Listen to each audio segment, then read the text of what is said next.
gay person. It doesn't matter what race, ethnicity, color they are.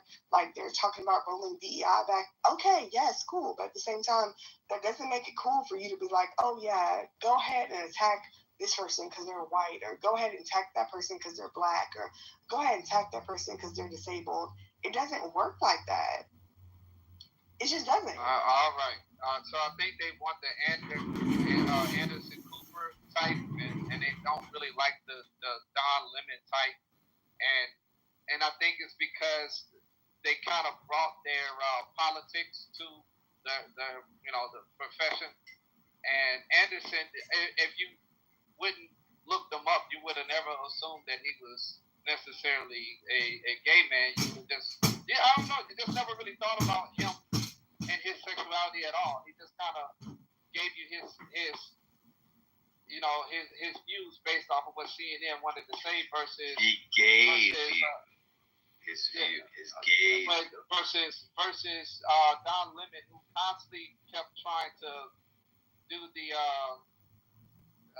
just try to tag his political views in the conversations. He likes to also add the black part in, and I think that's the flamboyancy that the general population of watchers don't really care too much to see. They would much rather you just stick to the prescribed topics, and move on. I think it's convenient. If it serves a purpose, they'll put them on. And then if it doesn't, they'll take them off. There's certain things you can't say, even if you feel.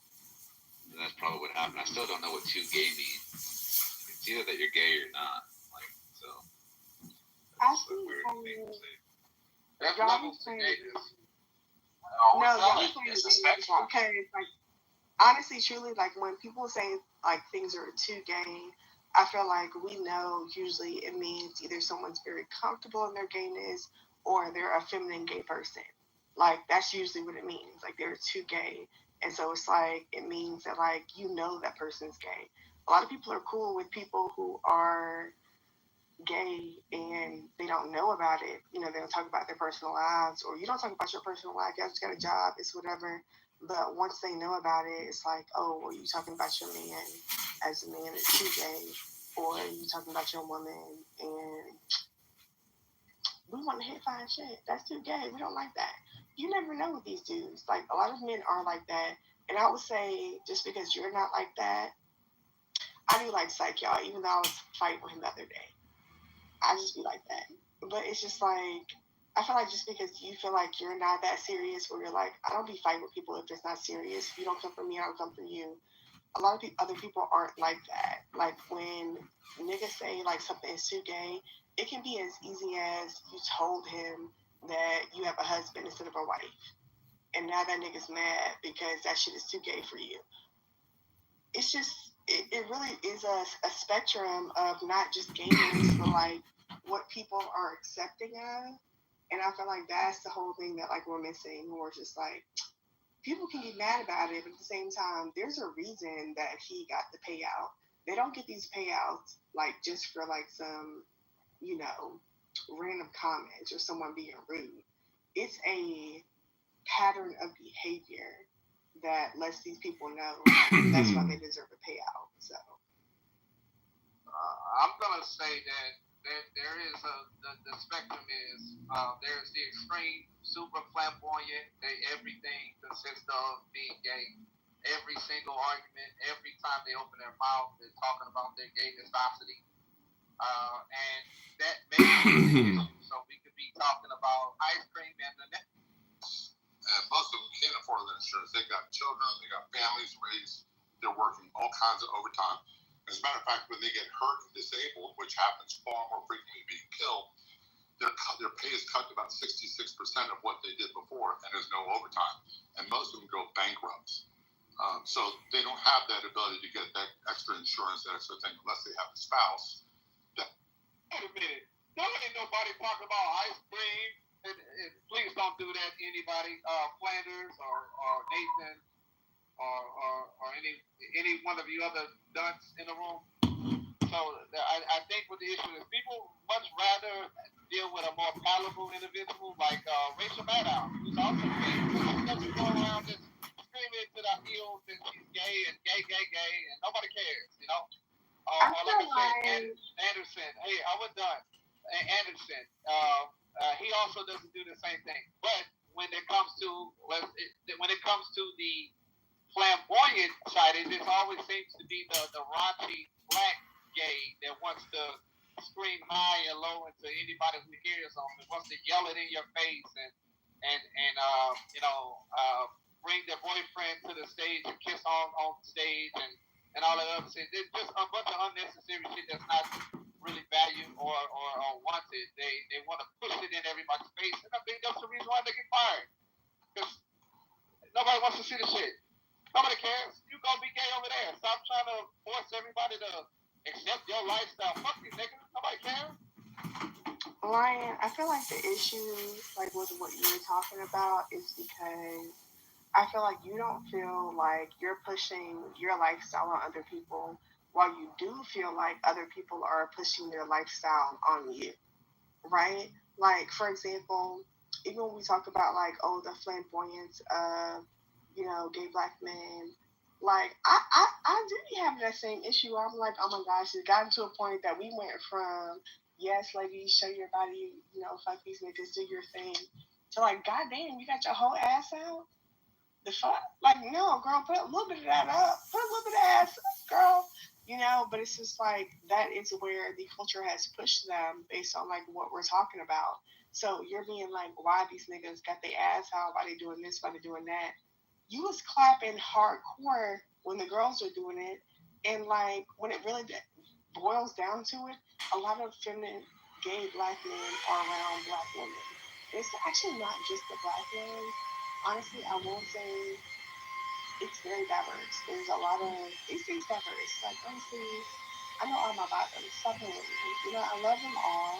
It's just like, I feel like y'all act like y'all don't know where the culture came from when y'all were one of the biggest manifestors and the pushers of the culture.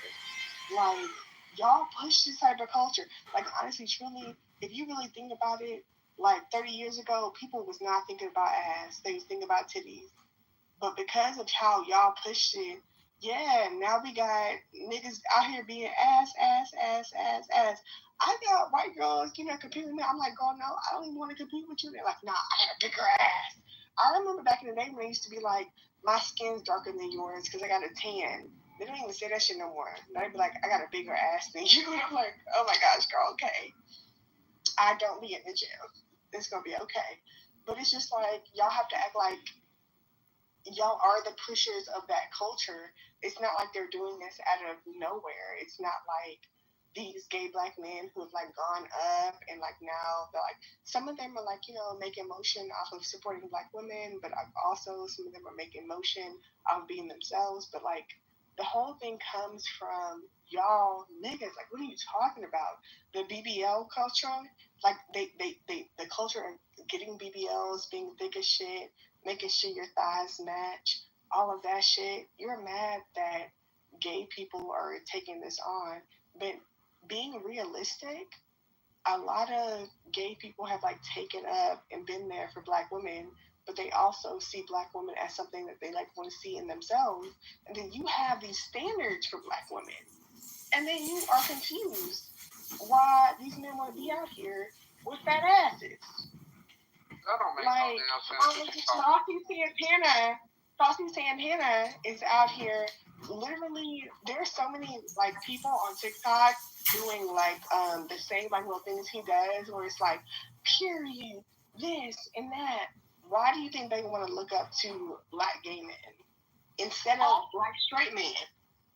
Well, I'm saying that now that gender and sexuality are on a spectrum, meaning they are fluid, that we should not have to consider sexuality an immutable characteristic. I don't think it ever was. So take those right. All right, so if man could be woman and woman could be man, then you know what? Fuck it. I think gay men can be straight, and straight men can be gay. And I personally and Maybe Cubans have a can be dogs. vagina and be a bad bitch. Shut up. But I am a big nigga. I know for sure if I was trans, I would be 6'5" with a big dick. It's just stupid shit that I'm hearing. Shut up, Lion. Go ahead, Monica. I'm sorry, baby. All you Shut up, Lion. Monica was speaking. I don't want to hear you. Let her go. I don't care what you want to hear or not. You shut up. I actually use the conversation. The overall point is. Shut up and let her go. I'm never going to listen to you. I don't respect you. I don't respect you. I don't care. Minutes, because I wanted to ask Nolan a question. This is the stupidest shit ever. I don't want to listen to him. Okay, then shut up. Go somewhere else. I want to listen to her. I don't care what you want to listen to. This you're just talking. I'm not going to answer you. Lions are respected. Talking to you. Lions are a respected member of the community. So look, he's the coon. What's wrong with this crazy ass woman? Look, here's the point. Well, we don't necessarily know that anymore. The overall point is you think that they're your allies, and in fact they're your replacements, and you're an idiot for siding with these people who all they do is copy you, trying to beat you so they can take what's left of the heterosexual men if they can. That's the ultimate point. They're here to deceive and trick niggas, and you help them. They never actually was on your side about anything. Let's look at the political standing that they have with you. What are they actually fighting for? For you, black woman. What are you? You want me to answer you, Lion, for real? Wait. The right. Lion, you want to answer? Wait, no, not yet. Nope, not yet. The right to abort your children is what they stand for you. And what else? What other political statement are they making for you, dumbass woman? Okay, is it my turn? No, I do. Let's be very clear. What they fought for was our fucking freedom. Are you fucking stupid? From who? Like, the reason that we even got here to America is because black people didn't respect each other enough to not sell each other into slavery. Hold on. Black people didn't even respect each other enough to not sell each other into slavery. And then we got into here to America, and I can pop shit, and I'll pop shit with any white man, but at the end of the day, they can always be like, yeah, but who stopped that shit? Who stopped slavery? Who stopped it? It was fake. Let's be fucking for real. Listen, y'all niggas was not on that. Y'all niggas was like, even to this day, there's people who come from the African continent that we have always been trained to love and care for, and they're like, we're happy we sold you into slavery, blah, blah, blah. These people around me, they do not do that type of shit. What are you talking? It's crazy. It's crazy behavior. And the fact that you can even be like, what did they give you?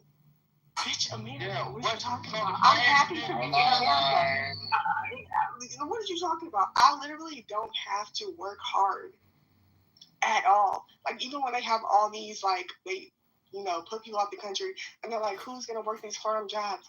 Not me. I work a cute little job. I do my little thing. I don't do too much work. Like, honestly, I'm happy to be where I am, and I feel like y'all feel like they never gave a shit. But to be honest, like, that's why I do take up for my homegirls, because I definitely understand where sometimes, okay, people be talking shit on you, you're going to have to move on. I'm not saying that being black in America means that we're, like, being treated like the nicest ever, but honestly, it's better being treated nicely in America than somewhere else. Like, what are you talking about? Like, we have cute little work from home jobs. I don't even have to get dressed to go to work. I be talking to people, like, what are you talking about? Like, it's not the same. Like, the whole idea of, like, these people are fucking us over and it's the worst thing ever. Even me personally, that's why I came into the room and I apologized, like, because I was drunk that day, and I was like, I'm sorry for being mean to you. I apologize as well. I didn't hear you apologize. I apologize as well. But it's all, just letting you know, a new day is a new day. I don't hold anything against you, but I appreciate it. Thank you. I reciprocate it back. Can you make out what she's I could be popping my shit sometimes. Shut up, nigga. Knowledge, did you hear what happened? I got this girl for idiot. That's my whole thing. Someone with a plus sign spoke to me. What's up, Monica? Hey, yeah, plus community right here. So, Knowledge, did you hear what happened? I learned something really valuable in Clubhouse recently. Yeah, I heard that calling someone weird is actually worse than calling them the N-word or an atheist. I did not know that. Yeah, that is unfortunately true. And I don't understand it because I'm just saying you're weird, like you're being strange, like you're not being normal. I feel like the niggas is taking it too hard. Yeah. I feel like it's a lot of more than for the record, in this room, there's a list. So from worst to bad, the worst word.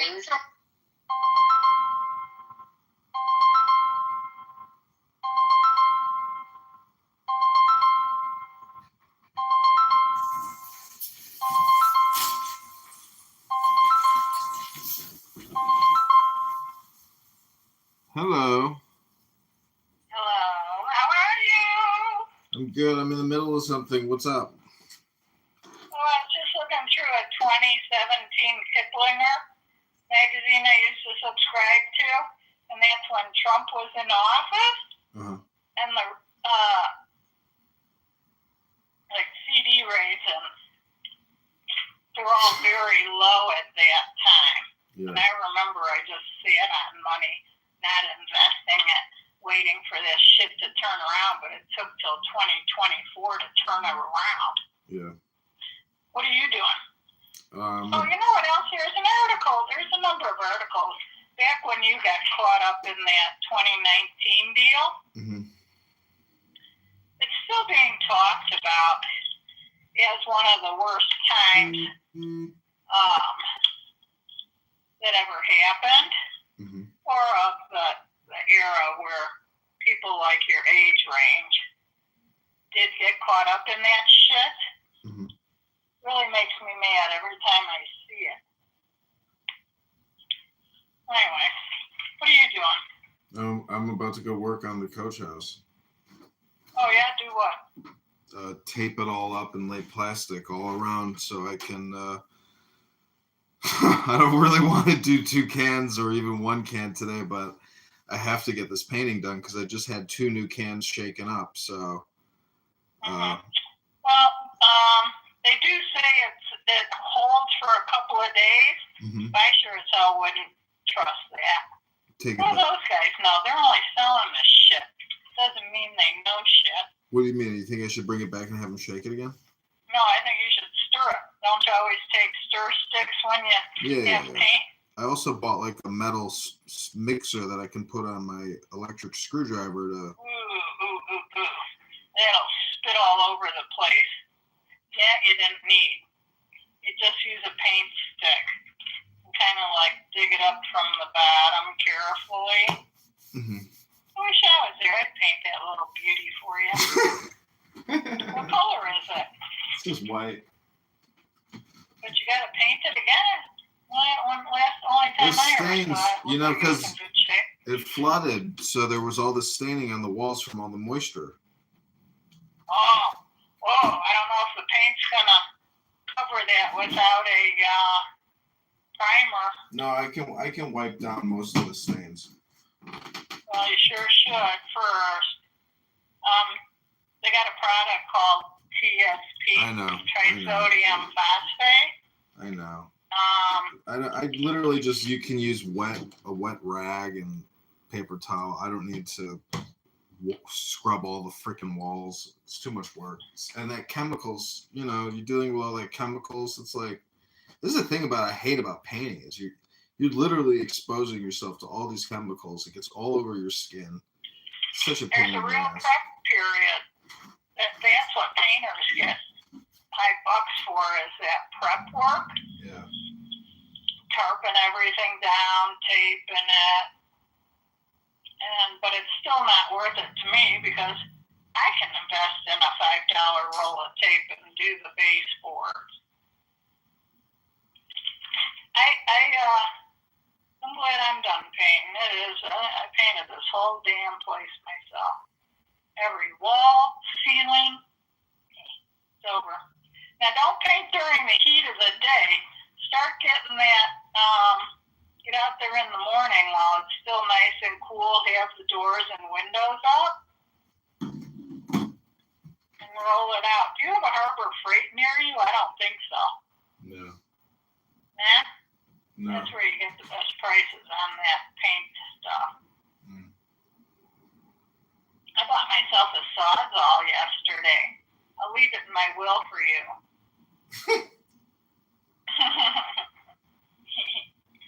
Yeah. So everything else okay? You okay? Yeah, things are going fine. I just gotta keep moving. That's it, and everything will be okay. Yeah. That's what Aunt Linda said probably about a year ago. She said, you gotta keep moving.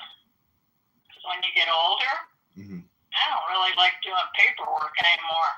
I don't really like housekeeping, cleaning anymore. I'm even slowing down on cooking. It's like all of a sudden, bam, all. Yeah, cooking. It's hitting me. I'm slowing down. Did you or Samantha ever get that thyroid treatment surgery where they cut into your neck? No, but Aunt Linda had that when she was a kid. Really? As a kid she had it? Yeah. Wow. I guess they wanted one of the 5 daughters to get caught up in some kind of surgery so they could make some money. What I don't understand is how you're the baby of the family, right? Yeah. So how the hell how is Nancy doesn't have the same father as you? But what, did your mom get back together with your dad after? My mother went outside her marriage. And Nancy was created, and I believe that's why I was created, to cover her indiscretion up. See, that's so conspiratorial. It's like you think you were a cover-up baby. It's so stupid. You know what? I like myself.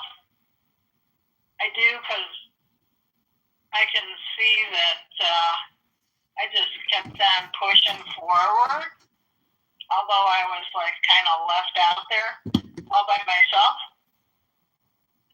Well, even when I was a young child, you're on your own. Yeah, but I like myself. I know. Because of my succeeding.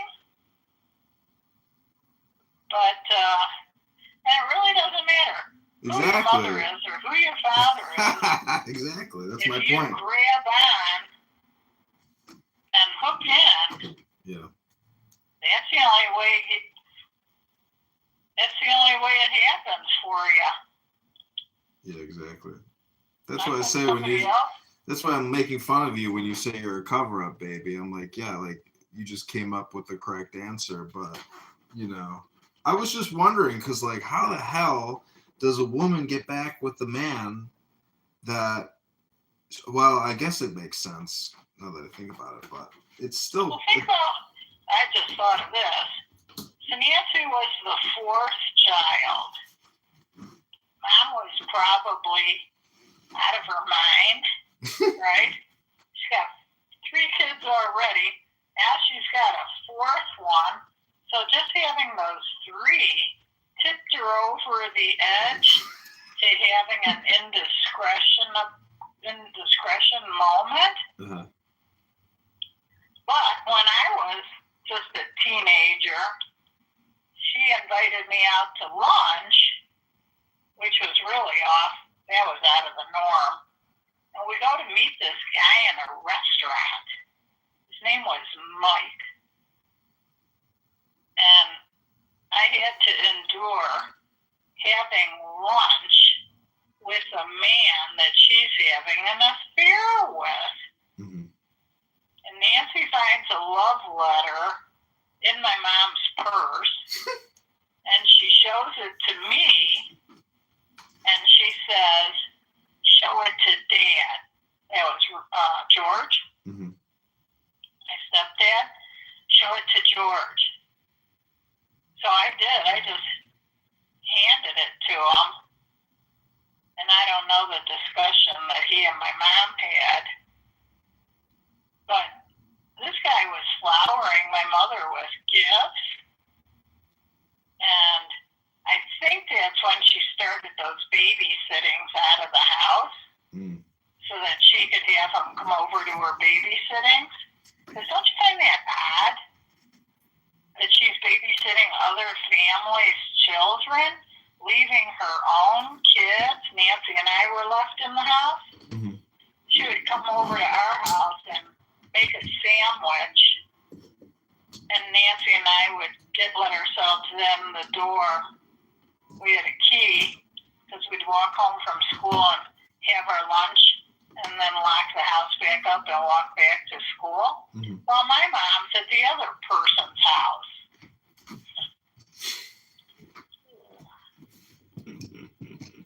I have this book about. Anyway, I thought of an idea. Here's a suggestion.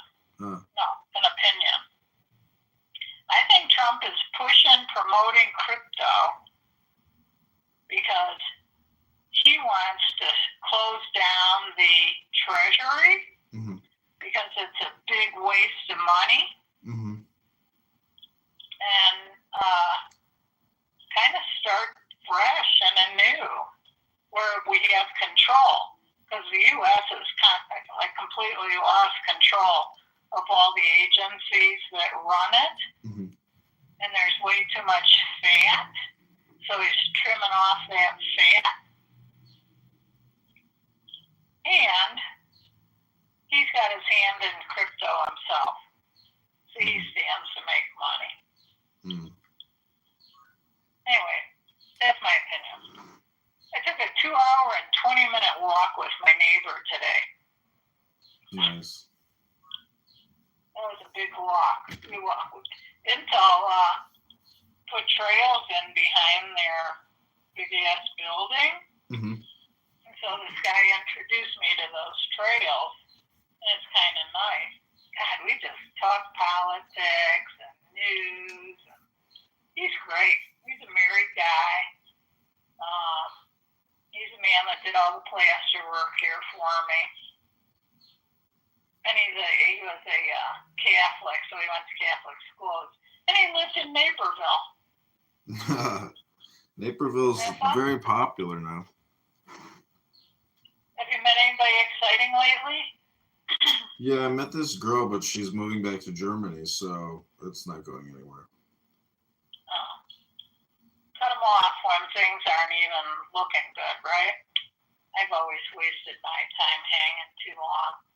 Well, you know, I was kind of upset, and then I did some yoga in the park, and I looked up at this beautiful tree, and it you know, some kind of like a eucalyptus tree or something, but it looked so amazing. I was just like, the message was everything will be okay. You know, like don't be upset about anything. Just day by day, and that's it. Like people come, yeah, you know what people it was? go. We were seeing the moment, the beauty.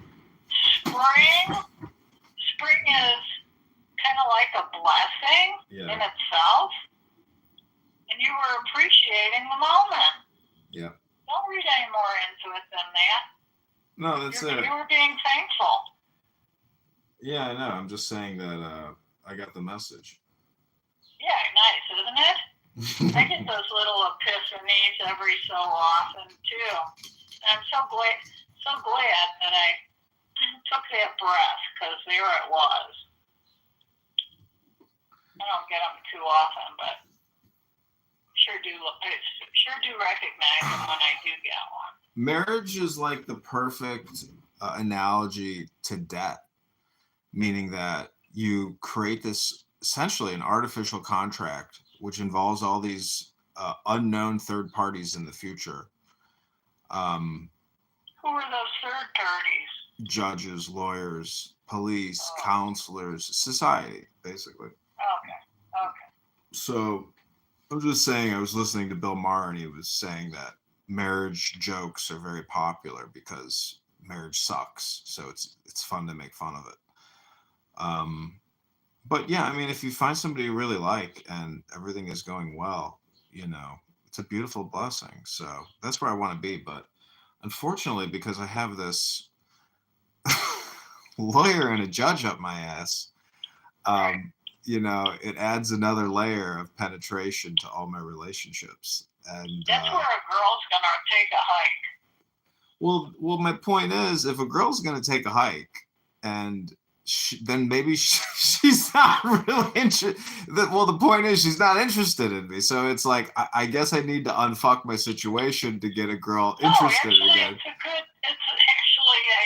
It's a filter, basically. Like you said, if the girl's into you, she will step up with your problems. But you got to tell her the truth. And then it's not a bad. What you did.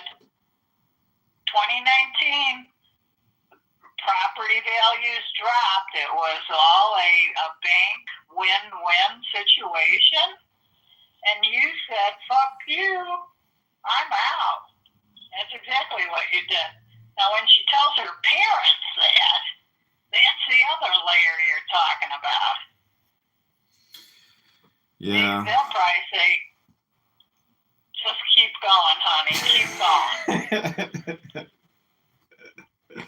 Yeah. I know I would if you were my kid and your girlfriend was in that dire strait. Well, that makes me kind of jaded about love, meaning that it's not really about. It's not even about It's not even about attraction. Apartment building. Well, what I'm saying is, love is. You should. I guess it's a good way to actually do like a diagnostic on love. Both ways, whether it's not really love and it really is about arrangement or providing security. So, yeah, I understand it from the position of like an animalistic position where that man has to go out there and come back home with meat. So, that's basically the situation. Some girls gonna say, yeah, we can live there. We can pay that mortgage. It doesn't matter to me. It's not my building. But as long as we got a nice apartment in our lap,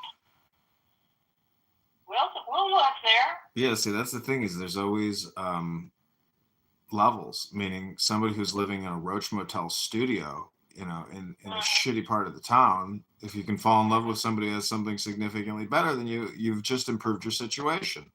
But that person is usually like a low quality tenant, somebody you don't even want to rent to begin with. So we're not talking about renters, we're talking about girlfriends. Well, what I'm saying is I'm already living with people in this building, it's like ridiculous. It's like a big house. I live with 2 people, 3 people. If somebody else moves in, the whole thing is if you don't have a kid, Mom, there's like no reason to live with somebody, to tell you the truth. It's kind of ridiculous. Like, because what's the point of living with you? If we're not like creating a baby and raising a child, like, I just find it to be kind of, you can enjoy your boundaries, I'll enjoy my boundaries, but I prefer my peace and quiet by myself. I think it is nice to have somebody like once a week committed to having dinner over at their house, or they come over to your house, you split it, and then you go dancing with them when there's music to go out. That was pretty nice. I'm really missing that with that guy. Well, that's dating. That guy. That's going out on a date. There's lots of people who want to go out on dates, but there's a lot of people who also don't want to pay for dates. And thus, they're just looking for sex. And, those are like sociopath or just basically drug addicts. They're sex addicts. Or maybe they're looking to hook a guy with qualifications. A lot of it is spam too. A lot of people are just talking on these apps, and like it's all just spam, So I don't know. What a waste of time. It is a huge waste of time. Seen anybody? My health club's full of girls that have their camel toe hanging out with these skinny spandex panties on. I know. I went to the gym today, and there's just so many beautiful women that I'm like, all you have to do is have confidence and communicate and ask if they're interested in going out on a date. That's all. It's not, I'm past the shyness aspect, but it's also, I just want to work out. But, it's in the summertime, I'm going to be asking, beautiful girls if I can get their number and take them out on dates. I don't have a problem, trying to talk to people. A lot of it is just the motivation. don't like a date that you're not paying for anything, and you just take a walk and talk, that's the only way you can really see what, let's say they see a dime on the ground. Mom, I they would. bend over to pick up the dime and they're excited. Look, I found a dime. Mom, a lot of women, unfortunately, they just don't like to drink $1.50 Miller High Life. You know, I don't see any difference between that and a $20 cocktail, but a lot of girls, they just, you know, they want. I think girls who get everything paid for, it's exhilarating for them, and they feel like they're walking on a cloud. And you can, if you buy somebody $100, $200 dinner, $300 dinner, the joy that immediately comes out of them at that exact moment, it's because they feel like, you know, God's grace is pouring down riches to them at every moment, you know, and you're just that guy on a Tuesday, and then there's somebody else on a Wednesday and a Thursday. I mean, I don't know, there's some girls that live like that, you know. It's the Marilyn Monroe dream, I suppose, if you're really beautiful and you work it, because again, it's all spam, and there are girls talking to hundreds of people on their phones. So it's a crazy way to live your life, because it's spam, you know. You have no real peace of mind. You're kind of a And let me tell you, when I was having that guy come over to my house for dinner, it would take me a couple of days to grind up walnuts and put cocoa with it and make these like dessert balls and marinate my meat. And it gave me a chance, shave my legs, you know, paint my eyebrows, look good, look sexy, feel good, cook my ass off, have him come over. It felt so damn good. But he was an uncommunicative user, liked service, had a lot of money, didn't spend any, didn't bring anything except maybe a handful of cherry tomatoes or rotten pears that he picked up off his ground under his tree. But I felt, until I finally said to myself, why are you spending your money making these appetizers, main encore, and dessert for this jerk? But it was exciting. It was a way to show off my culinary skill. You see, you don't really need to take somebody out to dinner. If you can impress somebody with your cooking and they're appreciative because you know that they don't know how to cook, and if you get into that deal once a week, you go to her place 1 week, she comes to your place 1 week. And if she can't come up with a menu because she's, you know, not a cook, then the two of you put your heads together and you come up with the diet menu. Don't you find that engaging? mm-hmm.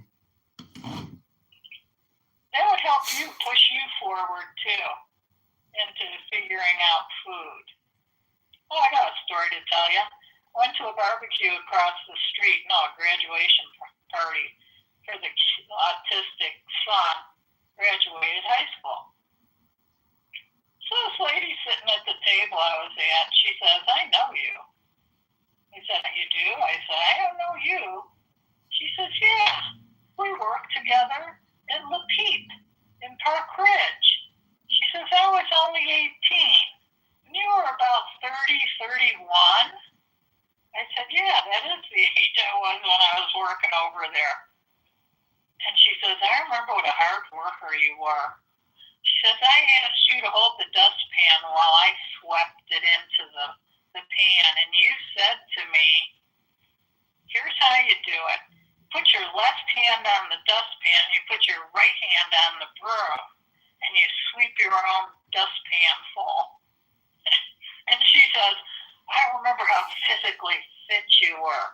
I really was enamored by you. And then she talked to me about, remember that place you wanted to work at, the Edison Park Inn? Uh-huh. Remember that along the railroad track? Yeah. She she says it's even expanded more. And she said Trader Joe's and Whole Foods went in Park Ridge. She said La Pipa's gone. But what an interesting. Oh yeah, she went to high school with some of Jim Chivister's children. How do you like that small world? Small world after all.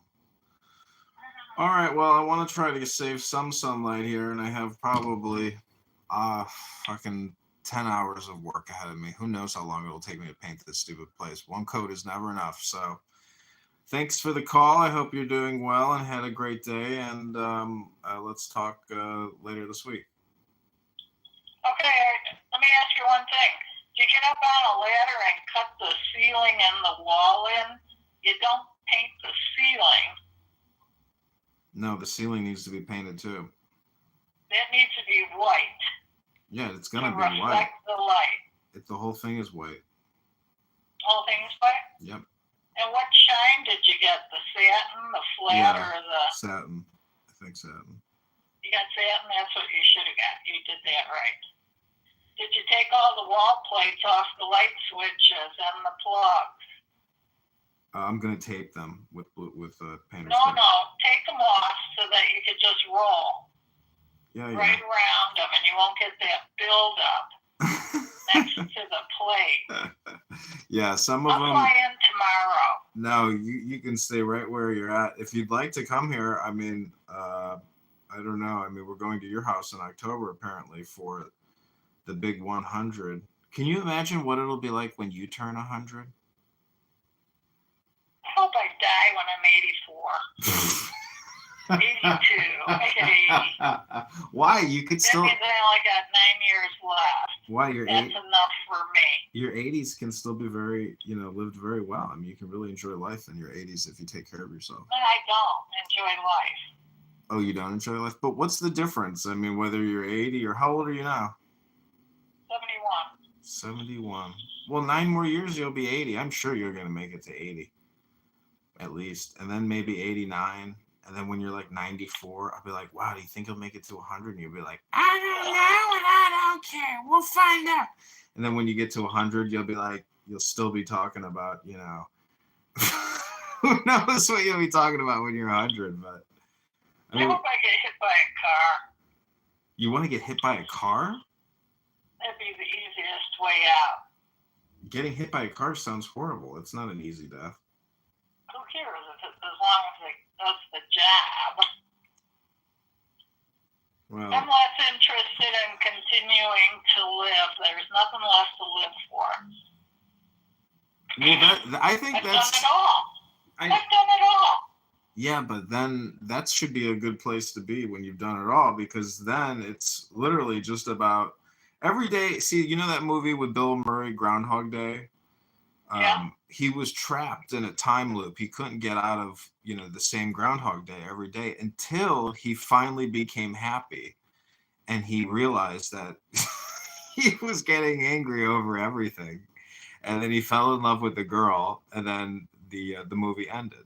It's an interesting movie to watch. You should rewatch it because it's really all about anger management. I mean, here's a challenge. I'll give you a challenge. Try not to be angry for 5 days, 10 days, 20 days, 30 days. Imagine if you could go 30 days without getting angry about anything. That would be, it's a challenge. It's very difficult because there's so many things that happen all the time where you're just like, motherfucker, this is fucking unbelievable. So, I mean, I went to the gym the other day and, the light turned orange as I'm through the intersection and the camera goes off and boom, I got another $100 ticket. And so you're just like, even when you go to an intersection and you see that timer counting down, 10, 9, 8, if you don't have enough time, and plus basically that means you can't even be going fast. So I'm saying like the speed limit here is 30, 35 now everywhere. You can't go over 35 anywhere. So I'm just saying you just have to drive very slowly here. And anyways, so my point is it's the same thing in life. People are road raging all the time. in the real world, at work, in their car, on the phone, on the internet. They're road raging. So the revolutionary or the enlightenment way to live your life, if you want to change your life, Mom, is to try to go 30 days without getting angry over a single thing. And you'll be like, huh, well, I don't have the obsession of the telephone or the email or that stuff. I'm chill. People like it chill. They like being around me. I'm really easy going. It's you guys, your age range. yeah, but you just said twice as fast. You just said you want to die at 84 and get killed by a car. Like, that doesn't sound to me like somebody who's chill. That sounds to me. That's one way. I could probably come up with a few other ways. But and you just if it happens, and you just said you've already I'll be lucky. See, my point is, you just said I've already experienced everything and everything is boring. So I'm just trying to point out that, like, you know, if Dad has told me this too about being bored, about not having a job. You know, this is the thing about Aunt Pat, at least, like the artistic, the manufacturing of art, you know, and creating art, you'll never be bored because there's infinite possibilities. But people who are bored are essentially lazy. That's kind of what happens. They no longer want to create shit, and they just want shit to be automated for them. So that's just my opinion. You know, you just have to eat again. It's like life amounts to eating. You have to go get the shit to eat it. Or you can pay for shit food in a restaurant and be angry about it. Well, this is what I like about living here, at least in the northwest side of Chicago, is that I have 50 different good food options that I rotate, you know, amongst. So my food intake is always high quality and always varied. I never get sick of what I'm eating, and then I try to find the most high quality food for the best price, and then I mix and match. I mean, you know, it's and it gives you, you know, and food is so amazing. It just tastes, you know, some food is just so good. You're just like, wow, I'm in heaven right now, and it's fatty and delicious. But I just worked out, so I earned it. Fatty and delicious. When's the last time you had a physical? Last night. But yeah. You should have a physical and probably a prostate check. Oh yeah, I want some Indian guy from Hyderabad sticking his finger up my butt saying, "Oh, Mr. Kitover, your prostate feels very nice. It feels so good. How does it feel when I push here?" Have you ever had one yet? No. How about you don't have colon checkups yet, right? Nah, no colon checkups yet. Nah, I'm good on the colon and the prostate for right now. I got bigger things to worry about, like paying my gas bill, paying my electric bill. Oh my God, the fucking utility prices are driving me crazy. Okay, just checking to see if you're taking care of yourself. Yeah. Free healthcare. I just went to the gym today. I'm doing more pull-ups than I've ever done in years. I know, but you gotta check the cholesterol and thyroid, you know, all those checkups. And that's what they do when they do a checkup. Well, do a blood draw what were you? Everything you're lacking. How many boosters have you gotten? 2. And you got 2 vaccines? Yeah. So, I mean, there's so much information out there that I'm sure you don't even care about or have ever read about. But, you know, I mean, you do know that it was probably a bad idea to take those, you know, vaccines and the boosters. But I think it was all a shit show for some deliberate purpose. How can you I think it was a cleansing to get people off of Social Security to save the system. It was a purge. I think there was a number of reasons to do it. Yeah, it was a huge purge. And when all those people that did die, and they had large estates. Oh yeah. So when those estates got cashed in, that's when the tax revenue came in. Well, the thing is, they spent trillions of dollars on loans, on borrowing. Heroes Act, 1.5 billion, 1.5 trillion. So the country's now at 40 trillion in debt. So that was the biggest scam, is all the COVID relief funding and buying 30 fucking million vaccines every month. I mean, the government And masks. everything, yeah, masks, the rotisserie chickens, the incubators. I mean, this is the thing that I really dislike about life, is that it's like lawyers and doctors, and that's it. They're like those two fuckers, those two categories of reality control so much of the pie, and where your taxes go and how your life turns out. I mean, it's those two fuckers. And the worst one is the doctor, in my opinion. I heard this doctor at the gym today talking about how they can no longer get Medicare, and so they're switching to Medicaid Advantage as their way to lure Medicare Advantage. to lure new customers in, and they have to adapt with the times. And hearing this conversation, I was just like, ugh, what a fucking scam artist, like just finding a new way, meaning that it's the fucking government. Without the government, these doctors wouldn't even be able to earn a fucking living. They'd be making pizza prices, because they're a dime a dozen. A doctor appointment here now. These doctors are leaving. They've already left. I was getting a colonoscopy, and the guy had like an Israeli accent. I said, "Oh, where are you from?" He says, "I'm from Israel, and I'm here." Jordan. He was from Jordan, and he said he was here for 5 years, and then he leaves. He was a young man. Yeah. So they're doing maybe what they would call a residency, maybe. Yeah. But that's who they're bringing in here, because all the doctors are leaving. Well, it's a shit show here. Oh, yeah. That's just another reason I want to say, how do you fucking knows? Whatever's happening has nothing to do with my doing, but it affects me. Try to get a dermatology appointment. Yeah, crazy. It's like they're letting you just die here. I know. And yet you get to pay them $180 a month for that Medicare Advantage plan. That's coming out of my Social Security. Exactly. That gives me less to live on, and I get less protection. So why didn't Trump and the Republican Congress stop taxing Social Security benefits? Well, because they took tax out of that money when you were working. So they were double dipping. Yep. And they just stopped that here in New Mexico 2 years now.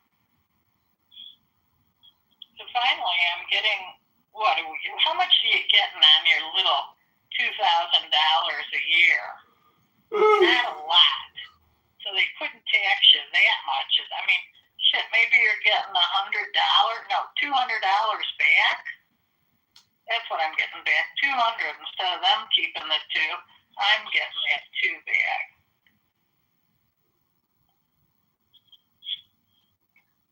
Wait till it's your turn. Well, any other positive, optimistic, joyful advice or thoughts or comments? No, counters are full of shit, paperwork. I've been living like this for so long, I overlook it now, and I say, I'll get it done when I get it done. I can sit there, and I can keep looking at it and walking past it. Yeah, I'm the same way. I got a lot of shit I gotta do. I got a lot of paperwork I gotta go through and finish. I gotta send this appeal back to the Treasury. Into their civil rights office. So today I'm going to draft the letter. And I find by getting up at 6 o'clock, I get a lot more accomplished between 6 and 9 when I go to the health club. So those are my 3 best hours. Yeah, I agree. That's probably the optimal way to do it. I'll be outside painting by 6:30. just did wood putty on my posts and sanded them today. Now tomorrow I'll put another coat on and then sand that, and then I'll paint that area. Whew. Okay. All right. Well, enjoy your evening, and I'll talk with you soon. And be well. And you know, people love you. Be happy. Life is short. Yeah. Someday I'll get a dog. Maybe that'll bring happiness to me. You need to be. I don't know. You know. It's hard to find happiness when you live alone. I think maybe you're just you're not. I think you need reprogramming. You know. I think you need to be updated. I think you need a makeover and an update, like a software update in your brain. I don't think I ever have been happy. I think I've been content because I've always stayed on top of everything. But happy? It could be your perspective, but I bet how much you want to bet it's your conditioning, that all your life events, all your experiences. I honestly think a good book, is better than a lot of therapy. If you really read that book and it's basically meaning intelligence. It's like if you were smarter, maybe you'd actually be happier. That's the theory. If you were smarter, you'd be happier? Mm-hmm. I don't know about that. I know some pretty damn rich people, and I would say when you have money, you just want to protect it and make more with it. That makes me content. Doesn't make me happy. Makes me better off than a high percentage of people that don't have any. So that makes me content. So part of happiness is basically realization about who you are and where you came from. And that's why I say your conditioning has created such a powerful personality and identity that if you had like an ego death, so to speak, you would be happy. But you associate so much with your identity, meaning that if you go within, it's infinite within and it's infinite without. Like, you are the universe. So it basically comes down to meditation. And there's a saying, a Native American saying you might like. It says, if you can say it, it is not true. So, if you can say, I don't think I'm happy, well, then it's probably not true. You probably are happy. You just don't know it. I'm content. God, I just had a real thought on that. No, it just kind of left me. Oh, perfect. I'm not angry. I know what I was going to say. My confidence is so rock solid that I don't feel anything can mow me down because I'm the human mower myself.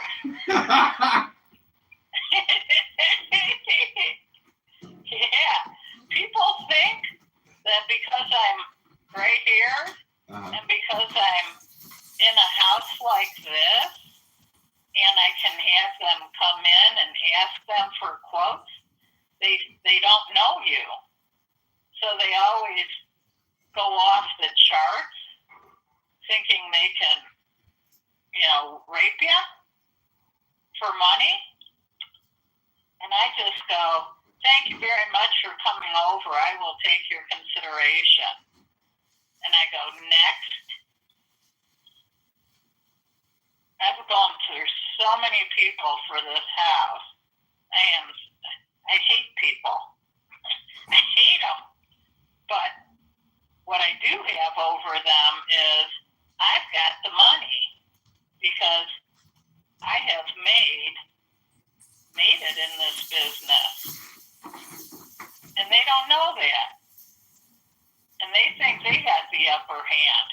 And they don't know that I've got the upper hand, you dumbass. So it's been a good field for me. But But now I gotta find something else.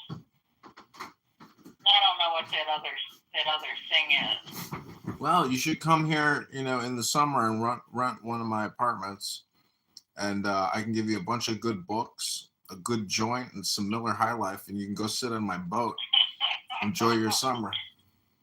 Hey, you didn't get any takers for that boat? No, just spam. I'm gonna lower the price. What do you think about that? Would be risky. Rent it out. No, I don't even have insurance on it. So if somebody I can put it on Airbnb, and I can try to rent it, but I just want to get rid of it. I don't even want to fucking manage that stupid. It floods. It's got water. It's got this. It's like I don't even want to deal with it anymore. I like going down there. I like the location, but fuck it. It's a floating bed for thousands of dollars a year. It's a waste of money. Right. I agree. Before something happens, I told my friend Ryan, I sent him a picture. I was like, dude, check out the boat I got. He goes, congratulations, you got the shittiest boat in the entire harbor. That's funny. That's funny. I'm going to go sit in the bathtub and pour water on my dusty body. Okay, have a good evening. Thanks for the call. Love you. Talk to you soon. Okay, you're welcome. Okay. Call me sometime, huh? Okay, talk to you. Bye. To being, these are my kids. Now this is my life. We have seen that and understood it. I feel like just because y'all niggas don't have that doesn't mean that we can't understand that. Yeah, y'all have all these niggas rapping about the same thing. I said if. Oh, okay. I was still talking. You hear this, Bima? Be quiet. Spam. Yeah. Thank you. You see, have the same thing of like these niggas be rapping about the same shit, and you can be on that. You can be like, I don't understand why things don't stay the same. But if you actually look into women, not just black women, Southern women in general, like we will listen, Big Dolly, we will guide you throughout the whole fucking thing. There is a thing where Beyonce was that bad bitch, and we was like, yeah, we twerking with Beyonce, to being like, yes. Big mother, big auntie, big Solange. It's a movement that y'all are still doing the basic things of and not understanding how people grow. I feel like you think you're on the stage being like, I'm that big nigga. All you're really showing us is that you're a little nigga that don't grow. What do you mean? So you think growing? So I said if. I was talking about but if you try to say you said y'all niggas moving to one person. So you wasn't talking to two. So I said if. Go after. I live with the Your mic is so big right now. Why? I'm sorry. So I led with if. I said if, right? Which means if. So if it ain't true, what did it say? Let it fly. Any event, number one. Number two, a movement, right? So she's matured and got a husband and kids. So that means her listeners should have a husband and kids. So I'm assuming, since you are caping for her, that there's a husband and some children around there somewhere. That's what I'm assuming. I just wanted to add also specifically about the Monica Lewinsky lyric. When you compare her lyrically to other artists in her landscape, saying that is like imagery, but there are the girlies who are out there saying the thing with no veil, just throwing it out there, being very explicit with their words. And I don't think she's doing that. Right. So there's Cardi B and Megan Thee Stallion who want to talk about WAP. But then you got Beyonce who's doing it in a much more sophisticated way, which to me, I appreciate someone like telling you like it is more. Then you can just kind of throw them in the trash where they belong. But someone like Beyonce, she takes the good, this wholesome, beautiful image that she's created over the course of 25 plus years, and then she mixes it with this poisonous message that, she makes the bad look glossy and glamorous. And that's almost a little bit more pernicious. So I agree. She's definitely not as gratuitous and as explicit as a Megan Thee Stallion or the Cardi B or whatever y'all want to tell, Sexy Red with the booty hole color, right? That very graphic approach. Then you got Beyonce who pretties it up. And to me, there's an argument to be made that that's even more gratuitous because she's putting gloss on a piece of shit. This message is not good. And trust me, if I know it, sitting here, I'm a nobody, and she definitely knows it. And I believe that she's compromising on her values. She was raised in the church. Listen to her second Destiny's Child album. They're doing a whole commemoration. You singing Amazing Grace beautifully. Okay, listen to when she got on with Michelle Williams, and they talking about when Jesus can't say no, whatever that. They're doing it, so she knows, she has the awareness, which makes it even more of a sin to be so aware of the truth and to be so being prophetess, being so profiting. You're profiting off of selling people a poisonous message, especially young little impressionable girls. Especially, it's just sickening. What young? I know Beyonce right now. Like, what? How young is her fan base? Her fan base extends from people in their 40s all the way down to the teen girls who look at Beyonce as a beautiful image of what it means to be a woman. And I would be cool with that if she just. But here's the thing, dude. That's not true. Yeah, I was gonna say on top of that, are you saying the same things about, the male artists that are sending poisonous messages towards young men? Come on, that's no little whataboutism. That's no little whataboutism. Yes, my message is, just to answer your question, my message is consistent and across the board. Beyonce's just on the table right now. Here's my thing about the whole thing. It's like, I definitely feel like you feel like you're coming from a point, but I feel like you're really not coming. Okay, I'll be completely honest with you. I'm trying to say this in the nicest way possible. Wait, can you repeat that again? You seem like you're coming from a point, but not coming. She don't know how to be nice. She's about to be mean. That's all right. No. She has something cooking, bro. She's like, you're coming from a point. No, I'm trying. I get where he has a point.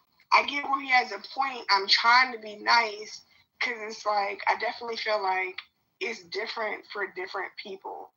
I definitely feel like I've seen conversations where I'm like, okay, y'all doing too much in black men. They feel this type of way.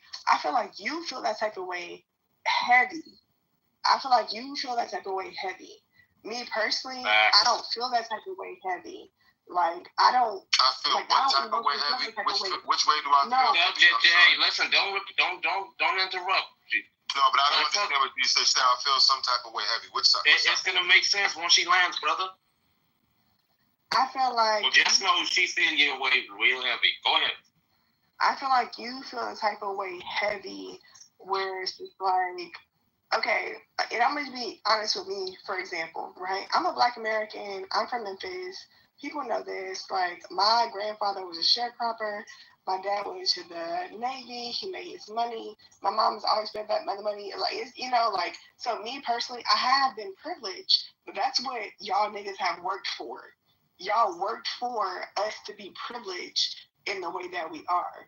But I feel like sometimes y'all still want us to step back into something that we've never experienced. And so that's what I'm saying, where I get where you're coming from, but I feel like me personally, like, heavy is not something I've experienced. So I'm not like putting you down, being like what you're talking about isn't true. What I'm saying is that's more of my daddy, grandfather type of shit, not me. What is something that you haven't experienced? What haven't you experienced? Honestly, truly, I have not experienced a lot of racism or crazy shit. Like, honestly, that's why I'm such a girl's girl. Because the niggas don't be mean to me. Even in this room, like, Syke was in the room, me and him was going off on each other. Even when I said something that was funny, he was like, I'm gonna let you have it. And he let me go. Like, he kind of went off on me and really grabbed me by my hair and whipped my ass. But he was like, nah, all right. Yeah, but I don't see how that's related to the Beyonce conversation, the fact that you haven't experienced racism. And I'm trying to explain it to you. What you're saying is all of these people have to experience things in a certain type of way, and we don't. Honestly, truly, Beyonce has done a lot for people, not just like in the idea. Oh, another beehiver, that's what it is. Yeah, but I don't understand. All I said was, according to Tommy. I'm trying to win. Y'all don't. I feel like y'all don't want to fight, because honestly, every time I fight with y'all, I win, and they be calling me mean for going off on y'all. So let me finish, because you know what I'm saying? Yeah, I know what you're saying. Like, shut up, because y'all gonna call me a bully if I really Nathan, you wild, Nathan. And you doing it again, Nathan. this foolishness. You encourage this foolishness. He does. I love that. I love that black men encourage this foolishness because you know what? They got black daughters, nieces. They got their homegirls that they fuck with, and they're like, you know what, girl, go off. Period. I would never encourage foolishness. And you would never, but I would. Exactly. I would too. Y'all would never, but they would. All right.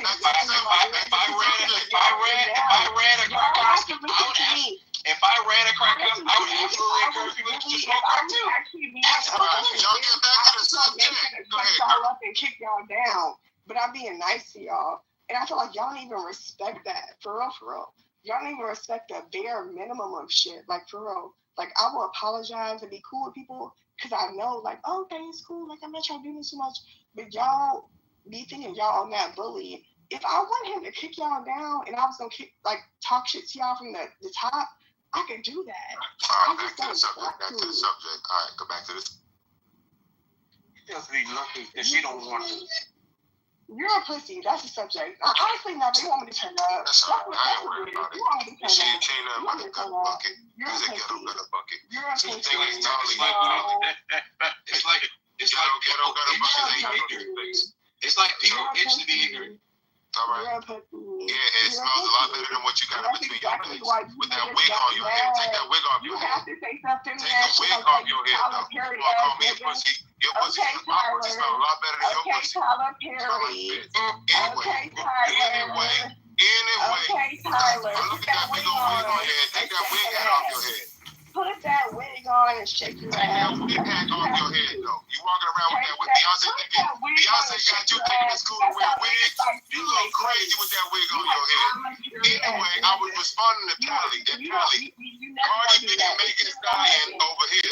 Beyonce is doing it in a worse, pernicious way. Sophisticated because she's taking a bad message and she's putting lipstick on a pig. And that bad message is better than Tally, you understand what I'm saying? Tally, I was talking to you, Tally. Can you understand what I ain't talking to you? You ain't nothing but a dog face. We saw your face. You don't got a dog face. You don't got a dog face. Your face is like a dog face. You should say dog face. Because that wig you got on your head, girl, I know you ain't talking no shit with that wig on your head. Take the wig off your head. Anyway, Tally. No, leave her alone. Get some fucking money. Girl, I'm talking to you. She got money and information. She don't need it. Where you go, girl? I was responding to your point. Can you respond to my point, girl? No, she don't have to. You just want to hear me drag you across the... I can't drag you because your wig keep falling off. When I try to drag you with your hair, it fall off because you got a wig on your head, girl. Take that wig off. Go put that PTR back up. Everybody saw that big old wig you had on your head. Ask your mammy about that shit. Dog face, this dog face. You look like a dog. Yeah. Dog face is giving a pit dog face, not dog face. I'm gonna call you dog face from now on. Your bitch is a I'm dog. gonna call you dog face from now on. You ain't dog face. That face look like a dog. I love anyway, I'm trying to get back to the conversation. You the one who want to take it there and call me a pussy. Well, I'm gonna call it right back to you. You call me a pussy. My pussy don't smell like the way your pussy smells. And you got a smelly ass stinky pussy. I would never let a loser like you. You think just because Beyonce wear a wig don't mean you should wear a wig. Your wig is terrible. You're a loser. Can we move on, please? I want to get back to the conversation. Hey, moderators, are y'all going to moderate? Y'all going to let this girl keep going? Come on, they don't moderation. Final moderation. Let's get back on track, guys. Come on. Let's don't talk about people. Let's talk about the conversation. That's right. Let's get to the I want to say this to man. Nah, he want that smoke. Listen, I feel like y'all got to let me Beyonce, regardless of what you feel. Oh my God, Nick, you want to do something about this? When I was being nice. Oh my God, here she goes. When I was being nice. Tell dog face, respect the room. We don't want to hear your dog breath no more. Let the man talk. Your nigga, this is your fault, man. Dog face, dog nigga. This shit, we talk about already. Let the man. All right. I have to spray some more. I just wanted to say this. Dollface and Manfinity, listen, it ain't good to be mad at each other. It's good to be positive. Be friends with one another. Learn how to communicate your differences. Alright? She was going to call me a pussy. I don't like her. I think she's cool, but she's trying to call me a pussy. Nathan, I want to know, bro. This is your fault. This is your fault, nigga. Y'all ugly and y'all poor. All right, cool. I love you too. Listen, there's this concept within relationships, most what people call nagging or something like that. It's like when you be mean with someone that you're attracted to. Take it a step, man. I'm not attracted to that face. I'm sorry. When she put a real, I was disgusted. Exactly. Calm that way. I love that. I love when I you did not like that face. I saw when you put the BTR. You had that big wig on your head. I just made it all the way on. Y'all two get your hands off each other. I love that. Stop it. Stay away from me. Like y'all two need a room. Y'all two all sexually frustrated. I'm Team Nathan. I'm Team Nathan. Come on, man. I'm sorry, baby. Keep these don't niggas need to be away from having me. that wig on. You're too young. You got your own Keep head. these niggas away from me. They're being aggressive. Give me a pass, I don't know why these niggas. She got her own hair. Why she got to wear a wig? I don't understand it. You should be forced to wear your real hair. I have a lot of hair. You catfishing people. Nobody want to. Nobody. You can't be Team Nathan, man. You can't be Team Nathan. Let's get back to the conversation. You can't do push-ups, but you want to talk about real hair. I saw your PTR, mama. Your PTR is terrible. I'm gorgeous. I know I'm gorgeous. Dog face. D-O-G face. Listen, that's why I give D-O-L-L and the whole No, not at all. It's D-O-G. You got to spell it the right way. D-O-G. And you're mad about it because I would never want somebody like you. Oh, my God. You like that's all right. I don't want you and you're niggas. mad. I don't like women. I don't want to move anyone down, man. Come on, don't make me use moderation. I don't like modern people. Please, I look at this as my weapon. I don't want to put anyone down. Anyway, let me just go back to what I was saying. Infinity, you gotta remember this, right? Beyonce is an entertainer. She started off as every black music. Let me not say it. The majority of all black musicians in the church. That's their stomping grounds. That's how they developed their talents, and from there, she used it, but she still paid homage. But she was never a gospel singer. No, I know she wasn't a black girl from the South. But she's mixing the good with the bad. She's mixing the good with the bad. She's putting lipstick on the pig. That pig lifestyle of promiscuity and jumping, and want to go ball, balling out. All of these horrible messages. She's been talking about horrible messages going back to 2001, man. We do not want to. She shouldn't be pushing two messages. You can't be singing about Jesus on one end and then going over there, getting on the set with Michelle and Kelly, talking about when Jesus can't say yes, Jesus says no, whatever the lyric is. And then over here, she wants to talk about drop it like it's hot, Monica Lewinsky all on my blouse, drunken in love, all these horrible languages. You can't mix it. That's what's bitter to me. When you to be fair, drunken love. She's talking about being a married woman. Just to be fair.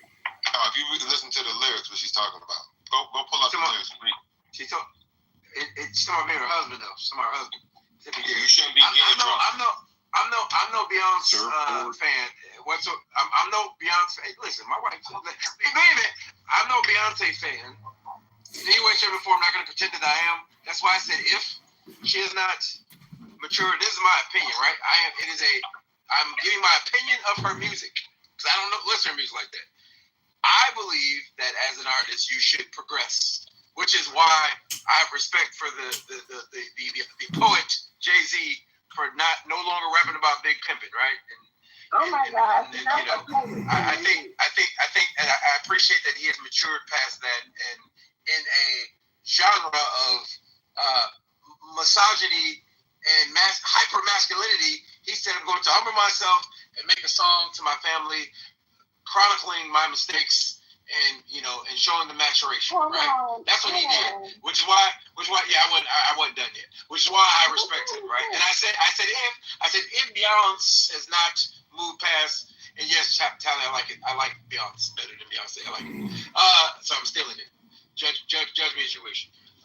If she has not done that, then my critique of her is that she should, because I think at some point, especially when you're a 40-some-year-old woman, you should leave the club music alone and move on to more adult type. And that's all I'm saying. Don't devolve, bro. My opinion. But I will land by saying this. I do understand that the hive will come to a Beyonce defense no matter what. Beyonce could shoot someone, the hive would say, well, the person jumped in front of her bullets, traveling at a high velocity. That's what they're going to say.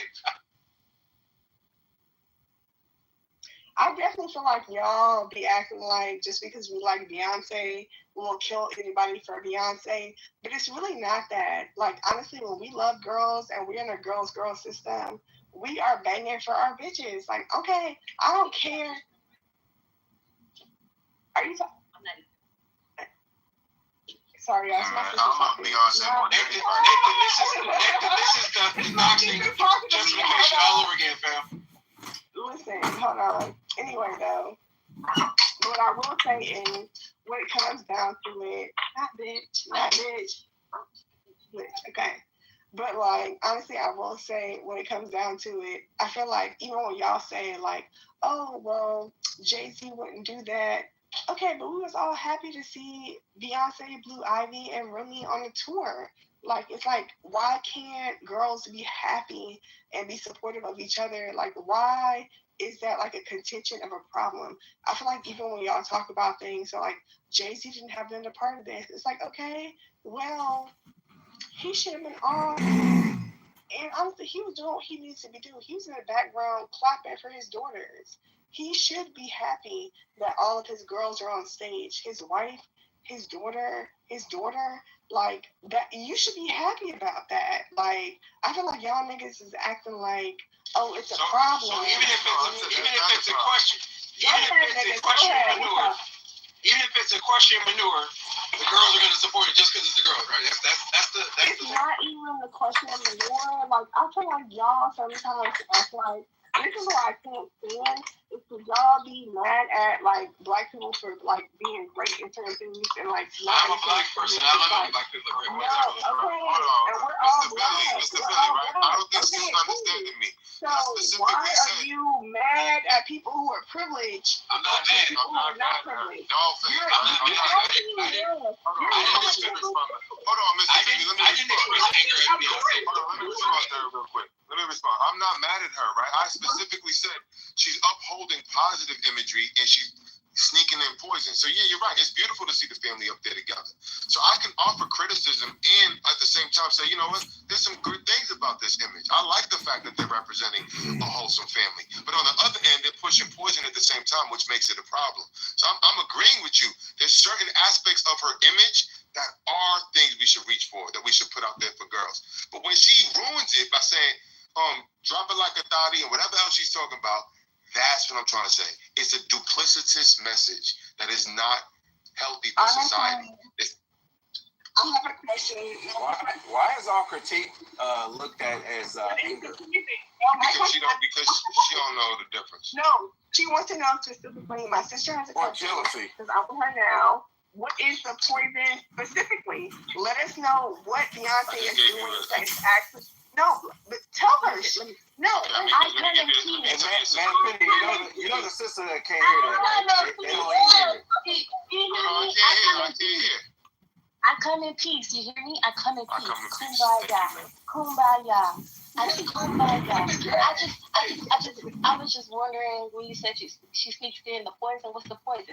I'm not in disagreement. I'm only listening. Okay. Okay. So I'm gonna give you Sister Fran. Let me just tell you. So I said Sister Fran. That's my sister Fran right there. I like her. So the thing is, when she says something like a song like Church Girl on her Renaissance album, she's basically talking about drop it like a thotty. Yeah, you a church girl. Yeah, you go to church, but I want you to go to the club, let it all out, drop it like a thotty. We know thotty stands for that hoe over there. Why is she pushing this message, glamorizing behavior that leads people to being baby mamas and baby daddies? Let's promote messaging that's going to bring husbands and wives together so that they can have a family in the way that she does. She wouldn't push that message on Rumi and Blue Ivy. Hold on, y'all. My sister don't be on the app that much, but she want to answer. Go ahead, baby. Let me tell you, I agree with you. I'm sorry. I agree with you. I agree with you. However, that's just not her mission. You got to go look for the people who actually do want to uplift us, encourage us. So all I'm doing is offering a critique. That's not her. That's not who she is. That's not Beyonce's demo. I agree with you. So she don't have to do what I'm saying. I'm just offering a critique to Beyonce. Answer me why you feel that way. There's nothing we can do about it. People are going to do what they want to do. And that's the choice that she's made. we can get mad about it, but we can't do nothing about it. You have to look for the role model who wants to be role models. And she's not it. She's not it. So Right, I agree with you. But the thing that we can do about it, wait a minute. If there's enough people like... Hold on. But you also said that, like, oh, I look up this Holly and it's this and that, but I do have a big sister. And you said, what is your big sister? My big sister does feel that way because she feels like I can be better. So why is that the woman that was just talking is your older sister or your younger sister? I'm my older sister, but we just got different personalities. That's okay. Everybody different. Anybody who wants to do something that's not in their best interest, that's their choice. You can't change nobody. You only can change yourself. Right. You the bad guy, you only upset yourself. You only upset yourself when you concern yourself with stuff you can't do nothing about. But I understand this is something that y'all talking about, and I agree with you. However, nothing's gonna change. Like that's their job. That's just their job. I agree with you. I'm not telling her she needs to change. I'm merely offering a social critique. I'm offering a criticism, and you can take it or leave it. I'm not saying Beyonce got to do what I tell her to do. She can do whatever else she want to do. I'm outlining and observing that what she's doing is she's portraying a wholesome image while selling a message of poison. That's all my point is. And she don't got to change because I said it. And all I want to do is wake people up to that fact, and maybe if enough people stand up and say, you know what, Beyonce's doing the wrong thing, maybe she'll change. Maybe she will, and maybe she won't. Maybe that's right. I understand that's a hard part, but at least I'm gonna be the one to tell the truth. I also want to point out. Let me speak for a moment. The reason that y'all feel like me, that's why I did let my sister get her shit off. Cause like honestly, truly, y'all not like her for real. Like y'all not growing plants. Y'all not out here trying to grow mushrooms. Y'all not out here trying to like really do what's good for Black people. Like honestly, truly, anytime my sister is like, let me cook up another concoction, I gotta go get my mama. I gotta tell my grandparents. I gotta tell this. I gotta get that. She's getting us on like the healthiest shit possible. She out here making like little gummy worms and shit for us to get like the healthiest food. She growing mushrooms and shit so everybody can have like the best food possible. Y'all niggas not like that. And y'all want us to be in a position to be like, I don't know you. You're not giving that energy though. Because honestly, truly, if you wasn't giving that energy, I feel like you'd be a better person. Like my sister's a better person. I'm not a better person. Nobody's better than nobody else. How do you know this? Unbelievable. I can't believe you said my sister is better. I'm not a nice person based on what? That's how you talk. You really talking like your people are better than us? Nobody's better than nobody. I ain't better than her, and she ain't better than me. Hold on. He didn't call me out my name at all. He's not been mean to me or like yelled at me or called me anything crazy. Neither has Infinity. I'm spoiled. And he was not doing okay, just ignore her. Just ignore her. He was being nice like I like it. Okay. How old are you on Dollface? Sounds like you're pretty young. I'm old as fuck. I'm 32. And so why did you call me a pussy? Why can't you speak at a higher level? When did I call you a pussy? 32 is a big age. 32 are you the sister or are you Dollface? I'm Dollface. Okay, Dollface called Manfinity a pussy. Oh. So I don't know why you lying. You're 32 years. That's a big age to be acting like that, girl. I do be saying stuff like that. That's my bad. Come on, you better than that. Are you drunk or high? What's going on? I am high, but honestly, I forgot calling a pussy. Honestly, you said something mean to me first. I feel like you said something mean to me first. I never throw the first punch, but I punch low. When I punch, if you go low, I go to the earth's crust. I don't stop. It was one of the other ones. I feel like they be talking shit. And then I be backing that shit up. I'm like, don't be talking shit about my people and my girl. Why you always want to back shit up? Why you always be in the thought? Which one you want to back it up? You a thought, girl. That's not nice. I'm not interested. That was a joke. Exactly. I've never been a whore. She said I want to back it up. I'm just joking. I ain't calling her. I get my sister on you, nigga. What you talking about? No, I like her. I like your sister. Your sister has a level head, and she understands what I'm saying. She's just saying we can't change them, and that's true. I'm not here to change nobody, but I'm here to put a spotlight on it, and y'all can do what y'all want to do. If you want to keep buying Beyonce's bullshit, keep buying Beyonce's bullshit. Y'all, my sister is here, so I can't be bullying y'all where my sister is here. Oh, I wish Sister Fred. I wish you heard what she was saying about me. She called me a pussy. She called me all these names. And then as soon as you come in the room, now she want to act right. I don't got time for that. Ain't nobody got time for that. She said, that's crazy. Come on, man. Keep it on the up and up. Don't be calling people out their name. I be nice to other people. Listen, for real, the other day I was going crazy on Psych. I did apologize to you, didn't I? I told my sister I apologized to you. I was apologizing to people. You apologize to me for calling me a pussy? You don't even have to. You're good. It's different day, different thing. Yeah, apologize. God damn it. Are you going to apologize for calling me a pussy? Yes, apologize. You don't got to do anything. Dollface, I asked you a question, yes or no? Just say no. You see that? It's like you want to be the only one. Listen, I never wanted it. I just did it. That's the thing. I came to that one on my own conclusion, but you're right. My sister was like, I should be nice. Psych did that by his own. Y'all are right. I should be nicer to y'all. I do apologize. How many times did you look at that picture and thought that you saw something different from what you saw the first time? The one that you drew? No. The one that you mentioned to me yesterday in the DMs. Oh, man. Down in the DMs. I was just like, I don't know, bro. That was, what I was thinking is like, someone lied to you. Are you white? That's not what you think it is. Are you white, Psych? Are you white, Psych? I'll let you guess. What do you think? Yeah, you sound whiter than me.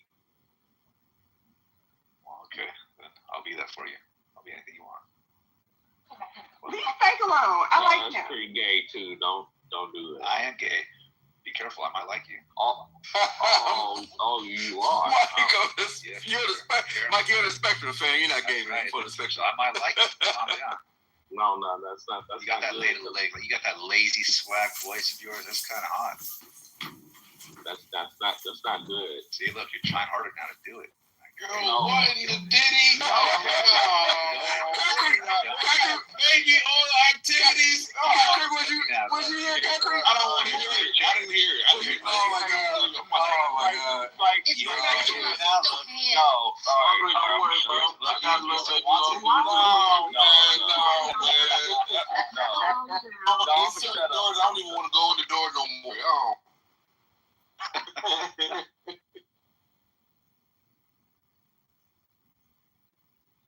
You good though. That's a good one.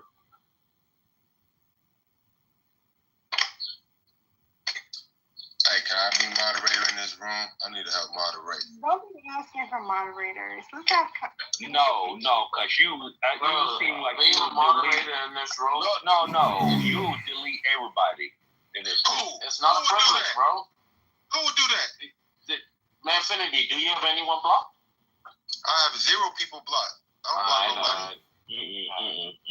Don't do it, bro. Bruce, what you got a problem with me for? No, you gonna delete 2 people in this one right now. Are you the type of person? Why would you accuse me of that? Are you the type of person who is not willing to abuse his mob powers? Meaning that if someone's cursing at you and all that other. You would have to be humble. Like, you see, I handled a situation with Dollface, and I was like, "Hey, calm down." Most people would just move it down. But being a martyr, but why did you allow me and her to go back and forth for so long? He's a good mod. Because I felt like it would have been wrong for me not allowing you to express yourself. Right. Did you enjoy the content that was created? Not really, because I don't like to see women and men go at it because I always think that the man is pushing them.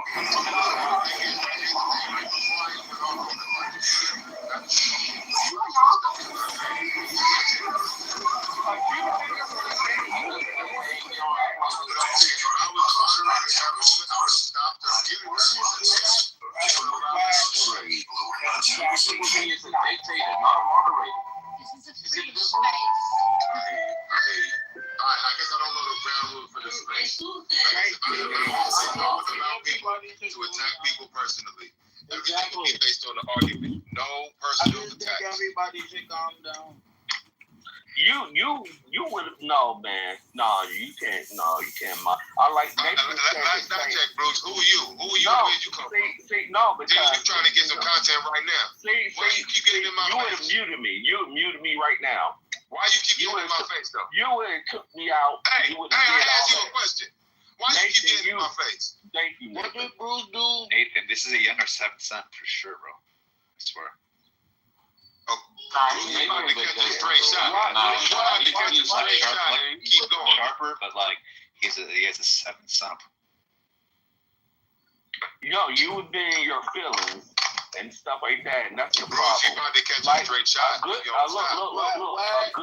good mod. Let me tell you something. A good mod will just let shit flow, and then everything would just flow by itself.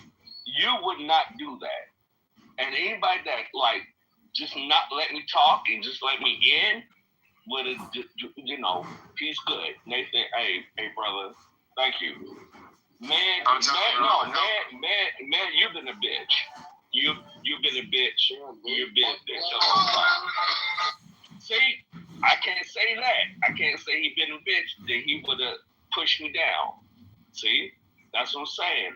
Nathan is like, let shit flow. Me as a mod, let shit flow in the store.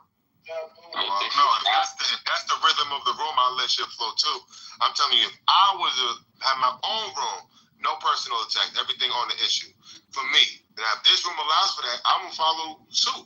I'm not here to impose my view on people. You sensitive, nigga. You sensitive. I ain't sensitive at all. If I was sensitive, I would have done something. No, nigga, you've been sensitive. You sensitive right now. What makes you think I'm sensitive? I'm telling you, Nathan's like, dude, just let it flow, let it go. You're like, why you gonna say that? Why you put me as a mod? Anybody that says, let me be mod is sensitive, dude. You're not a good mod. Bros, you didn't hear me say that if that's the vibe of the room, I'm gonna rock with the vibe. I said if I had my own space, I would not allow personal attacks. But if this room, I wasn't done talking. Excuse me, I wasn't done talking. If this room is called chillism, and y'all are chill when it comes to personal attacks, once the ground rules are explained, I will enforce. I will gladly encourage the rules of the game to be followed. I'm not here. You've been the only one talking in this room right now. That's right, because I'm talking. I got some sense. You ain't got no sense. No, nigga, you been talking about the most negative shit ever. Good time and see what happens. Nigger. And you put the ER on there. Yeah, and I'm black. What the ER? You ain't black. You ain't been blacker day in your life. All right. But see, I bet you've been the first one. You've been the first one muted me, putting back down. Letting me say anything. Today, so why are you tripping? I didn't see it happen today, so why are you tripping? I'm asking Nathan, you want to give me the Green Bay? No, I hope Nathan don't get to it. I'm a nigga now. Yeah, you are that. Bruce, chill out, Bruce. Come on, man. No, I asked Nathan a question and you got something to say. Why you keep getting in my face, though? No. These are trolls, bro. If I ask Nathan a question, what you got? If I ask Nathan a question, what you got to say about it? Shut your ass up. See, we already see that you're fucking. Let me tell you something. You lucky I'm a Christian. You lucky I'm a Christian. I moved them down, bro. I smack the shit out of you, but for you, I'm Christian. Sorry for that, man, Infinity, bro. The thing is this, man. We have a lot of trolls coming into this room. My question is this. Why would you be seeking a moderator? Let me ask that. The reason why I would be seeking a moderator is because I haven't flexed my moderator skills in a very long time. And I've been asked on another major room on this app to moderate as a solo moderator. So I want to basically flex my muscle. It's nothing to congratulate about, but I want to flex my muscle a little bit. And it's only going to be for a period of time. I'm not asking to be a moderator from here on out. But I do have great moderator skills. I listen. I allow people to finish, especially if we're having a discussion about a certain topic. I want to show you and others that I got the skills. And I can go do my own room, but they got me shadow banned on here. So the people come in 1 at a time, 3 at a time. I don't got no time for that. So at the end of the day, you have to ask for it, you're not ready for it. This thing you want us to train him for politically correct? Yeah, you have to ask for it. You so what you say, man? What you say, You want to come get the sauce over here and bring it to politically correct? Come on, man. No, it wasn't politically correct. It was not politically correct, brother. It wasn't politically correct. It was another one of them rooms, and I've been offered to mod the room by myself. And the jokes, listen, in this room, the jokes is time now. Then I could not take that shot. I don't know what he said. But anyway. Like I said, man, in this room, being a moderator is more of a hassle than a privilege, bro. Like, no, you not the way won't I do be it. able to, like as a moderator, you won't be able to interact like how you normally do with other bags. Like, as a mods can't be like all up in the videos, you know? Like Diddy. You know what I'm saying? But that's what I'm saying. I would like to do that. I want to fall back and control conversation and allow, for instance, I would allow you and Dollface. I would. You ever seen Lou Fax, Intellectual Gangbang? I love how he mods, right? If two people are going on opposite side of an issue, he'll call it a squabble. I like how he came up with that term. And basically, everybody gets muted. The two people go back and forth, no interruptions. Like he'll ISO. We already do that in this room. No, I don't hear. It does happen. That's the place I hear it happen. And then we'll come in like straight up, and we'll say, "Listen, a regular here, bro. Respectfully." I didn't say I was a regular here. Did I? No, Did I say that? you said you don't see it. So I'm speaking from my limited access here. Based on my limited access, I haven't seen that. Too eager. Don't ever come over here. Listen, don't ever come over here and talk about like, oh, this is how Lou Fax does it. This is how he does it. That's how he run his rooms. Everybody knows how Lou Fax. No, hold on. Let me finish. That's how Lou Fax get down with his rooms. You can't come over here and being like, oh, I want to talk this shit. I want to talk. Oh, Dollface, let me get at you. The next person will get at you. This nigga's not getting at me. Fuck is you talking about? Like, you think you're on a certain level, and you're really not on there. Like, you gotta calm down. If you want to be a nigga like Lou Fax, you gotta get on your Lou Fax shit. Start your own room. Have your own conversation. You can't be, okay, well, don't want to be that type of person in the background either. I know, I just said let me be the moderator. I didn't mean to make it a conversation. No way, bro. No way, this guy fucking. If you asked her, you're I wasn't asking you, psych. I was asking I don't give a Nathan. fuck. You see how it works? You see how it works? I don't give a fuck. You see how when I asked Nathan the question, what you got to say about it? You see how I didn't ask if you asked? If I asked Nathan the question, what you got to say about it? Like, you don't have to ask Nathan the question, what do you have to say about it, sir? You're a tool right now. We just You're moderation. You're speaking while not being spoken to. No. I was speaking to you. And I said no. Don't speak to him. I said it. Now we say it. Right. But then Psych is booty clapping for you in the background. I don't give a fuck. Okay, you can booty clap all you want. I got a fat ass. You know what's here? So what's up? I said no. I was asking Nathan the question, and Psych came up off the mic. Last I checked, right. Psych ain't got shit to say about it. Oh my gosh. We're a unit. Shut up. We're a unit here. Shut up. That's Is why. that pocket? That's how I go. Right. If I ask Nathan the question, he got two lips. He can talk for himself. He don't need you to respond He for has him. 2 lips. Shut up. I know he does. Pocket. But he also has pawn. I'm a pawn. Hey, I'm a fucking pawn. How about that? I'm a pawn. No, listen. You can say what he wants. Nathan, you got something to say or what, man? What's going on with it? Oh, hey, Pocket. It's okay if you don't make it sound. I still love you, Bookie. Hey. Don't tell me that's the real person. Infinity. Look, on Mondays, we have a day called Mail on Mondays. You stick around for 1 week until next Monday. I'll make you on Mail on Monday. Test you out. You gotta be regular, you know what I mean? You gotta go there. That's fair. But I've been in here. First of all, that's a lie. That is a lie, Nathan. No, you mod random mediocre white women every fucking time they show their raggedy, saggy ass faces. That's different. Damn. Listen, Tali dislikes the fact that white women or women in general are more privileged than men and women. Wait. So and then hold on, Pockets. You can't be mad. You can't be mad of them enlisting white women because they also be enlisting dark-skinned black women. We also be. Stop playing like you don't do the same thing. Don't play like you don't do the same thing. So don't come to people. No. Mexican just be here, but he's here like off and on. I need him to be here. I need him to be inside here for a week to see how them shoulders really run. What if he identifies as a white woman? What then?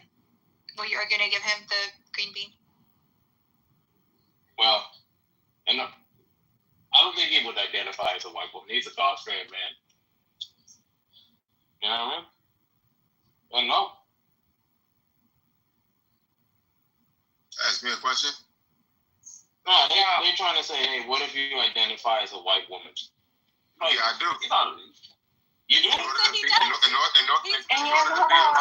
got to become a moderator, let's do it. You can be black women. Okay, let's go. We have to go to the questionnaire. You willing to go to the questionnaire? Let's do it. All right. As a white woman, do you spit or swallow? Yes. Neither. Now you gotta pick one, buddy. I gotta pick one? Yes. I spit. Okay. You bet. As a white woman, do you prefer the BBCs or the WCs? I don't understand what a WC is. And he may be one then. He may be a white woman. No, man, man, listen. I'm a lesbian. So I don't know what you're talking about. I'm a white woman lesbian. Hey, man, Finny, you know what's wild? I'm a lesbian too, fam. Hold on, because I be saying what I'm saying, but when y'all do this white woman shit, y'all be going, like, trying to entertain a certain type of black woman. That's what I'm trying to tell y'all. My sister, fine as hell, bad bitch, just the same type of person that be turning y'all down. She don't think that shit is cool either. Y'all think that shit is cool. She don't think what shit is cool. What don't you think is cool? I don't know what y'all talking about. She said she don't know what we're talking about now. She said she don't have nothing to do with this now. Let me tell you. All I said was I do not agree with the white woman privilege either. I know there's white woman privilege, there's white people privilege, and there's male privilege. I don't agree with none of that. Ain't no black male privilege. No, there is black male privilege under being black men.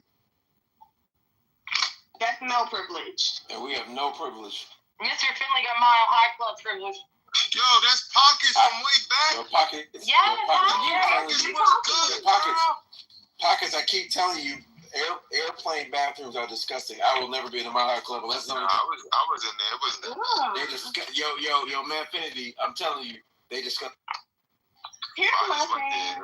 Honestly, we talk about bathrooms. Here's my thing. Mr. You and Anthony, the crazy thing that you don't know is I love Pockets down. Honestly, the fact that y'all as niggas think they're like, oh, we gonna put you in your place. We got the white girls here. Who said they were gonna put you in your place? Look at your ass. I have to look around to realize what's happening. Who said they were gonna put you in your place? Let me get my flowers, Mr. Finley. Our Pockets, my fault. Okay, and then it's double hands. Like, y'all be trying to do certain things and being like, you're on that shit, you're popping, but like, the same white girls that you want a platform are the same white girls. I'm like, yeah, that's my bitch. What are you talking about? She whoop your ass before I even know you're coming.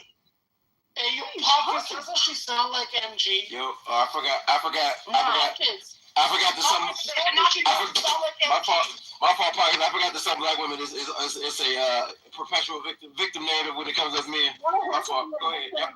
Fine, Mr. Finley. Yes, Y'all be losing. I be winning when it comes to my family, when it comes to my friends, when it comes to my homegirls. I be winning. Y'all be losing. I'm not keeping score when it comes to your family and your friends. It's a personal problem. My fault. I wasn't keeping score. My fault. I be keeping score. And it's honestly hard not to because y'all be talking shit and I'm just always winning. Yeah, I haven't talked smack to you since you've been in this room. The way you see how she got on your ass, relax before I really get on your ass. Yeah, I don't care. That's only because I got flyer points. That's why it'd be nice. I love Parker though. That's my home skillet. Even though she didn't see me when I was in Phoenix. Listen. But I'll be back. I think in 3 weeks I have a labor, I think. Oh yeah, he's buying me drinks and I'm whooping his ass in pool. Yeah, you might smell some pool. I can't play that. I will stop. Remember me from way back I then? will stop referring to white women as mediocre. I will stop. We used to play that game, the hot seat. I want to play the hot seat in this I will stop referring to white women as mediocre. Who would like to do the hot seat? Let's do it, man. I will stop referring to white women as mediocre when you show me one exceptional white Pockets. There isn't any. Yo. Pockets is an exceptional just one white woman. I'm waiting. Pockets is. There isn't any. Callie, get over it. There isn't any. It's over. There isn't any. I know. So then they should cease to be amazed when I call them mediocre. Can I put you in the hot seat? I'm gonna call sign Pockets every time. Sally, can I put you in the hot seat? Not sure what you're referring to. So there's a bunch of questions that are gonna make you squirm, but you either have 5 seconds or 5 words to respond, and it's got to be quick enough. You don't got no time to think. These are questions that are before you ask it, you have to answer a question. How about who? You. Me? What question? Make me a moderator. Would you rather? Nothing crazy, but make me a rather moderator. get boned by a man or to have sex with a gorilla? Until you answer that question, we don't. What was the question? Owned by a gorilla or what? No. Go ahead, Mike. I'll let you guys know. Would you rather get boned by a man or sleep with a female gorilla? I sleep with a female gorilla. Bam! Told you, Mike. I told you. All I gotta do is lay down. All I gotta do is lay down and go to sleep. That's it. Anyway, Tally, can I answer your question? Tally. Sure. Tally, they're gonna make you squirm. If you squeeze out of more than one question, you lose. You gotta answer every question I throw at you. You don't know it all. Wow. Hold on, that not no sense. Why are y'all asking her to answer questions? Where did she get it wrong? I think you would be a funnier test case. You want to do it? Go ahead. You want to do it, Tally, or you want to? Yeah, wrong people filling my big tits. Leave her alone. Why is sisterhood so powerful? Why y'all can't just back up for a second? Okay, I'll back up. What's going on? Who's gonna be in the hot seat? Who's in the hot seat? Why can't we be in the hot seat together? Y'all can. Okay, right, so we got Dollface and Tally. So Tally, I'm gonna call your name. When I say your name, you better answer quick. You don't got no time to be thinking about. Hear you thinking too much? I'm moving you out the room. I'm moving you out the hot seat. All right. It's gonna start off slow, but trust me, it gets very hot. Tally, how old are you? 38. Dollface? 32. It's gonna take a long time. These are introductory questions.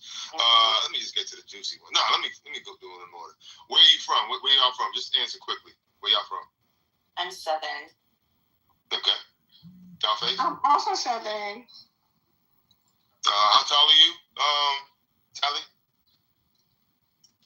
6'4". What? How much do you weigh? Hell no. What's your shoe size? Also no. Okay. Did you grow up in a 2-parent household? Yes. Did you earn a college degree? Not quite. I'm a dropout. At what age did you lose your virginity? No. Okay, that's 3. That's 3 that you bailed out on. I can't even. You ain't ready for the hot seat, girl. You ain't ready. Who wants to take the hot seat? Because the hot seat gets bad, very hot. Who wants the hot seat? You need to put yourself on the hot seat. Sounds like I have a bunch of questions though. I didn't get into nothing. She didn't even answer the basic questions. Those weren't basic. Tony, I didn't know you didn't finish the Kool-Aid. Oh my God.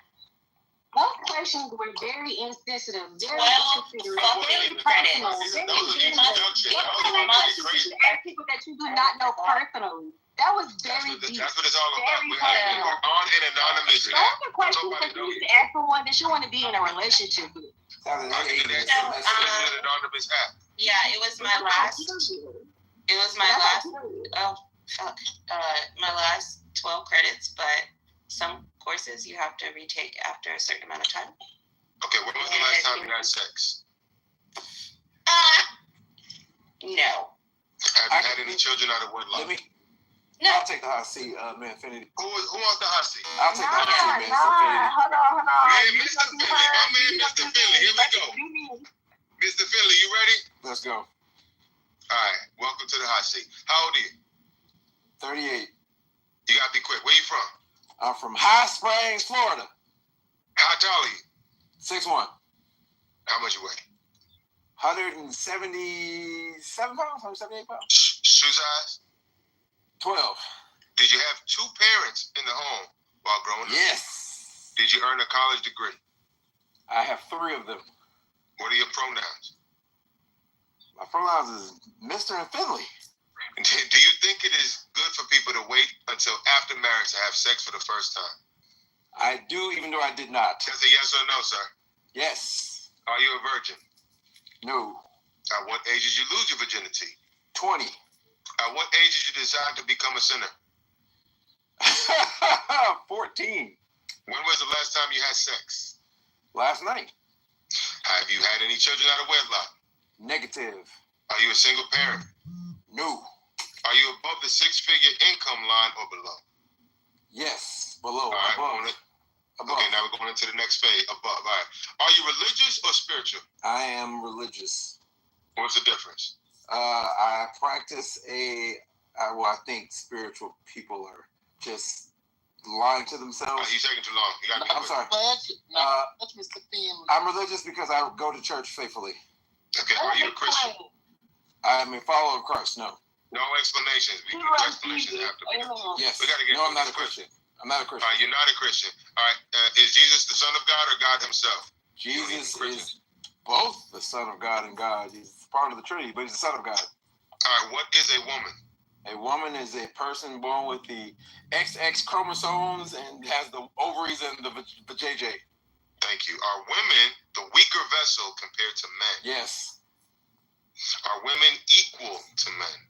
No. Is a legally yes. Otherwise, excuse me.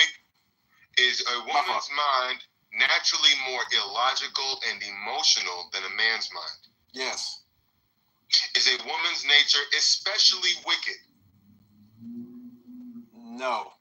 How do you deal with a woman who directs vicious anger towards you? 5 seconds. I ignore her and move Do on. highly educated, career-driven women make for good wives and mothers? Yes or no? No. Should women obey their wives? Should wives obey their husbands? Yes. Sorry. All right. Should men obey their wives? No. Should women have the right to vote? Yes. Is it in a woman's nature to lead? No. What is a man? A man is the XY chromosomes, testes, and penis. Okay. You're not married. Okay. What is the greatest evil? I am married. Oh, you are. Are you the head of your wife? Yes. Okay. What is the greatest evil? Broken families. Is it okay to hate? Yes. What does it mean to love your enemy? Pray for them and wish them well. Who is the biggest enemy of all time? The enemy, also known as Satan. Okay, so do you love your enemy? No, I don't love the enemy. The enemy and the enemy are two different people. Two different. Think about that. All right. Do you have anger? Yes. Do you recognize anger as a tool of the devil to cause overreaction? No. Okay. Let me jump in here. Okay, these are some good ones now. All right. What country is the freest, most opportunistic country on the face of the planet? Yeah, what is this fucking I actually don't know that answer that question. All right. Is America God's gift to mankind? No. Is climate change real? Yes. Was Kamala Harris a good role model for women? No. Will Kanye West become president one day? Never. Did you vote for the Great White Hope? I don't know who that is. I will be the greatest president that God ever created. Okay, No. do you believe that there was election fraud in the 2020 presidential election? No. Is Joe Biden a good president, or was he a good president? Time will tell, but early returns, no. Okay, is the world overpopulated? No. In general, what is a red flag when getting to know someone? Why am I listening to this dating lack of emotional control. Excuse me, who's interrupting? I am, because it sounds retarded, bro. Why don't you leave quietly? Why do you think we get dating advice so far, dude? We're almost done. I want to do it with my sister. So let him. I do. Double up on the retard. Okay. If heaven exists, will you go there when you die? Preferably, yes. Is the angry black woman a myth or reality? The angry black woman is a reality. Should schools be pushing the LGBTQ STD agenda? No. Is it wrong to cancel people? I had to throw that in there, I'm sorry. Is it wrong to cancel people for expressing free speech? Can we have like this idea? Excuse me. Hey. How long is this question in real talk? Just real question. I got a good amount of more questions. Y'all want me to? Oh no, To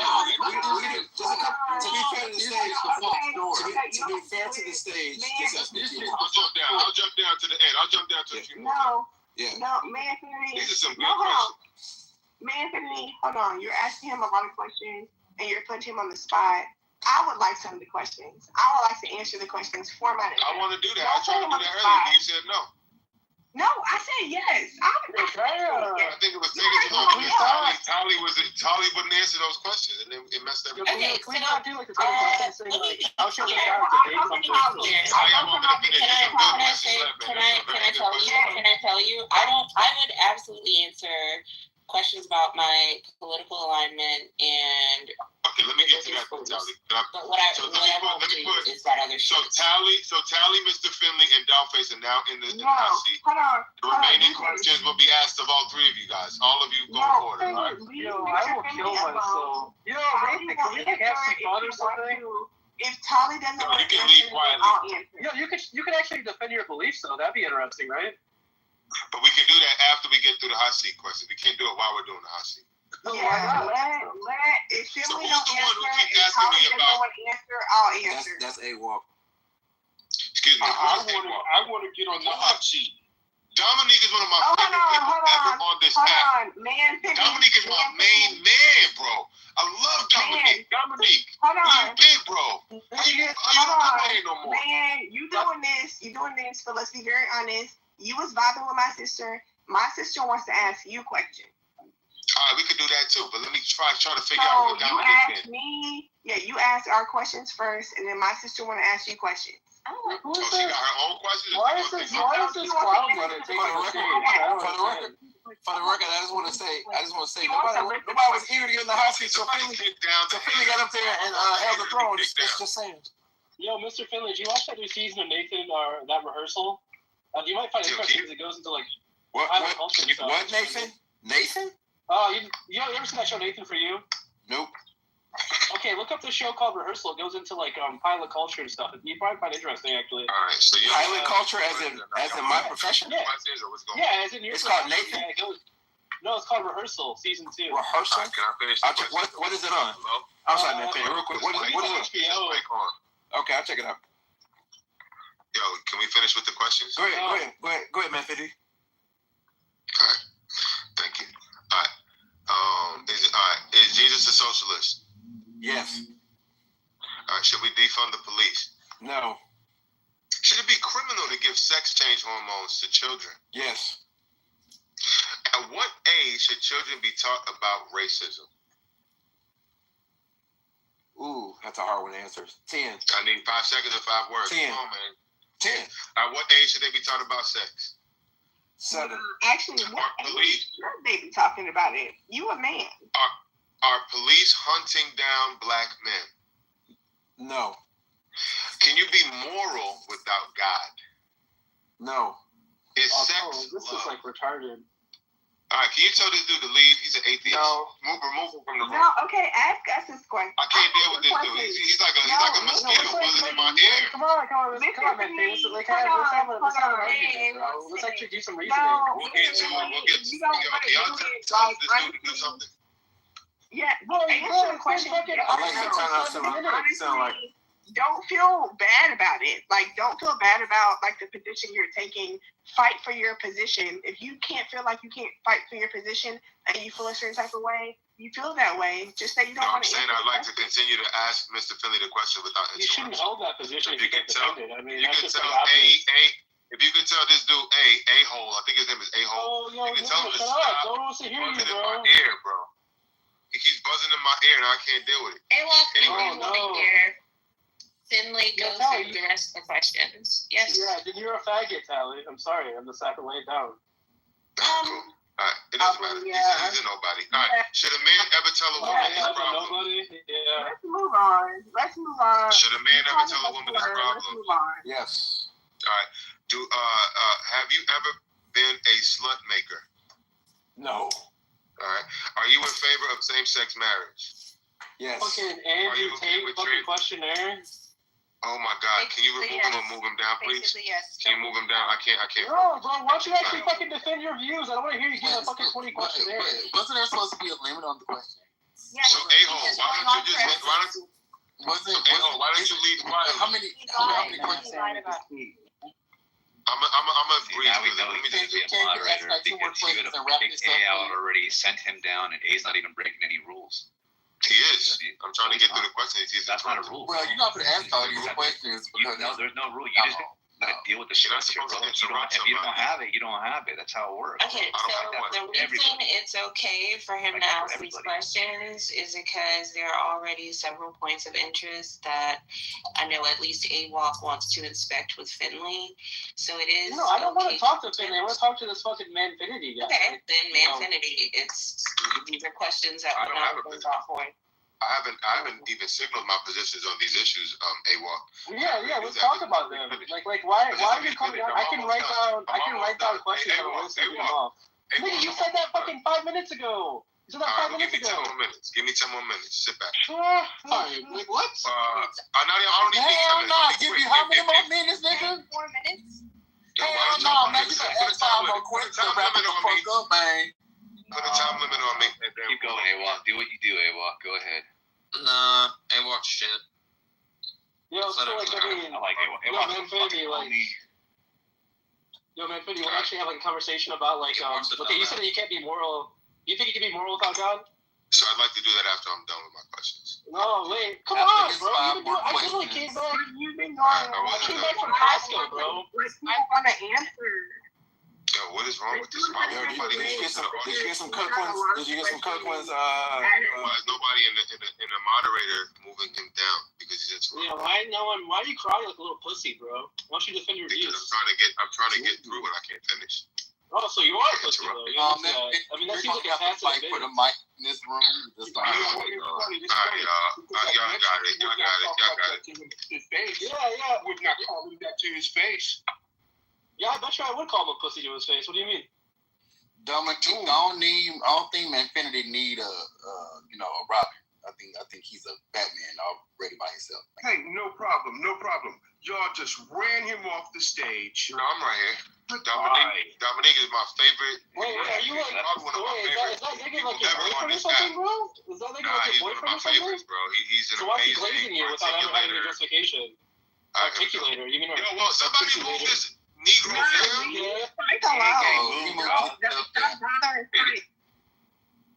Stop bothering. It's like, mind your business and ask.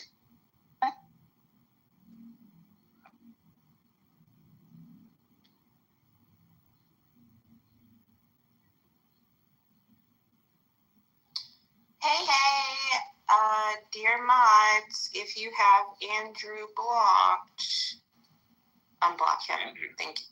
No, I'm not doing it. Alright. So,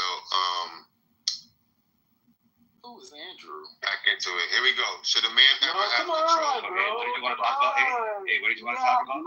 Yeah, I want to ask the question. Why can't you fucking finish the question? What is it? I'm gay. But you just need your white ass in here. What the fuck they want? Why you being petty? That's not my giant shit inside you, bro. Yo, Nathan, how about this, bro? You ping me when this. No, Nathan, you ping me when this fag gets done. How about that? I'll come roll out. Bro, I can't stand none of y'all, bro. Go ahead and I can't fucking stand y'all. No. Let's move on. Let's move the fuck on. Let's talk about what A-Wall want to fucking talk about. And it better be fucking good, bro. Okay, before talk about dumb shit. You got 5 minutes, bro. Oh, I got 5 minutes. Okay, oh my god. I just put Andrew's profile in the chat. Just click his profile. If you haven't blocked, unblock him. Yeah, so Vanfinity, like, do you think you can be... No, don't talk about don't fucking talk about no. Make up your own shit. Don't use, no. Make up your own shit, nigga. Make up your own shit. Don't use them. Okay, cool. Okay, so I can talk to someone else? Is that what you want? No, make up your shit that you want to talk about. It ain't the, hey, I'm going to question people hour, bro. You better have something fucking good to talk about. Because you just read something that I thought was good. Go ahead. That doesn't make any sense, okay, cool. You just let Get out of it. Okay, cool. So, like, if we talk about, like, do you guys think that, like, reasoning involves coming to a conclusion about data? Do you have to pay for this upgrade trip that y'all have? No, I don't think so. Who is that? Who are you? You get a free trial. I mean, like, you can reason without having, like, an output or something. Yeah, you can reason, like, just, like, purely logically.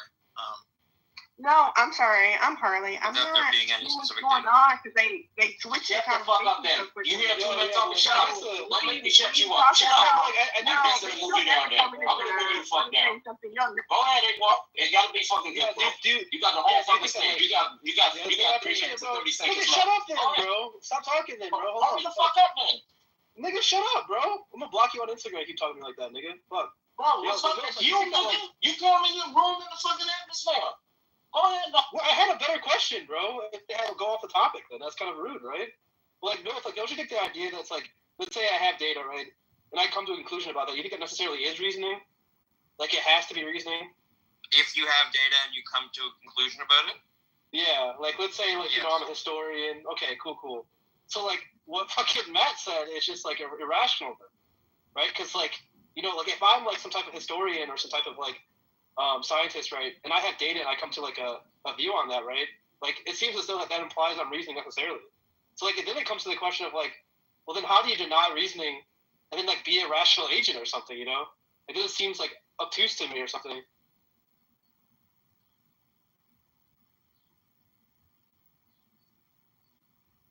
Wait, someone wanted to... You got 2 minutes, bro. Someone wanted to deny reasoning and say that they're a rational agent.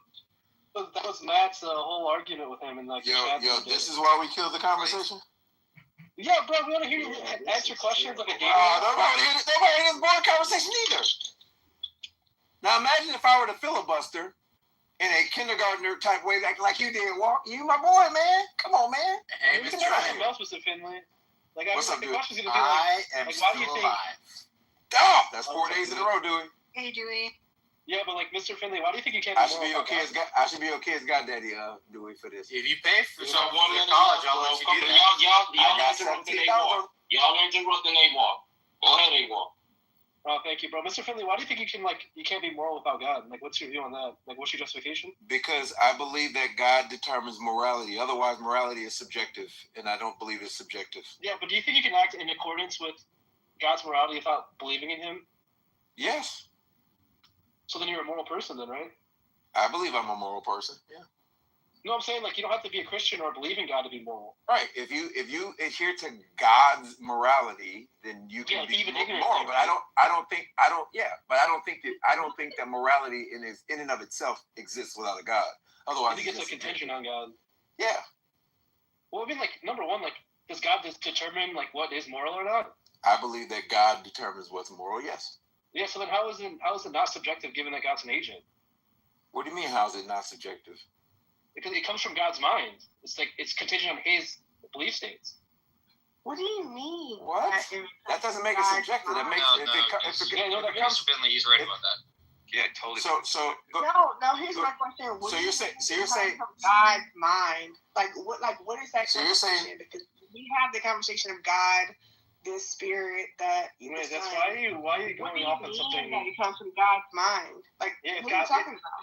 If God determines what is moral, right, given his belief states, right, they're contingent on his beliefs, right, they are coming from his subject. He's a subject, right? He's a mind. He's but an if you don't believe that his beliefs change, how would it be subjective if they were? Better. Like if I was a person, like, and I was like, I never changed my belief states, right? Nevertheless, I had beliefs, and those truth values of those beliefs were grounded by my attitudes. They would still be subjective, even if they were stagnant or kind of like crystallized, right? Yeah, but they still come from my mind. So I think you'd have to argue that God's mind is objective. There you go, Dewey. Yeah, there you go. That's a weird argument to make, but maybe you could make that. But right. I believe. What does objective mean to you? Objective means it has a meaning. It's not what it means to you. Right? So objective just means not dependent on any agent's stance. So non-dependent on agential attitudes is like the definition of objective, right? And if God is in fact an agent, which he is because he's like a mind, right? And if it's his attitudes that are the thing that's determining what's right and wrong, then they're in fact subjective. Yeah, but the nature of God is also different because God's will becomes objective, right? I mean, if God wills something, it becomes I think thing. he's equivocating on like objectivity. No, my question was, I don't know. It means if he says "let there be light," if he says "if let there be light," there actually is light, objectively speaking. Okay. You're just equivocating on objective. Yeah, you're just not. I don't know. I'm just trying to play with the idea. Calm down, everybody. I can't even fucking play with ideas here. What are you talking about? You're doing it again, man. We don't get. No, hold on. If we're saying things are subjective, right, and it is based on just what we see and not how we interpret it, that means that you do feel like there's two separate type of women, right? Because in the beginning, God made man and woman, and then later he made Adam and Eve, like Eve off of that. So like if we're gonna do subjective things based on just randomness, I agree with all that. That was great. No, Dewey, please don't encourage her to deliberate. This is like I loved it. I thought that was brilliant. No, I thought it was really good too. Maybe we can move on though, because there was such a good point. I don't think anyone's agreed. I agree. Everybody agrees. So that was good. Finley, now that we know that objective is not mind dependent, right? And God is a mind, it would be subjective, right? Well, I don't look at. I don't. The reason I think it's objective is because I think that subjective means that it's subject to change, right? This is my very oversimplified explanation. That's wrong. And I don't think that God. This is Millith. Relax, man. Jesus Christ. What is? I don't know what it is with you, Millith. All day. No, because you always no. So relax, man. We're having a thought experience. Relax, bro. I literally just said it's my oversimplified definition. It could be totally wrong, but it's mine. Don't take from me. But that's just how I look at it. I also don't look at God as a simple agent. If you found out the definition of how you're using it is wrong, then that's fair. Change your belief. Then that's fair. But I don't. It wouldn't change my belief though. That it's subjective. As wrong as my definition may be, I look at God as being different than just a regular subject. So and we can talk about it, but why do you feel like it changes your belief? Why is it that when people say certain things about the Bible, it's like, okay, we can move on from that, or like, okay, I get what you're coming from, but I still move on from my belief? Because you're probably not addressing their points. It seems as though you're like an incompetent reasoner, given your attitudes in this conversation. I was being nice to you, and I see you don't like that. That's me being honest. Like, I'm not trying to be rude. I'm saying, like, that's probably an account. I feel like, honestly, my whole thing is just like, y'all are saying, like, oh, these things are true, when I'm being like, oh, this is why I stand up for my girlies, and, like, this is it, and you're like, okay, move past it, and then you're being like, okay, well, this is the thing, and I'm like, if we're going to talk about Christ, I know why Jesus loves me. Like, we can always have that conversation, I don't like when other people. Anything that was said here. No, when they were talking about earlier, like when it's just like, oh, well, this isn't Christ-like, this isn't this, this isn't that, and I'm like, as soon as I said something, they was like, we gonna move past it. I don't like that.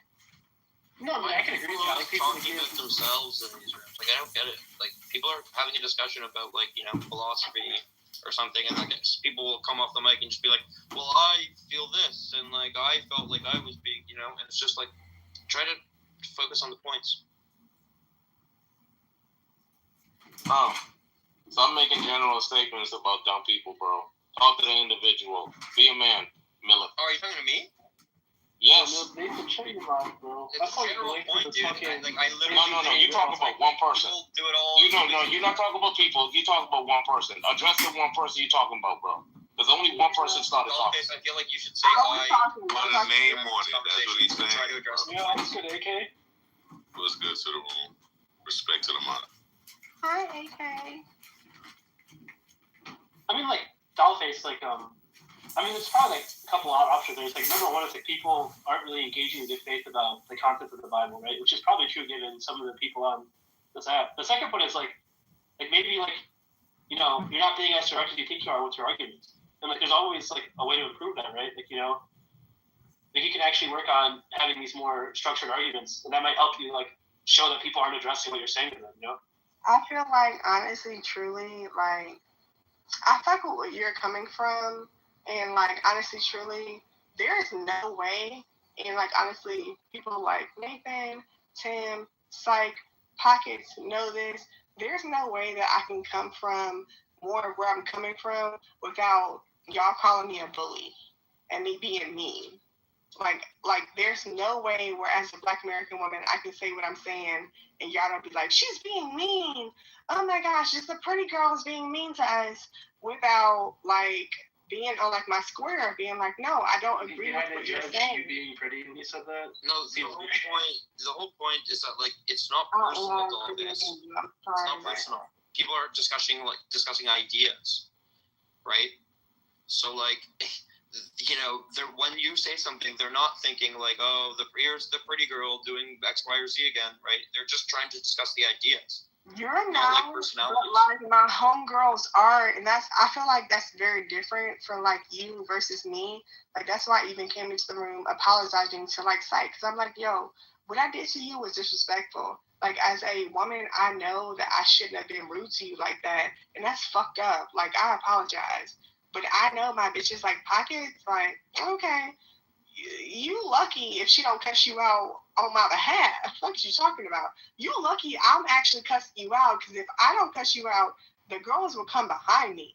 What you talking about? Yeah, well, so it's like a whole situation being like, and also too, just like y'all as men feel like y'all are really banging the Charles and doing what you're doing.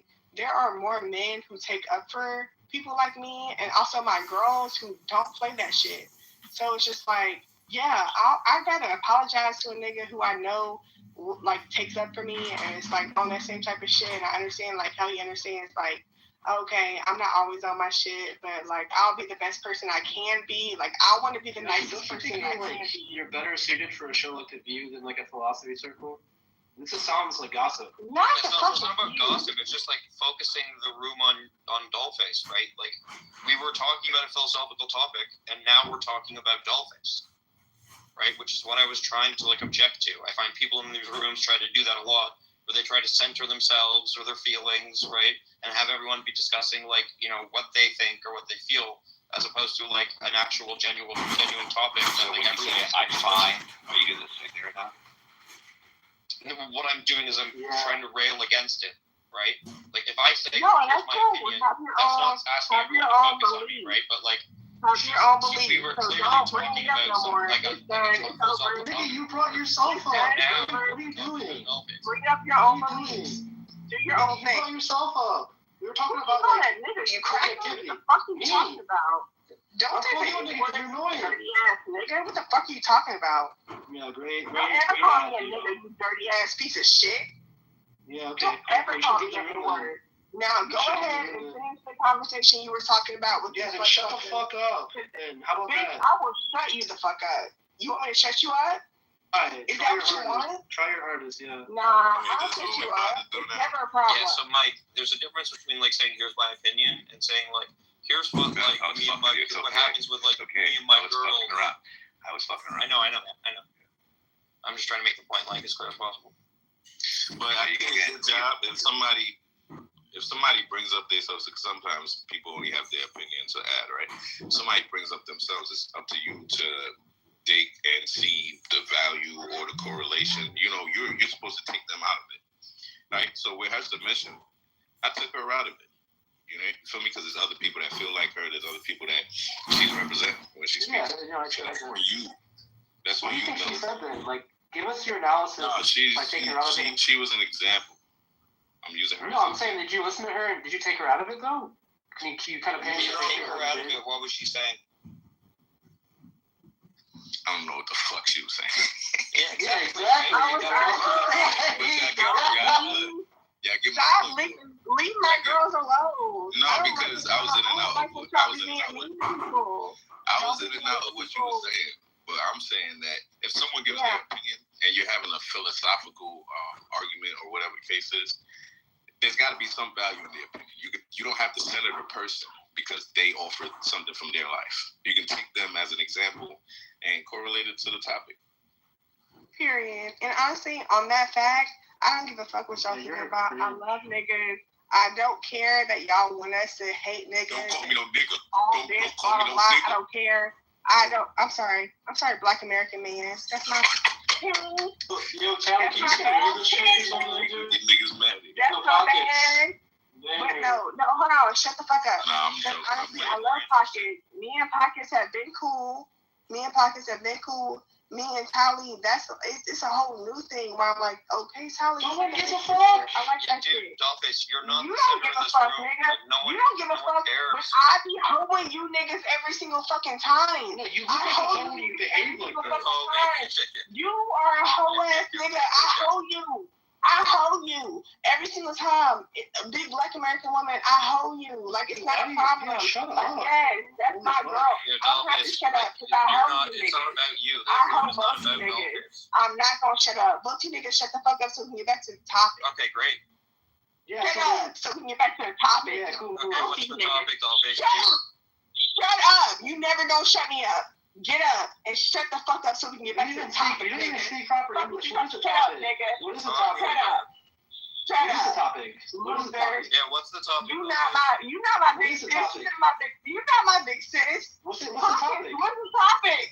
Tolly, what's the topic? Chill, what's the topic? Spike, what's the topic? You hoes is nothing to me. No, we Shut were the talking fuck about up. the topic before you interrupted. Shut up. I don't care. Everybody else can talk. You niggas shut the fuck up. Bro. This is what it looks like when someone centers themselves in a room. Niggas. Yo, Nathan. Hey, Monica. Yo. Hey, Monica. Can you get rid of this fucking monkey? Honestly, you Listen, man, niggas y'all ain't ran got away, no man, wit. Infinity. That's why you're I was lucky. enjoying that You're conversation a you monkey had, man, with because Mr. you Infinity. niggas ain't got no motherfucking lips. Yo, dude, come on, What do man. you mean? My lips are voluptuous. Lipless. I have delicious Lipless. lips. Yo, Big yo, Tally. monkey nigga. Yo, You Tally. ain't got no lips. We Yo, got you Tally, in you there? cages and it's okay. It's okay. We got you in cages and it's okay. Why do you people Big come Black out here and American just will behave never like lose. Don't do that. We'll Put never a name on it. lose. You're talking to We'll one person, never not lose. people. Why do All y'all Dollface have come out here and behave cut off like this? AAABE because you speak of us. Dollface is what we might call a coon. Yeah, she's a coon. A Nothing coon. wrong with coon. She's like a porch monkey. Nah. I really am y'all niggas' big brother. I be thinking about that. Are you drinking right now? Are you like drinking? No, I don't have So to. you just like naturally Hey, are the shut retarded. the fuck up. Hey, No, you no, keep don't using blame words the like the R drinking word now. and this and Don't do that. that. Like, honestly, you have to use all these bad words because you Okay. Listen. trash. You're white trash. Pockets. Wow. I can't do it, Pockets. I can't do it. Help me out. Dollface, I'm begging you, love. Let's just like. Right.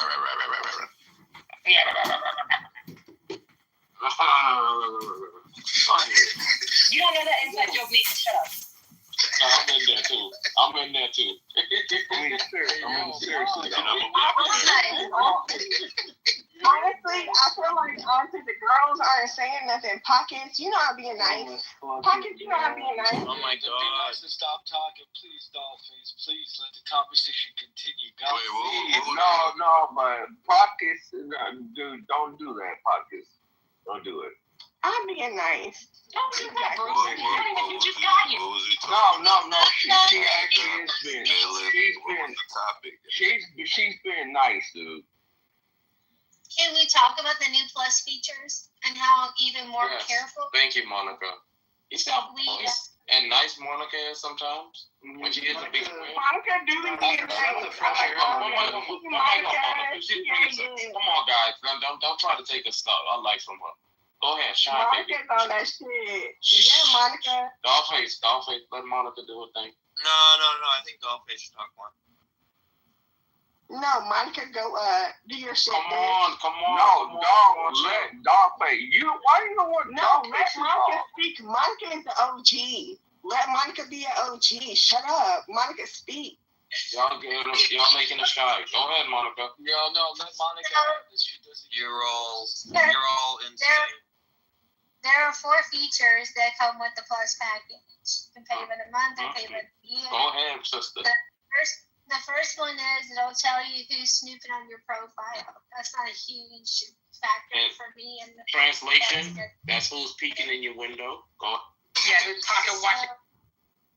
it'll also allow you up to 7 or 8 links on your bio.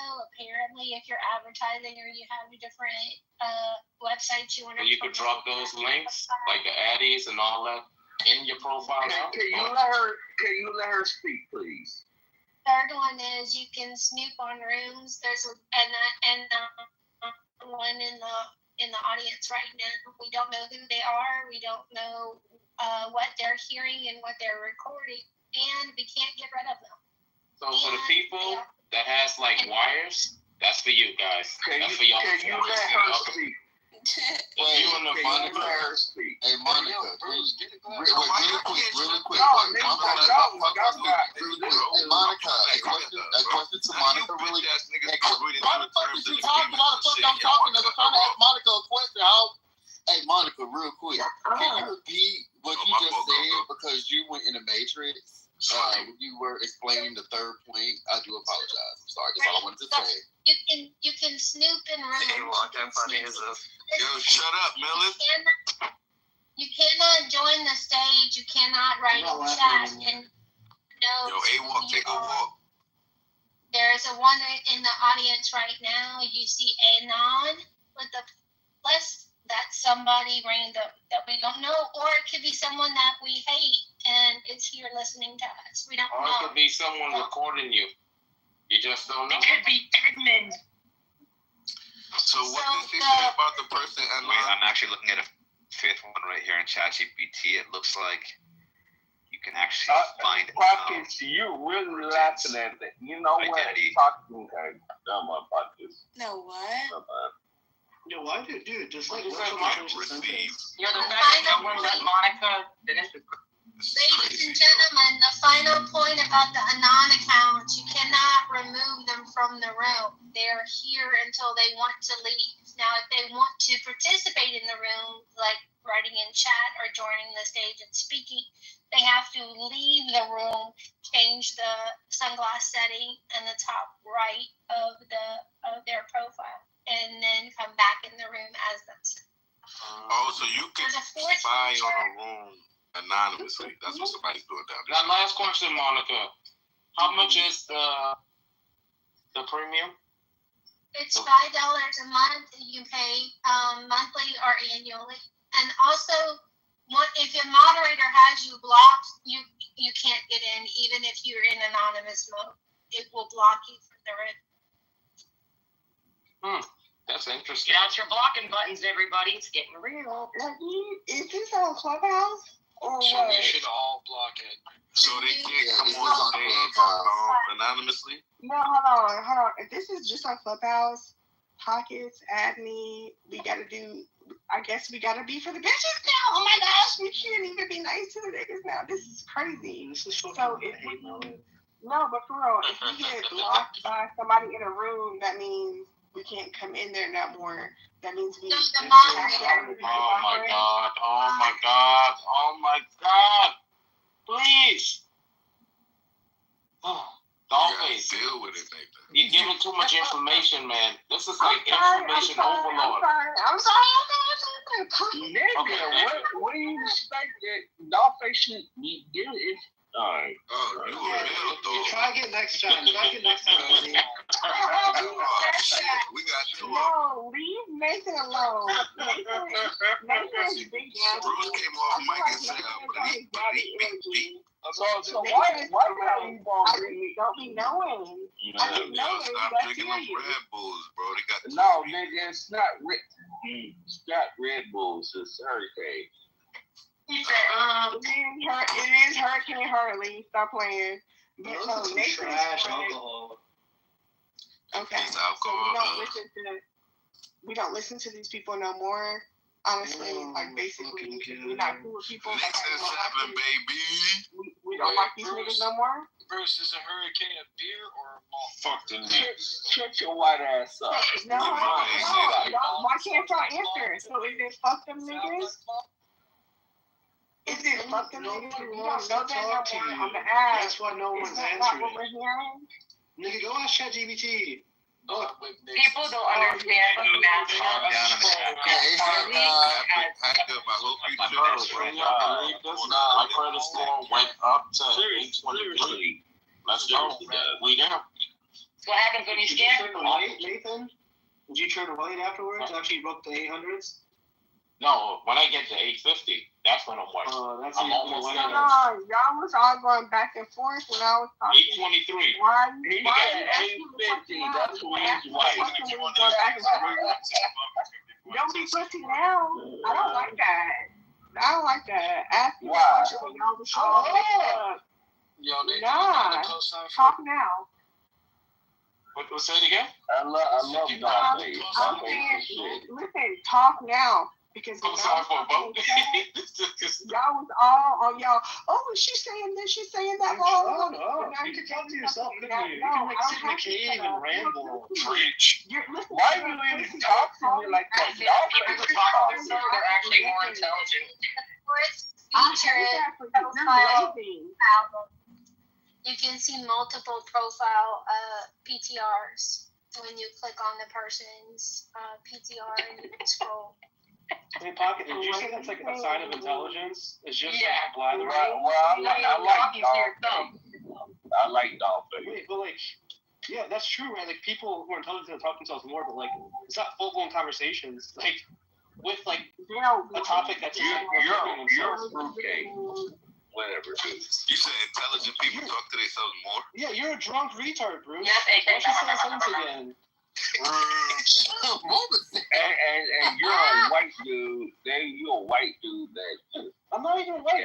Shut up. Motherfucker ain't white. Oh well. Not white. Yeah, that's a lot of people about that. What makes y'all just call people up based on their voice? Y'all just be calling people white, black, all types of shit. I mean, nigga, he sound white. Yeah, say that he sounds white. Don't call him white. You know you on the phone, right? He sounds white. Y'all know things about people, bro. This shit is weird. I mean, but you the same way. I am not the same way, brother. Yes, you are. Okay. Hold on. Where do you think I am? Where do you think I am? I'm trying to flip the dimension somewhere. Bruce, I think you're whatever you said last time. Hey, don't give Somali. Yo, mods, this is a great way to run a room. Just have a bunch of drunk people ramble at each other. But you guys got like people that got weekend. Why are you talking about with the room? This is what you got. So all y'all weekends though. Me and my girls, like, you never make fun of us. You never make fun. I dog walk you. What that's a good dog walking? It's like a little bit Jewish, bro. I'm just gonna move down the troll, bro. Alright, Bruce, He's sorry getting for around that, the bro. girl. You just making noise. Alright, let's get a conversation on the table. There Try we this go. again. If you can't do it, I'm sorry. We're gonna have to move on, and we might leave you if you can't keep up. And I'm talking about you just can't say random stuff. You got to add to the conversation. All right? That's crazy. You got to get that statement. You can't just.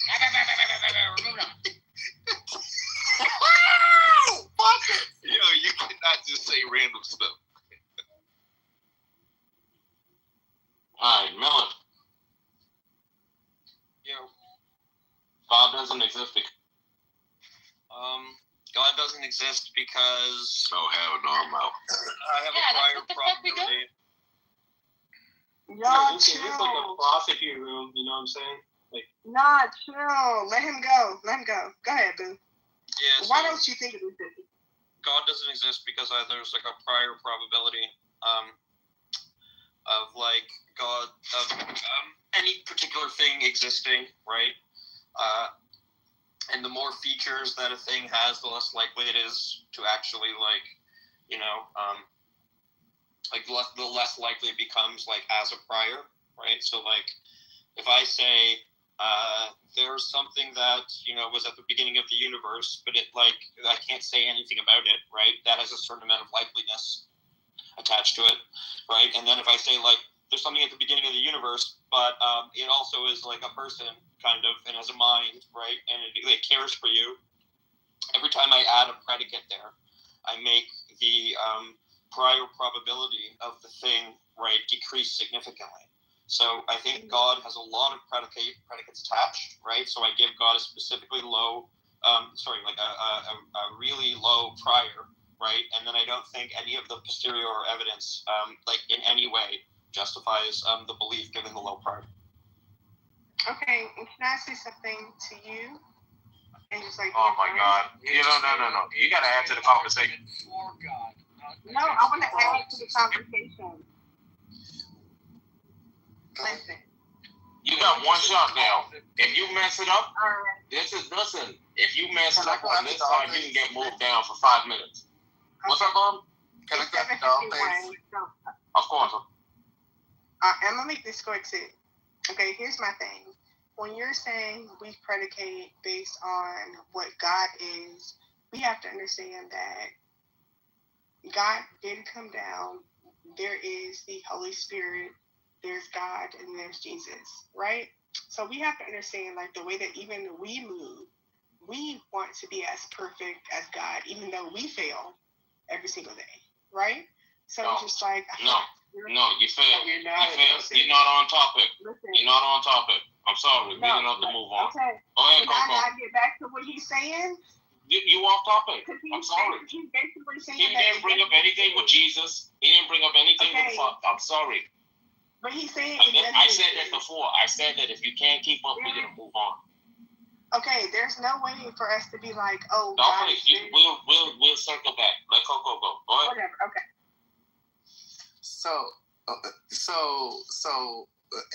and is it Matthias? Yeah. So now you said that God, like to you, God doesn't exist because, what you said, I believe you said two things. Because first of all, my question is, when you think of God, are you thinking of just a actual physical character, or are you thinking a little bit beyond that? Are you asking me? Right. I'm assuming that God is non-physical, right? Okay. God is like prior to physical things. Okay. Mm-hmm. Okay. And you say you don't believe in the entity that is God because you said a P word, and I was prior. Specific argument is called the low priors.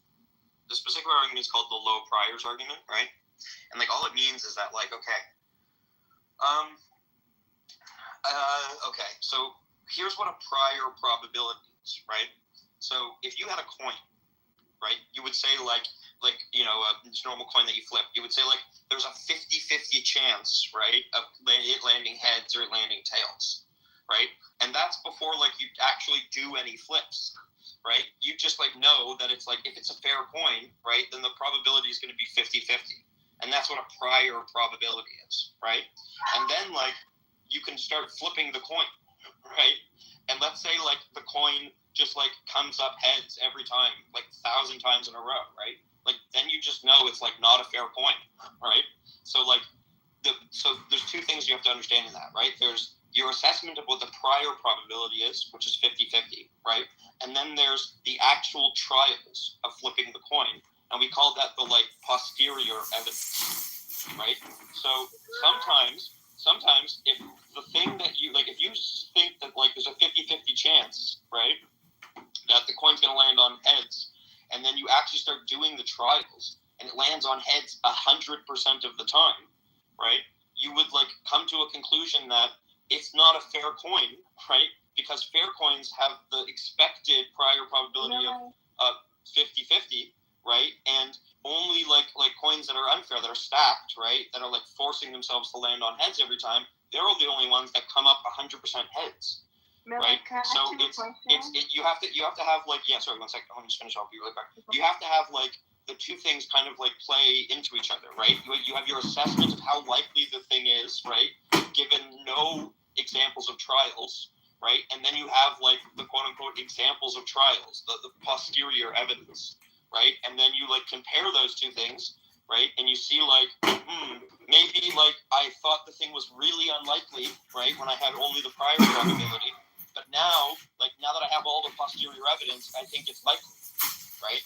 But like, you have to like overcome like what you can initially conceived of as its low prior probability, right? So it's like if you have a low prior on something, it just means that you need more evidence in the posterior trials, right, in order for you to believe that thing. That's just kind of how that works.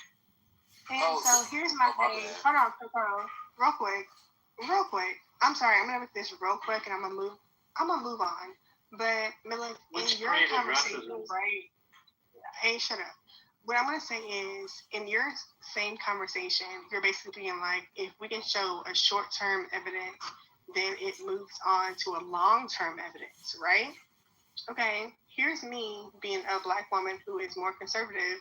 Let's actually talk about it, right?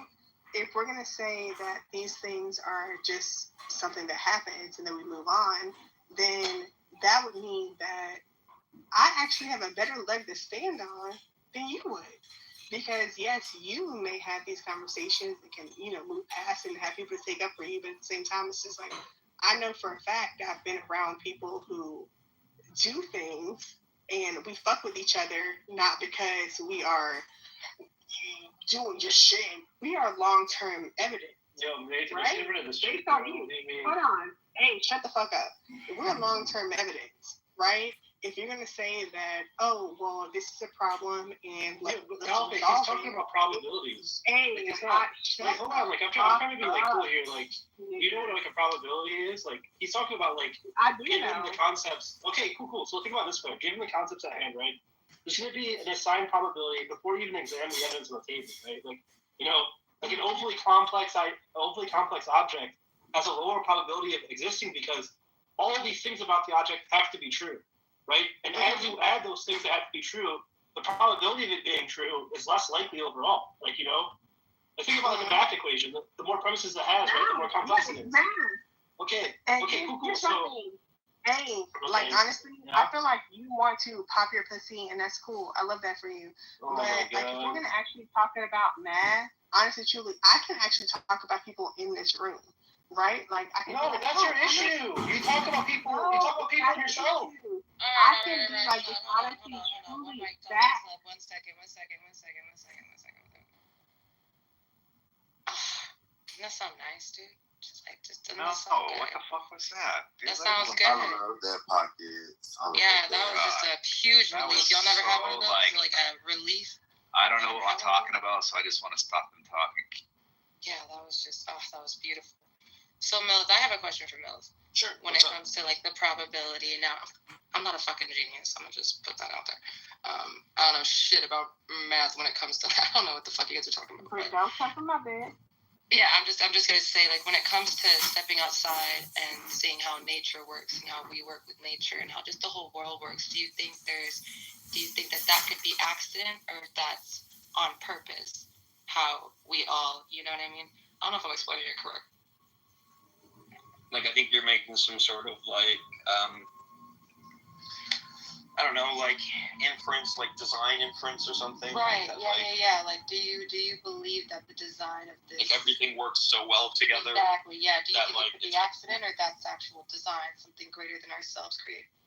Oh, I think it's like most likely accident. Okay. Right. So like, yeah. So I think like there's a ton of stuff. Like if you look into it like really closely, there's like a ton of stuff that like just doesn't make a ton of sense about like how life works. Right.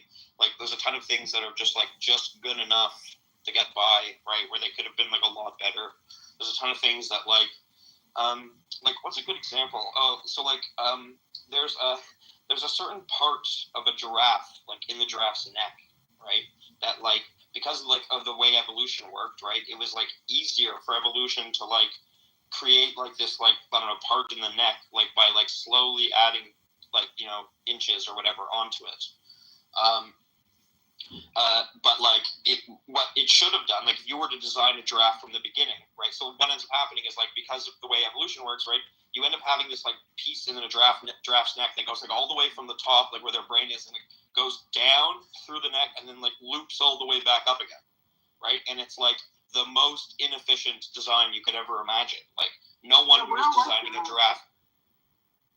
Sorry. Now, where are the giraffes from? I'm just asking. I'm sorry. Oh, yeah. So they just evolved from like common ancestors. And what? Right. So there was something that was like a giraffe. Giraffe, like I always wondered about certain like coincidences, right? When like we breathe CO2 and the trees around us. Hold on about this. Like we breathe CO2 and the trees around us need that CO2 to carbon dioxide to thrive, to build. Certain things I've always thought can't just be happenstance or accidents. Like to the fact where the entire creation needs each other to survive in a way. It just seems too divine to really question.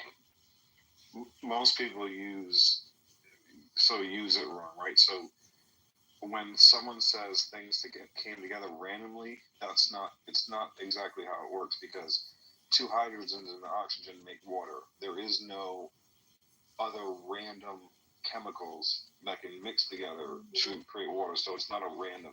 Yeah, but I don't think they're not talking about that. Like, they're not talking about the actual, like... No, we are talking about that, because Black Americans think... Yo, Dollface! Yo! I'm trying to help you, ho.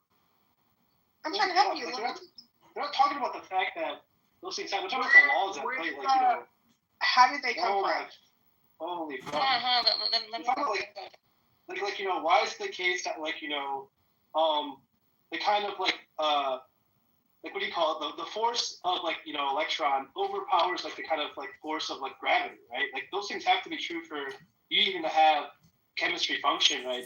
And they're saying something like, well, it's not just the fact that those like molecules make water. It's like why do those molecules even have the relations they do? What grounds the kind of like the framework for the actual laws?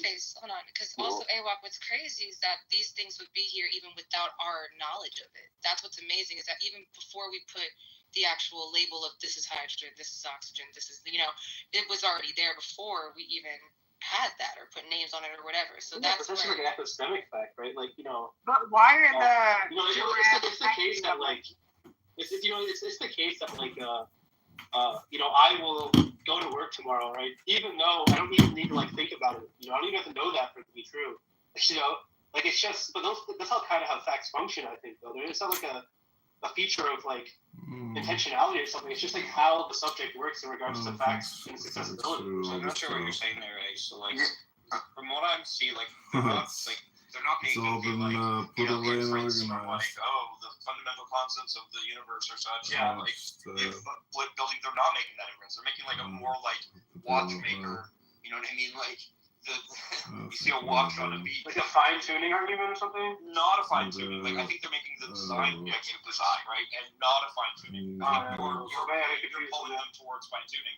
Whereas I think they're really trying to make like the watch make. No, I think A was responding to the molecules or the water coming together, being the hold on, you say like the lack of randomness. You say the lack of randomness is like it was my point. It's like Dollface sucks. Right. Yeah.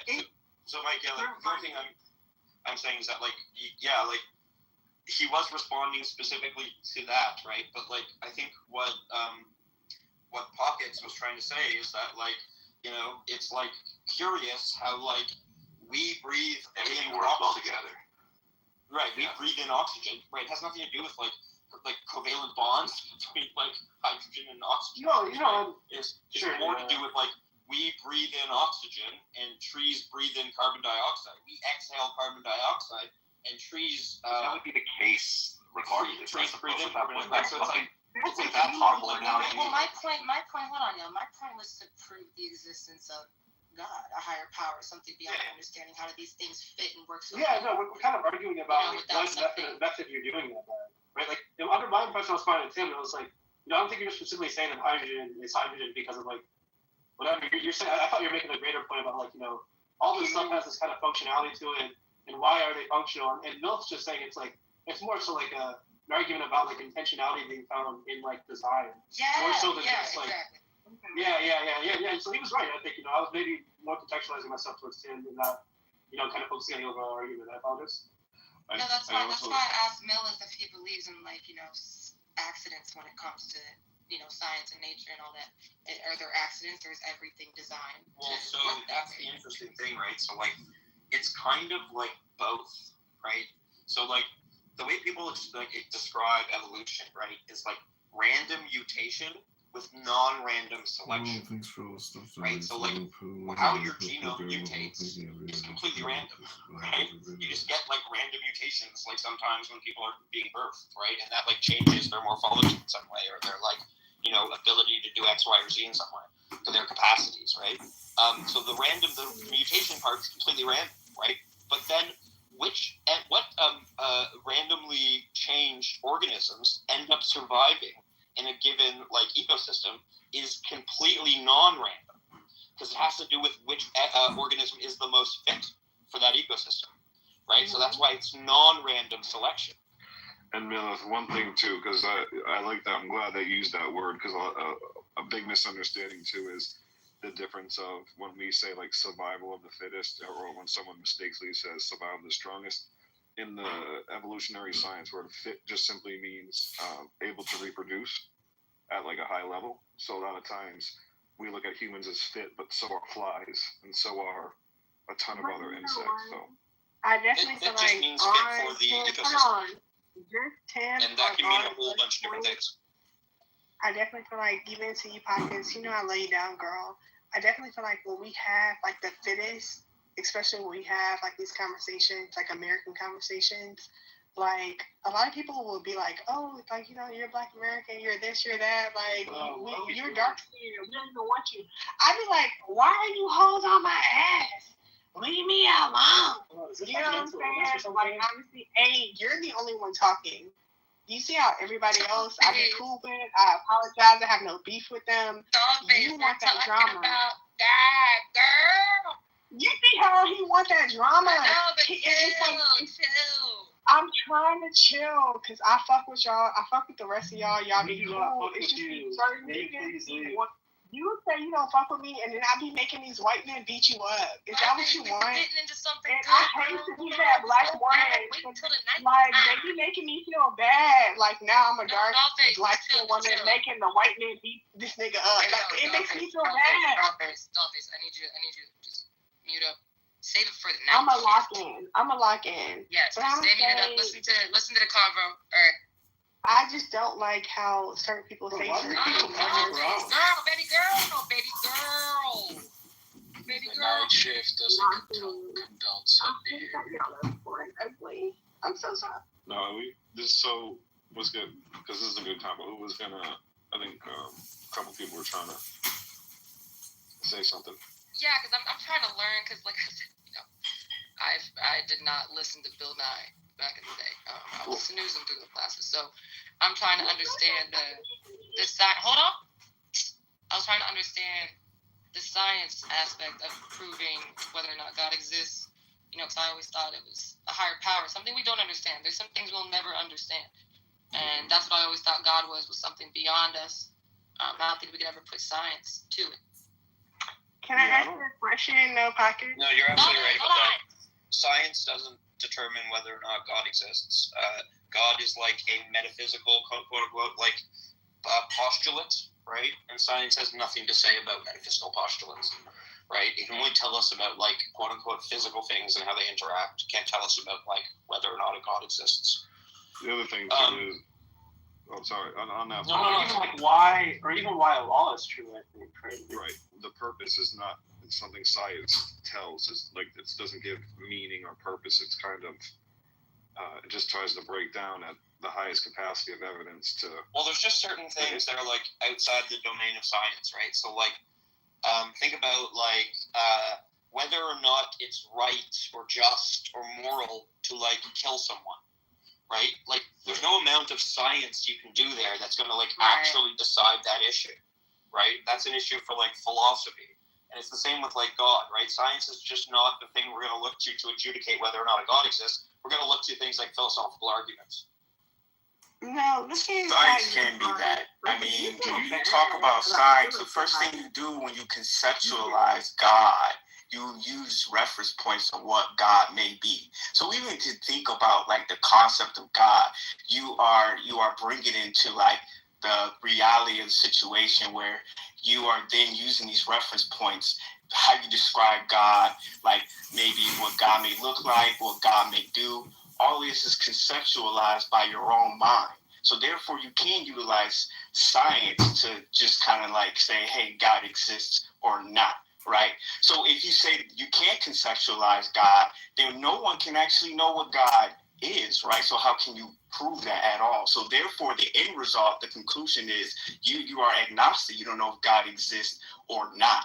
But if you say there is a God and you listen to scripture or whatever religion is out there, then it has been conceptualized. It's descriptive at that point. So therefore, it's now brought into the reality of like existence. So then you can look at science to kind of like, determine whether it is there or not, or even philosophy. No, but that doesn't seem right to me because like, think about it. Like God could exist and we could just be like not able to conceptualize it. Right? Like those two things come completely apart. So like our epistemic limits, right, as like, biological beings that like aren't omniscient, aren't omnipotent, omnibenevolent, right, don't have any of the omnis, right? It might just be like impossible for us to like fathom like a true like a concept that actually maps on to like what God really is, right? Like we might just be like we might not have those types of senses, kind of thing, right? Like we might just be like limited in that way. Why do people because I don't. But it can still be true that God exists, even if we are limited in that way, right? But why do people use like? And I've heard this. Hold on. I've used this like I've heard this like maybe once or twice. I don't know. But why do people use like the Big Bang Theory as a reason to prove? Because they don't know what it is. Well, no. I think so. Pockets like. You can use scientific evidence to like support premises and philosophical arguments, right? So like people will make arguments like if the universe began to exist, the universe has a cause. Everything that begins to exist has a cause. The universe began to exist. Therefore, the universe has a cause, right? And then the people will say like that cause is God. Right, so like it has to be in order to support. Sorry, yeah. Yeah, well, it has to be on cause as well, right? Yeah, I was just adding that point because that's an important part of the premise is that like the cause has to be on cause, and that's how you get like the necessary. Right. But to specifically touch on what you're saying, like I just want to finish when they found out that the Big Bang Theory was what it was. So it's let my Jewish bro cook, right? Let him cook, bro. Yeah, so I just want to land this so it's very clear, and then I'll shut up, obviously. So like in that argument I just gave you, right? Everything that begins to exist has a cause. The universe began to exist, therefore the universe has a cause, and that cause is God, right? In the second premise, right, the universe began to exist, someone might bring up the Big Bang as evidence of that fact. Does God exist? Right? But it's so the conclusion is God exists in that argument, right? But it's still a philosophical argument. And even here's my thing, Mila. Even in that conversation, God does still exist, and I feel like that's why y'all. All right, I'm back. Look, Dollface, you just question begging. Like, think about the kind of argument we're having. No, let me finish the conversation. You're not engaging. And I'm trying to tell you why. Let me finish what he's saying. Let me answer him. Either you let me explain it to like Nathan or just like. Listen, you were talking to the other niggas. You was letting them be quiet. I want to answer him specifically. You're not answering him. And I don't have to do that. Honestly, I don't have to do that. I don't have to do that. I literally don't have to do that. Like, I think that's one of my favorite things about being around the whole ethnicity of people. I don't have to listen to you. People. I'm black. I don't have to listen to you, nigga. I don't have to listen to you.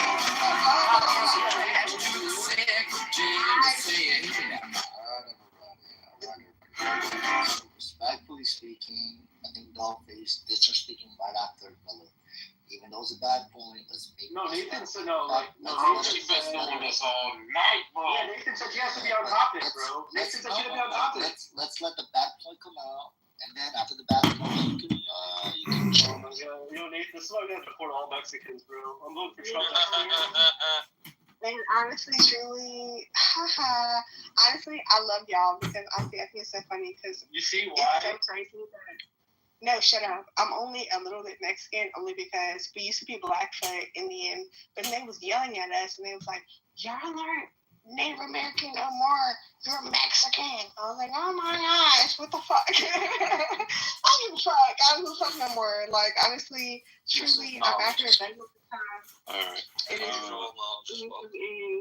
Nathan, can I count? Can we count that as your submission?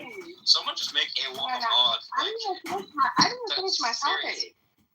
So I want to real quick too, because this is a subject I generally enjoy and read a lot on it and watch a lot of stuff on. So a lot of times too, pockets, people misunderstand what science say what the Big Bang is. No, don't stop coming at pockets because he was coming I'm just gonna move you down, Dollface. I'm just gonna move you down.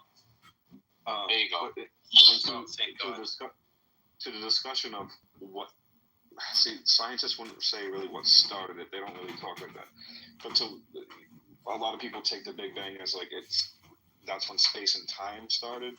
So they think a mind had to start it. And some people would say a God could even have performed the Big Bang, which scientists does not say is when the universe started, and have left it alone from there too. Wait, what do you think the Big Bang is, bro?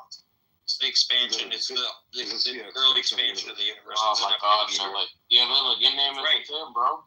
No, but that's what the answer is. Yeah.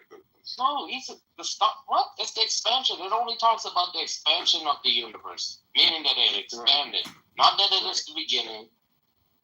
Yeah, it's as far back as we can go to where time conceptually started. And then what happened is, so like this is when we get into like, can science prove it? Well, science can prove it because we can watch the radiation. We can watch the cosmic microwave background.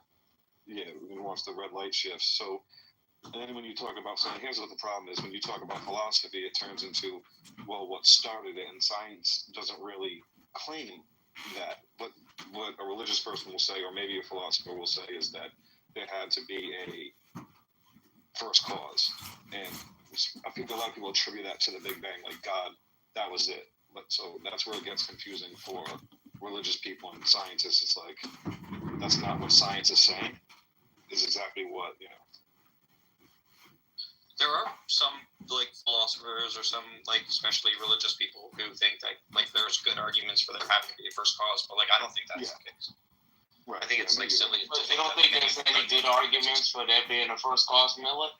Sorry, yeah, I think they're all really silly, the arguments for there like needing a first cause. Like they all depend on like very, very, very philosophically dubious type of like assumptions or premises, right? So like the type of regressive Aristotelian first cause that argument that Tim was pointing out, right? Relies on something called like the principle of sufficient reason, right? And what's wrong with that? Well, nothing. But who dislikes like many people. There's arguments against that. Yeah, there's like they can jump to the fact. Yeah, because the PSR is like even like a weak PSR is like still too strong, right? Because like presumably a lot of people, I think there can be brute facts, right? And if there's brute facts, then like those things don't need an explanation. So the PSR would just be false in a case like that. And I don't think there's any good arguments that are levied that like say like. Think about that idea of fight to God. It's like I guess I'm about to say the same thing. I'm just thinking about, like, you can say God's necessary, but it's like, what explains the necessity? Like, is it a brute fact as well? Like, is it the bottom out as a necessity claim? There's no further necessity to explain this necessity? It just kind of gets weird, right? It seems like special pleading or something. Why aren't people better? Hold on. Y'all are always shut up. Why God? Why this? Why that? Why aren't people better, right? If someone says that you want to live that God is outside of existence, my first thought is something outside of existence doesn't exist. Yeah, obviously. What do you know about that? Why? Existence is like the hardest thing to talk about. Here's my thing, like, But what do you think about that statement? Do you think I'm wrong right off the bat, or what would you say? Dollface. Let me ask you this question. Why do you think you need to be heard? I feel like, why are y'all having these conversations about You say you don't know the answer. I'm just going to move you down, man. I'm saying, like, why are we as Americans having these conversations? No, why do you think you need to be heard? Why should we listen to you?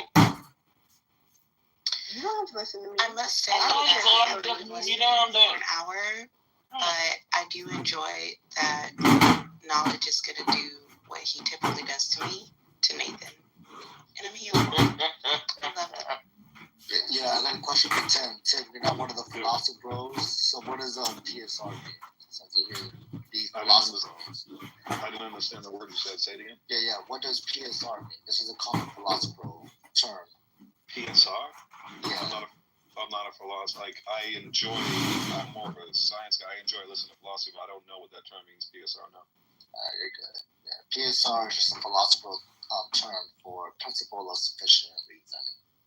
Oh, I might have heard the term before said like that. I don't know if I've heard they don't speak like regular folks. That's what it is. No, and there should be like some kind of explanation to that. In the context of what we were talking about, Tim, it just means that like everything has every effect has a cause, right? That's what like the PSR in the sense that we were talking about it, which is like what you need to like run the type of Aristotelian argument you were pointing at before.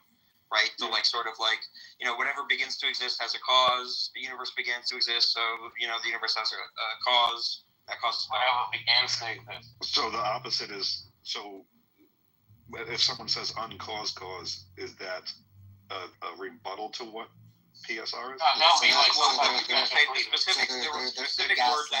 So when they say PSR, they're gonna say their version of specific reasoning. They're gonna try to like say, oh, this is what I mean. Principle of sufficient reason. Sufficient reason, yeah. So like, so Tim, what you would want to say in that instance is you would want to say like, well, why can't I have brute facts, right? Which is to say that like there could be something that comes into existence or starts existing, right, as like a fact or whatever that doesn't have like a completely 100% described like a cause, right? And that's like that type of thing in the philosophical literature would be considered like a brute fact. That is a fact that doesn't need an explanation. And if there is a fact that doesn't need an explanation, then the principle of sufficient reason, which says that like all effects need an explanation in terms of a cause, which would be false. Does the whole married bachelor thing fall into this? Well, this is like analytic truth. It's like, something that's true by definition, like that, like, it's kind of separate from the PSR, right? Because, like, you can have those types of facts and still have brute facts, etc., right? It's just like the necessity relation kind of stops at God. I mean, God is just necessary without an explanation, There's no cause to him. Well, I find that if God is the answer for everything, uncaused cause. No answer. Well, he's also there's no. So if he's the answer for everything, then there's it's kind of like this idea. It's like, do you think an object can explain itself? It's kind of weird, you know? Right. Yeah. Like, do I explain myself? No, it seems like I'm explained by this causal history that my parents, etc., you know, those things explain me those facts. But that's how you get out of the infinite regress, right? Yeah, but you can almost break down any subject, and like, you can always kill a conversation at least, or kill a thought, because with the infinite regress shit, because then we both just stop at, because you'll hear me say, well, scientists say they don't know what happened, and not knowing is not necessarily a position. No, if you say that everything that begins to exist has a cause, right? Then it's going to be something that exists that doesn't have a cause, or something that began to exist that doesn't have a cause. Right? You got to stop. It got to be some starting point. No, see that's you have an infinite regress. There was never the starting point. See, like that's like a very common mistake, kind of, that people make too, right? Like another thing I could just say, if someone says to me, like, you know, every single thing has a cause, right? Every single effect has a cause that like fully explains it, sufficiently explains it. I could just say something like, okay, absolutely, right? Every effect has a cause going back ad infinitum, right? So it's like there is no effect in the chain, right, of like cause and effect. There's no effect that doesn't have a cause, right? Because it's an infinite chain back. There is no starting point, right? So therefore there's no need for like a first effect that doesn't have a cause, right? So I can just like accept the PSR and then just say like, well, you know, time stretches infinitely in the past, right? For the universe, or the multiverse, or whatever. Yeah, when we do over time, when we say there was a beginning for our expansion of our universe, right? There is a beginning. There was. Yeah. That's what we say. Yeah. When you're saying there isn't a beginning. Wait, what do you mean? Wait. What did you say, Noel? You said it's right that we have a beginning in our universe or something? Yeah, like I think the scientific evidence, right? Like the commonly adopted, understood scientific evidence is that like our universe started 14 point something billion years ago. So that's when like the Big Bang started expanding. It's like, you know, that could be like an infinite cycle. No, of course. Yeah. Yeah, I was just saying. Like I think you know what I'm saying, right? So, like, the point is that like you can just deny that like every effect, like you can accept the principle of sufficient reason that every effect needs a cause that like sufficiently explains it, and then just say, well, you know, there was no beginning of the universe, so there's never a instance of an effect without a cause, right?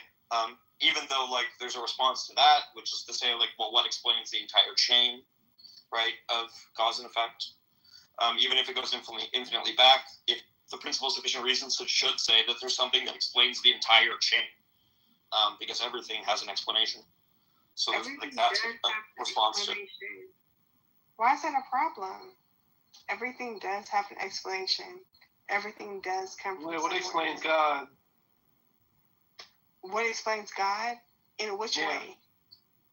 The way you just said everything has an explanation, that way. The way you said.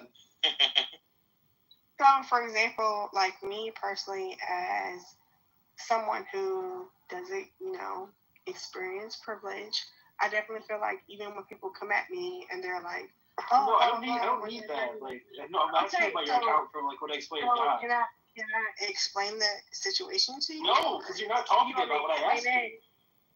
Okay. You want me to explain it like raw, right? I want you to explain it in the way that you give an account. I can do it raw. As a Black American, I'm better than you. I'm prettier than you. I make more money. That's true. What is this like racism? I'm Black. You fucking idiot. You're a fucking hoe. You're a weird ass nigga. And honestly, truly, you have to fight for your stake in these rooms. Honestly, they kick me down, bring me back up. They know I be wildin', but they know I'm their nigga. So what do you mean? They like more than you. Is that what you? That's false. Is that the answer you wanted? Well, that's false. Is that the answer you wanted? Is that the answer you wanted? Anything. I can hold you out anyway. I can hold you out anyway. They're saving you. Oh my God, you're just like a retard. The whites save you. The whites save you and be like, All my girls stop me. All my girls. Okay, but when I came back, period, I still came down and talked shit. Like, it's no problem. It doesn't. It's Oh, not. my God. Don't you Enters the room on herself. You're a holy. Talks about it herself. Yo, Eric, get rid of this fucking dumb retard. I can talk to you. Asked me a question, I answered. Yes, your answer was talking about yourself, not answering his fucking. Okay. So, what is your question about other people? Go ahead, explain it. What? No. How was it like? You might have brain damage. Ask her to repeat the question that was asked her. Yeah, your cognitive faculties are broken. Oh, no, look. What did I ask you originally? No, let him ask his question. I don't care about you. You're fucking. He's the question. I asked you a question, right? Okay, what's your question? No, what did I ask you? How do you know that you answered my question if you don't know what I asked you? I feel like I answered your question because I was like, okay. You just feel like it? Yeah, I feel like you didn't. I feel like you didn't answer my question. No, I feel like you didn't. Okay, so go back with your question again. We can laugh at you again. All right, I'm gonna ask you one more time, and if you don't answer this question, you have to admit that you're like not tracking. Okay. And then you kind of like work on your reasoning faculties. Okay. Like, look. Okay, what explains God in the way that everything else has an explanation? Because it seems as though you would appeal to everyone else's explanation to be God causally, right? So how does God explain himself? No, I'm not God. Here's my thing. Okay, so here's the thing. We're gonna take it step by step for you because we know you're slow. Okay, so I'm gonna take it step by step for you because like you got your pen and paper. So I'm gonna take it from the top to the bottom. Yeah. So answer my question. I'm waiting. Yeah. Okay. So the beginning is how do you know that you believe in God, right? No, you can't answer a question with a question. You simply give me like. No, I know I'm answering your question. Are you asking me or Papa? Papa, I'm telling you to get your pencil and paper. Yeah, I'm wondering, was that a rhetorical question or is that I'm telling you to get your pencil and paper. Okay, never mind. Keep answering. Okay, get your pencil and paper. Okay, right, period. So I know that I do support the God because honestly, truly, if I was really a type of person who y'all believed was wants to be a victim or this and that, not answering the question. No, listen, get your pencil and paper. No, why are you talking? I'm done. Why are you talking? Why are you talking? Let her talk about herself. Shut up. Exactly. I would know for a fact that's not true because quite honestly, we have our pencil and paper, get that out, of what the Lord wants for us. Okay? The Lord wants for us to be peaceful. Write that down. The Lord wants for us to be understanding.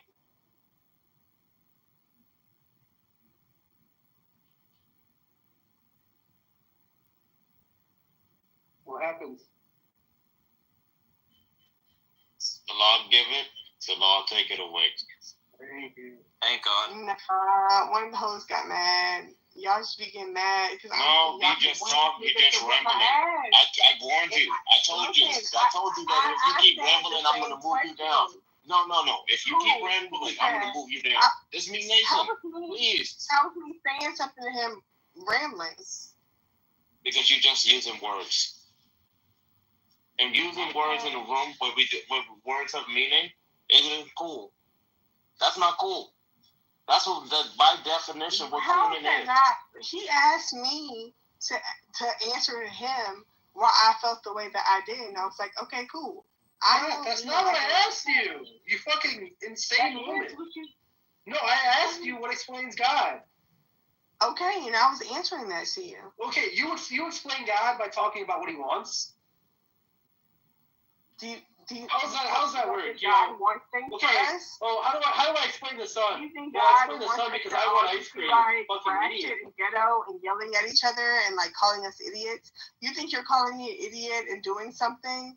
Do you think that makes me like No, it makes me feel good. No, it makes me feel good. You think I give a fuck if some loser is calling me an idiot? When I go have sex tonight, I'll be like, there's this retarded woman. I care about people like Tommy. I care about people like Tim. I care about people who actually have like helped my life and want more. Yeah, because you're fucking selfish. Clearly, you're a selfish person. You're a fucking loser. I don't give a fuck about some fucking loser feeling mad about me. I'm a beautiful Like, who motherfucker. cares? You can never put me down. If you say so, I don't care. You're not that to me. You're a fucking loser. Yeah, you know what it means to be you, bro? You can't even take me being like, oh yes, I respect these people, blah blah blah, because you're like, no, it's not me. You're not talking about me, so it's a problem. That's loser shit. You're a lame ass shit. I don't have to protect. Are you mentally ill? You're a loser. At this point, she's just like repeating words that she's heard in the room. Probably. You're a loser. I hate that for you. I hate that you're a fucking loser.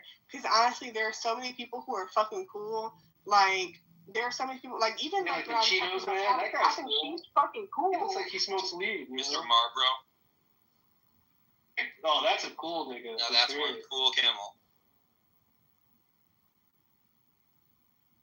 Yo, Pocket, that's your friends? Pocket, why are you hanging out with people like that, for real?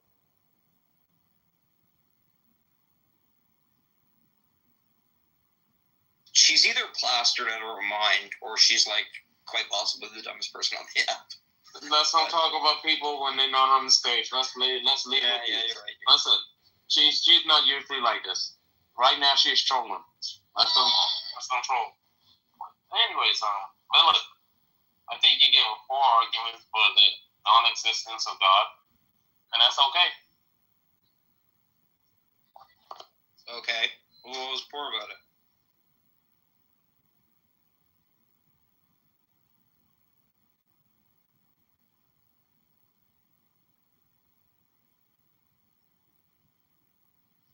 You can also, like, there's other arguments too, right? Like, you can play like an abductive game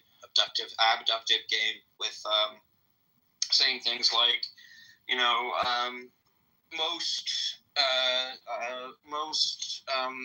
religious professions about a god, right? Even like you, Nathan, you take most of them to be wrong, right?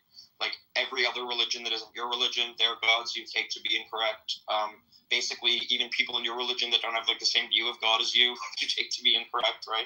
So there's way more God concepts like that you reject than there's God concepts that you accept, right? So it's just like more likely that any specific God concept, right, is going to be non-veridical. That is like not tracking the like truth of ontological truth of what actually exists.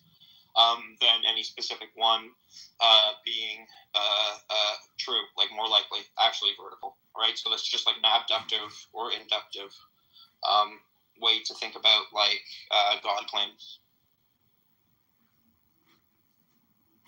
So that's another argument for atheism. Are there any other good ones, A-Walk, that I'm missing? You think Nathan's going to respond to we just have to. any of those arguments? Doesn't have to.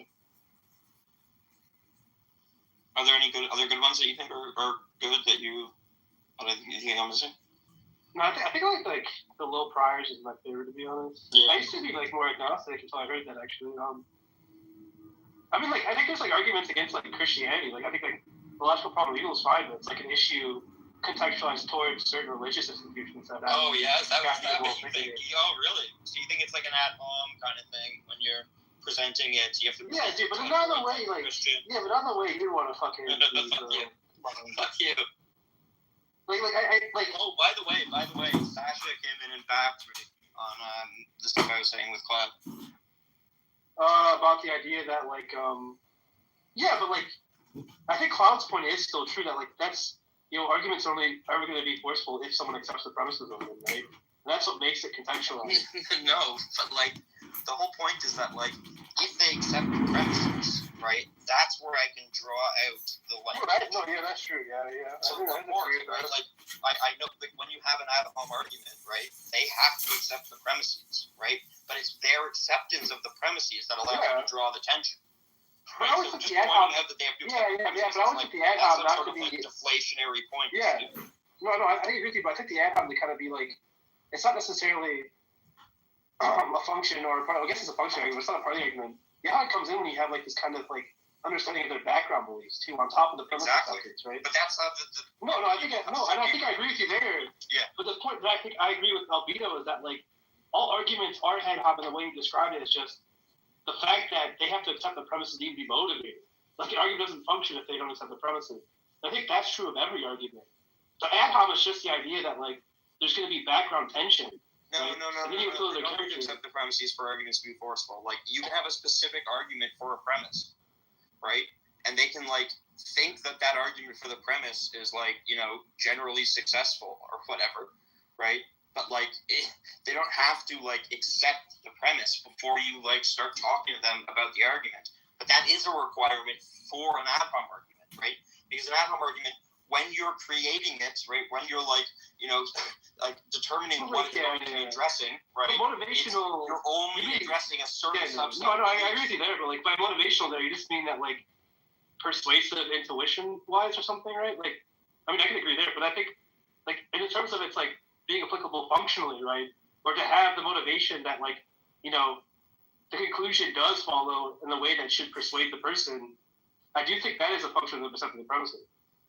Well, only in deductive arguments. Well, I mean, that's not be true for inductive ones. Just be like, you can say it's probably true or something, you know? Yeah, exactly. Yeah, but, like, that's fine. I mean, that's still motivational. Like, you can get, like, more likely than not premises, right? That are, like... No, that's fine, they, right? They That's still... But the idea there is that, like... likely, right? They're determined on, like, more likely than an alternative in an Yeah, but the idea there is that, like, that probability claim is going to follow in some function, right? Given the argument.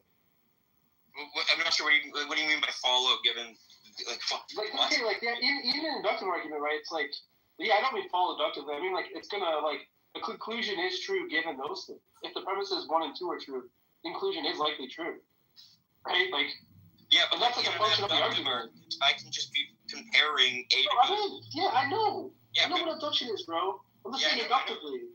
That's why you said likely. I was picking out the language you use. I'm saying, but that is, like, the function of the argument is that motivation. It's supposed to illuminate that for the person, right? Like, I agree with you that, like, I can give someone an argument.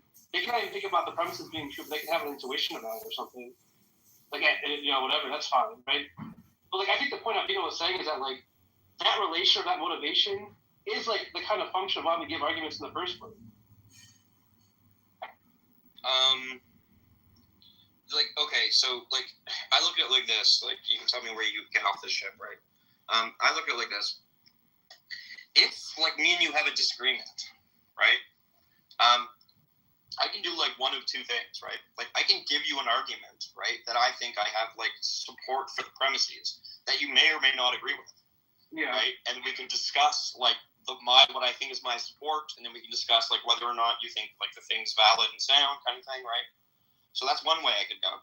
The other way I could go is I could very narrowly tailor an argument to your specific professed beliefs, and I could show a contradiction. Yeah, and that's like an ad hom, yeah. Yes, and they're two completely different. That's all I'm trying to Yeah, no, I don't think it's completely different, but I do think, like, in the sense that you're saying is that, especially the evidential problem of evil, that clearly isn't addressing the person's personal beliefs, right? More so, like, about to, like, kind of, like, that's why I say think about, like, Christian commitments. And, like, it necessarily, like, seem to be engaging with background beliefs. But they're going to be forms of arguments that don't need that, right? I think we agree there. So, yeah. No, but the point I'm saying, yeah. But I think Albino's point was that, like, the motivational part is, like, true of any argument given the premises being accepted or something. Like, I don't know. He was just being overly combative with you. No, it's fine. Like, shit happens. He was doing that shit where, like, he's like, I'm a black belt, so I'm gonna, like, wrestle. But I did make a bunch of mistakes. Like, I did say some stupid stuff. You kept propositional about it, bro. Yeah, the propositional stuff is really bad. I got a question for you two then, or a statement, and I want to hear your opinion on it. So someone says, and this is the argument like I would make. Well, I wouldn't make this. I would oppose it. You'll see. Someone says, believes in the creation story, right? Everything's created, Earth is created, humans are created, and they always bring up, everything takes a mind. So they'll bring up like a computer. But I would say, if you can't distinguish what's uncreated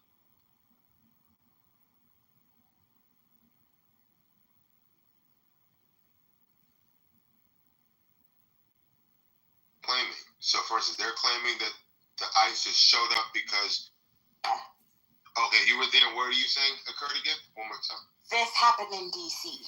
We're literally in Capitol Hill. It's a whole block that has restaurants, and my bakery is amongst the businesses that's on there. All the businesses on the block, just one. And when they went to that business, this was them trying to find out who works there, etc., etc. And the backstory is this person used to work for the Republican Party, and he left because of the January 6th, what happened, so it's a personal vendetta. So it doesn't, and this is what's currently going on, because everybody is thinking, oh, you get the news from CNN. No, people have personal stories and personal encounters. Yeah, but you don't know for sure what lead they were operating on. You're not on the inside of But the lead is false, is what I'm trying to say. How do you know it's false? If you don't know what lead they're operating on, whatever brought them to that, but you don't know what actually brought them to that establishment. You don't know what lead they were working on. You don't know who they had under surveillance. You're just operating off of your vantage point as a person on the outside. But I just told you he's my business neighbor, and he doesn't have anybody working for him that is not American. Okay, but what I'm saying is you don't know what brought ICE to his establishment. You don't know what information they were operating on. Yeah. Whether the information be false or not, people get false information. What I'm saying is, how do you know that ICE didn't go there on the basis of something that was legitimate? That's my question to you. But it's not. The answer is you don't know. No, but it's not legitimate, because if it was legitimate, they would have gotten who they're looking for. It's not legitimate. So, no, wait a minute. You can operate on a legitimate basis and then get there and then the person is not there, or get there and maybe you got misinformation. It doesn't mean that they made it up and said, oh, we're just going to hunt down people who are here illegally. That's what you're trying to conclude. Okay, and you don't have enough information. You don't have enough information to make that strong conclusion. Okay, so then if we're doing raids, right, how come of all the businesses, and there are several businesses on the street, more than 40 businesses, why did they only go to one establishment? To the question, that's a question for ICE, not a question for Manfinity. And for you to make a strong conclusion to the opposite, that, oh, they went there because they were targeted, that's also premature. You don't have enough information to make any strong conclusion. That's what I'm trying to suggest. But we have the information that this is something that's happening all across the board. They're grabbing people left and right, even grabbing American citizens like, oh, sorry, my bad. They grabbed a vet the other day. We spoke about this. And he's like, I'm a vet. I served. I'm a citizen. I mean, if we have the resources to go after them, we shouldn't be making errors like this, wasting taxpayer dollars. Going to I agree with you. I agree with you, but I don't have any I never had the expectation that this effort, deportation effort, was going to be executed flawlessly. And that's not to leave them off the hook. They should be held accountable. Anytime they frustrate the life of an American citizen who's just minding their own business, they should be held accountable. They should have to explain for themselves. All of that. But if you had the expectation that this execution was going to be 100% perfect and flawless, I've got a Brooklyn Bridge to tell you. Okay, there's going to be errors. There's going to be mistakes. And I agree with you. There shouldn't be. But I'm a project manager. We can have the best of intentions, but when the rubber hits the road, things happen. And the problem is if they continue to do the problem after they've made aware of it, that's another issue. But once they're made aware of an issue, if they try to correct it, give people the grace. Stop acting like they're this Gestapo. They're not. Yeah, but they're moving like a Gestapo, bro. They grabbed a kid in Harlem the other day. People are like, who are you? What is going on? They grabbed a guy coming from court just 2 days ago, went viral. Coming from court, the judge gave him a stay.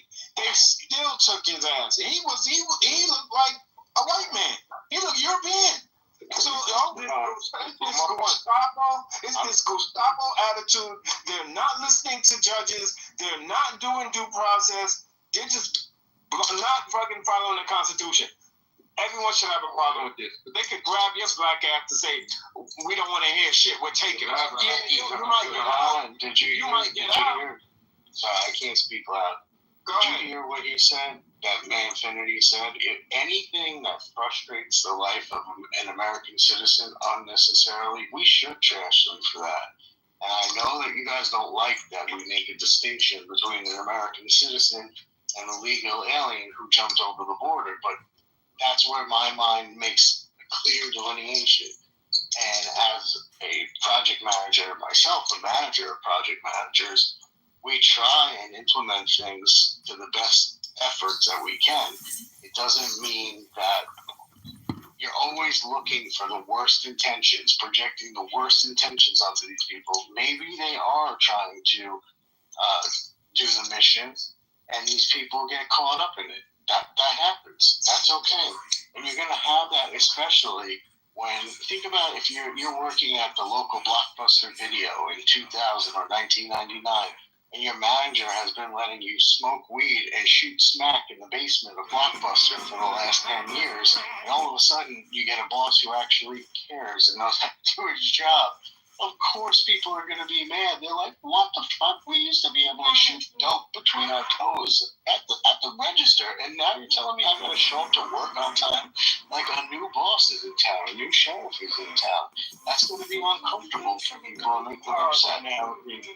It's a great analogy. Horrible analogy. I think it's proves the point because people are upset that we're finally implementing a level of, what is it? The laws. I'm not upset. I'm not upset the laws of the book. What's wrong with that?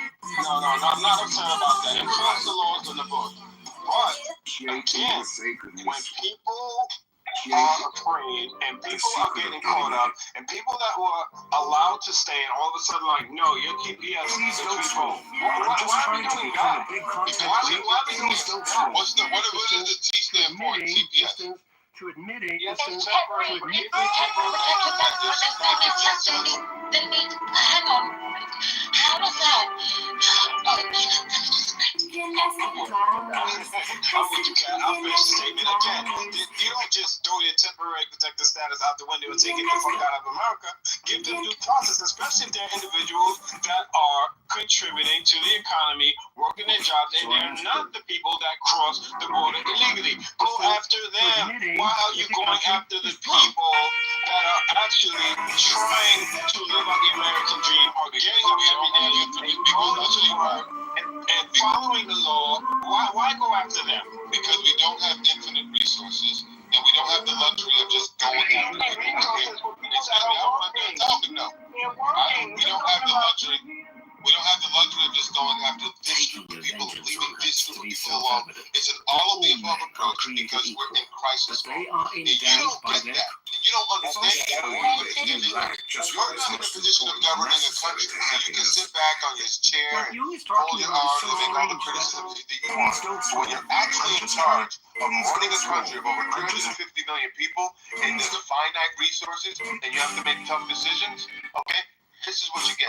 Bold leadership who's not afraid to make it. You can ask me anything with that. I love that accent. Please don't scroll. Please don't scroll. Please don't scroll. Please don't scroll. Yeah, anytime. Let me ask you a question. Do you Please don't scroll. Please don't scroll. Dominating the headlines. No, not fully. Okay. Do you know that when somebody comes in, and I'm talking about when somebody comes in outlining the roads to use, right, they have no access to public freedom. Contrary to what you guys believe, nobody takes any benefit that is not from America. Under any circumstances. I understand that's what it says on paper. No, that's not how it actually reads as well. Please don't. I wasn't born here. I wasn't raised here. Right? I came here 14 years ago. I paid taxes when I wasn't even supposed to pay taxes from day one. Because the law in the book says if you're working for a company as a non-U.S. citizen, you don't get to pay tax unless you become a permanent resident or a U.S. citizen. I paid tax into your system for 17 years. What kind of company? Demons have no. It doesn't matter because I'm not going to. No, it doesn't. No. Well, I'm not a landscaper because I came here thinking I got 3 college degrees, 2 undergrad and 1 postgrad. So no, I'm not a landscaper. That's my point. Right? Okay, so you have a different experience than right. the vast majority of people who come across the southern border or any border. No, hold on 1 second. But the point that I'm trying to make is this, right? This is the point that I'm trying to make. You have to have an American citizen that is willing to tell the American government that they will sponsor you for 10 years of your life in these United States, including their families. So when you're saying when you're saying these people are relying on the system, that is not accurate. Because somebody who's American that already has their own family, let's say it's 2.4, right? Let's say it's a 2.4. Now they've got you and somebody else that they've got to show that they're above the poverty line to support you whilst you're here, because they don't. Like, guys, if there's anything, listen, I'm neither Republican nor Democrat. I'm for the right thing. Right? One way or the other. You can't just rely on people. I don't wake up in the morning saying, oh, you know, I've lived in America 17 years. I support what this one. No, I support the right thing. That's how I live my life. Even when I lived in England, same situation.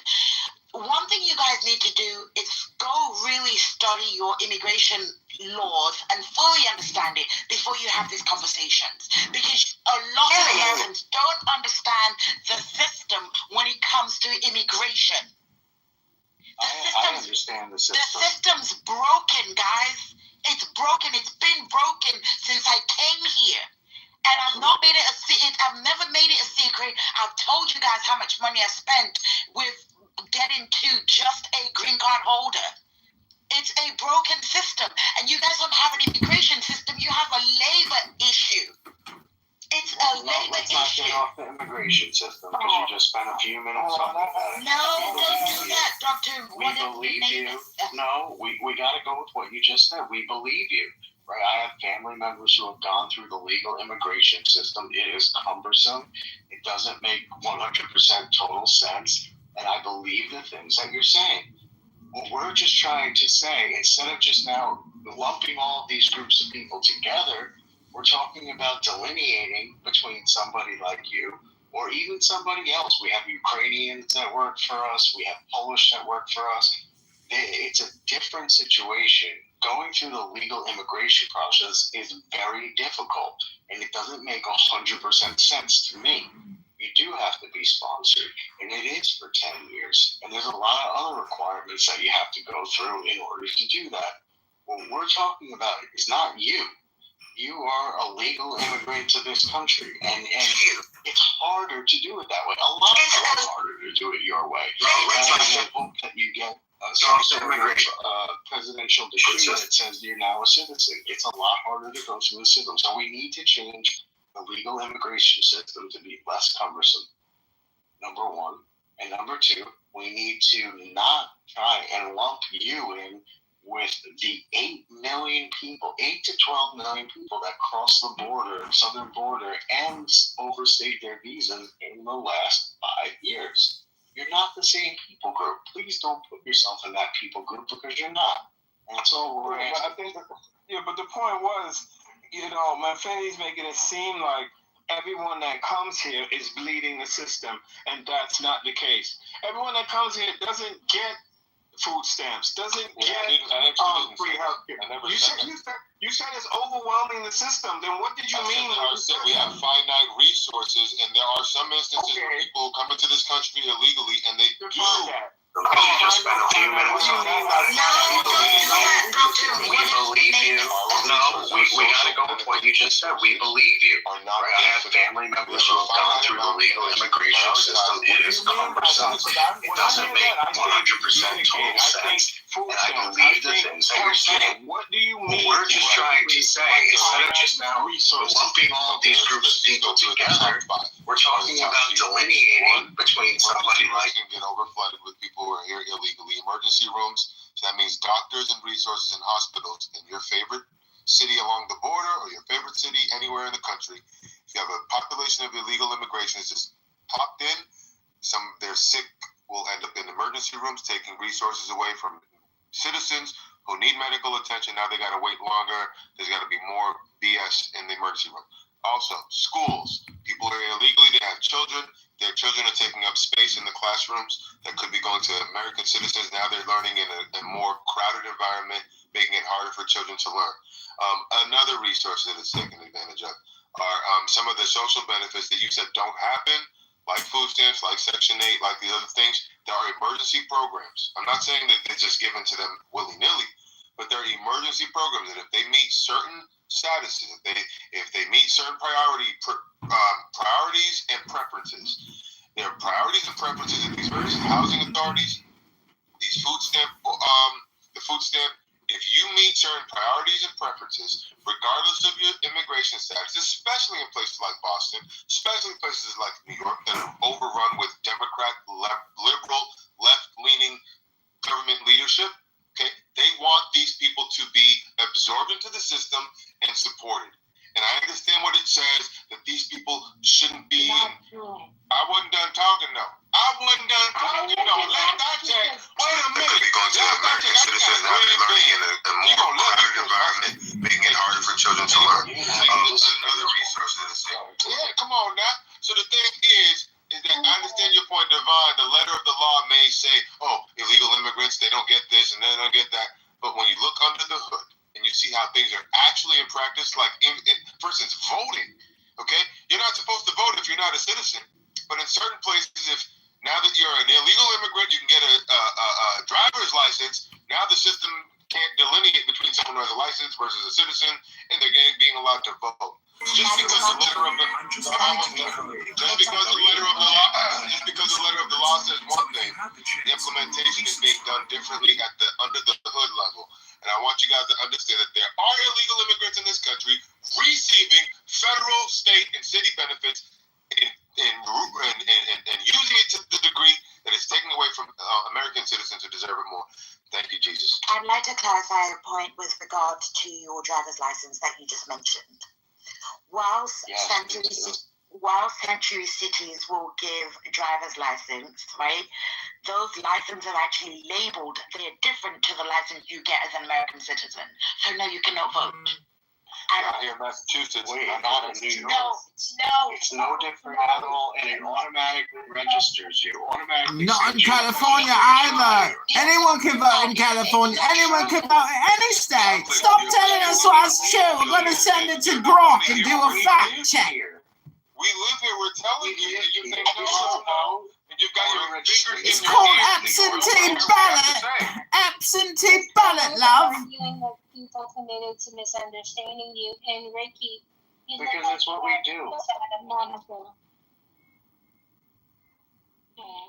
This is where we live.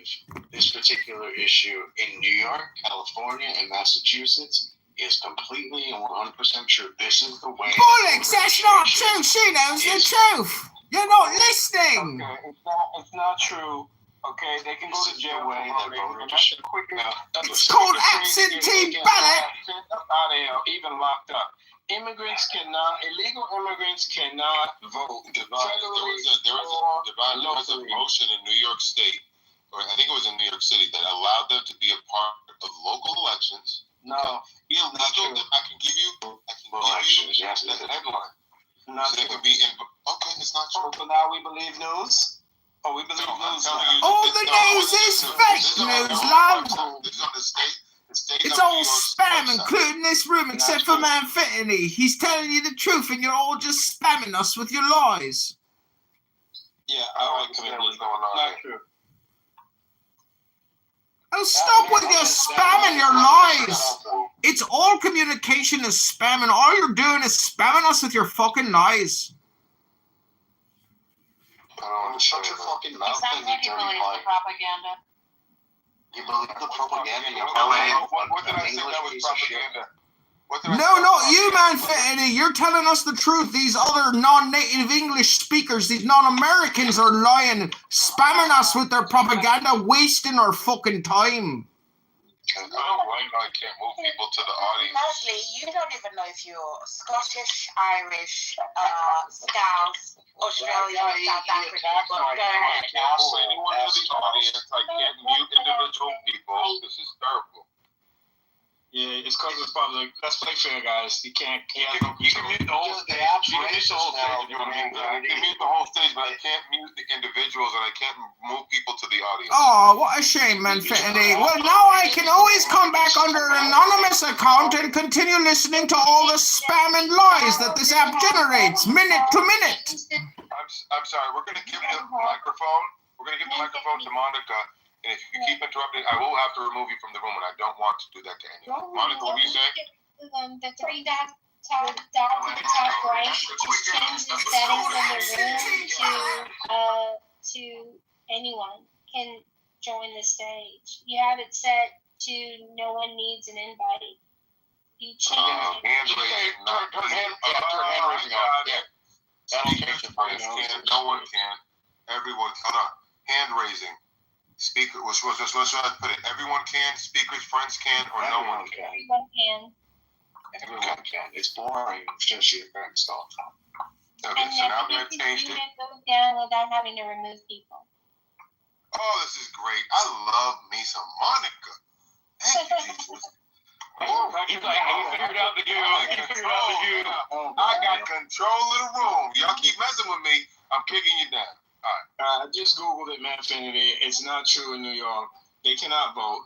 They cannot register to vote. They cannot vote in New York. They can't vote in any state, full stop. So I'm not even wasting time acknowledging that. You can't do it. They only changed that in the last year. They literally changed that in the last year. Where did they change it to? In New York. New York made a law that they when they said that you could vote on for the state and local elections, they meant it. They made it a law. It got changed back again last year. Yes, they did. Amazing. Really? No. It's not. Put up or shut up. Don't need the law. So I will tell you, according to Reuters, I'll post it, New York City law allowing non-citizens to vote has been struck down by the court. But that was the case for at least 2 or 3 years there during the administration. I'm gonna listen. I didn't make it up, man. I just read it to you. They tried to make a law, and it happened. It never happened. But why do you? Okay, so you think the people that wanted to do it, you think they went away? Those crazy people that want illegal non-citizens to vote are still alive and well, and they're living in your government. They never have been allowed to vote, and they never will. Okay. Yes, I don't know. True. Let's read No, they were not. They were not allowed to vote. Okay, this is Trump. Let me ask you a question. Show me when they were allowed to vote, and I'll shut up. Because you guys New York City. Not true. Well, saying it's not true doesn't mean it's not true. So prove that it's true. Prove it. It's literally reading you a Reuters freaking article because it was a law. It got hold on. See, you're not letting me finish my sentence. You're not letting me finish my sentence.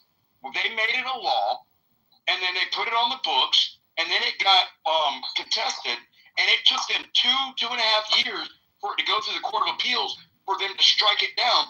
But for that time that it was on the books, people were allowed to vote on local and state level. Oh, Jesus, Jesus, bro. It was Divine. All right. Wait a minute. No one else should be speaking. I want to hear how Divine responds to what Doc just said. No one else should speak. I'm in New York. Quick Google search. It was never on the books. It never happened. Okay. Alan would like to say something. Everyone, please be quiet. Alan? Yes. I'm sorry, Rachel. Please allow Alan to speak. Hey, how are you? And my friend Alan. I ask Rock, non-citizens are generally not allowed to vote in U.S. federal or state elections as voting in these elections, blah, blah, blah, blah. However, some local jurisdictions in the U.S. have passed measures allowing non-citizens to vote in specific municipal elections, such as for city council, school boards, or local ballot measures. Okay, California, San Francisco, since 2016, non-citizens who are parents of or guardians of children in the school system can vote in school boards. This was reaffirmed by voters in 18 and 20. Oakland, I'll just read off the cities. Berkeley, Maryland, Tacoma Park, Hyattsville, College Park, Monterey County, Vermont, Burlington, Montpelier, and Woons, Winooski, New York. In 2021, the New York City Council passed a law allowing non-citizens with legal permanent residency or work authorization to vote in municipal elections. For instance, for mayor, city council, and local ballot measures. This would apply to approximately 100,000 non-U.S. citizens. However, the law has faced legal challenges in the state appeals court ruling unconstitutional in 2022 as of 2025. So from 21 to 22, it was allowed Washington, D.C., also allowed it in 22. Excuse me, stop for a second. Alan, what is your story? What are you reading from? Excuse me, I want to know what Alan... Excuse me. Alan, where were you reading that from? Grok on X. What is that? Grok, AI. Instead of Google, I use that. Grok? I've never heard of Grok. Yeah, Go on X. It's the X version. So Divine, I want no one else to respond. Divine, how do you respond to what Alan said? Legal, he said it, legal permanent residency. You guys said illegal immigrants are voting. That's what you said. No, I said non-citizens. Let me read it again. However, again, the synopsis. However, some local jurisdictions in the U.S. have passed measures allowing non-citizens. Whether you have legal residency does not make you a citizen. You can. Okay, but the part you read was under New York. You're applying that to the whole thing. Well, if you're read the New York part again, I was listening. Okay, all right. I'll read the New York one. Let me go. In 2021, the City Council passed a law allowing non-citizens with legal permanent residency. They're still not citizens. That means we're letting you stay, but you're not a citizen. The law says if you are not a citizen, you can leave at any time. You want to vote in this country, commit to this country and the Constitution, and then you can go in that ballot box. Until you make that commitment, go away. You don't get to vote. But you'll take the tax that they pay, right? They can go away. Yeah, are you getting the benefit of working in this country? Are you getting the benefit? Then pay the tax. Okay, so Devon, do you concede to the point that there's an effort? You guys let me ask the question. Don't tell me no, I didn't ask the question yet. I didn't get to ask you the question. You concede to the point that there is an effort to allow non-citizens to vote in this country. You're changing the question. You're changing it, but yeah. You said 5 minutes ago, illegal immigrants are voting. Now you're changing it to non-citizens with legal status. Like if they're paying taxes, yes, they should be allowed to vote. If they have legal status, and they're going to get due process, allow them to vote in local elections. Why not? City council, city council, school boards, things of that nature, things that affect their day-to-day life. We say it all the time on these stages. Local elections matter. That's what really matters. So let me ask you a question, Alan, and what you read. Does that allow for, I know in New York it was the permanent legal status, but like in San Francisco, I didn't grasp what you mentioned there. Is that the same thing, or did that allow for illegal immigrants? Okay, in San Francisco. So there was non-citizens who are parents or guardians of the children in the school system can vote in school board elections. That in Oakland, they approved a measure that non-citizens, including legal residents and undocumented immigrants, to vote in local elections for city council, mayor, school board, starting in 24. And in 22, Berkeley voters approved a measure to allow non-citizens to vote in municipal elections, though implementation is pending legal clarifications. So in all cases, they're saying non-citizens. Yeah, as far as they're working in this country, congratulations.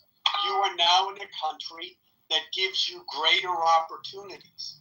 If you would like to participate fully, first of all, come here legally, because there are plenty of people who are willing to wait their turn to come here legally. And just because you can walk across the border doesn't give you the right to cut in line and take jobs from the people who want to obey the law. And second of all, again, working here, you're participating in the country, you can pay taxes, and when you fully commit to being a citizen and upholding the Constitution and obeying the laws, well, then you should get to vote.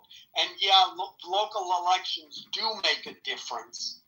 And if a county suddenly gets, as Biden did this, suddenly gets a wave of immigrants from pick any country, and they get to vote in local elections and school boards, well, suddenly you're going to see school boards that don't reflect the actual citizens that are in that county or local. Can we? That is not conjecture. So how many of you? Divine, can I go? Hold on one second, please. I'll give it right back to you. How many of you Americans are actually standing in line for the minimal jobs that these foreigners come here and do? It doesn't matter. It doesn't matter. Oh, no, it does. We can talk about it. We're discussing the value of minimal jobs, so it does matter. We are discussing that.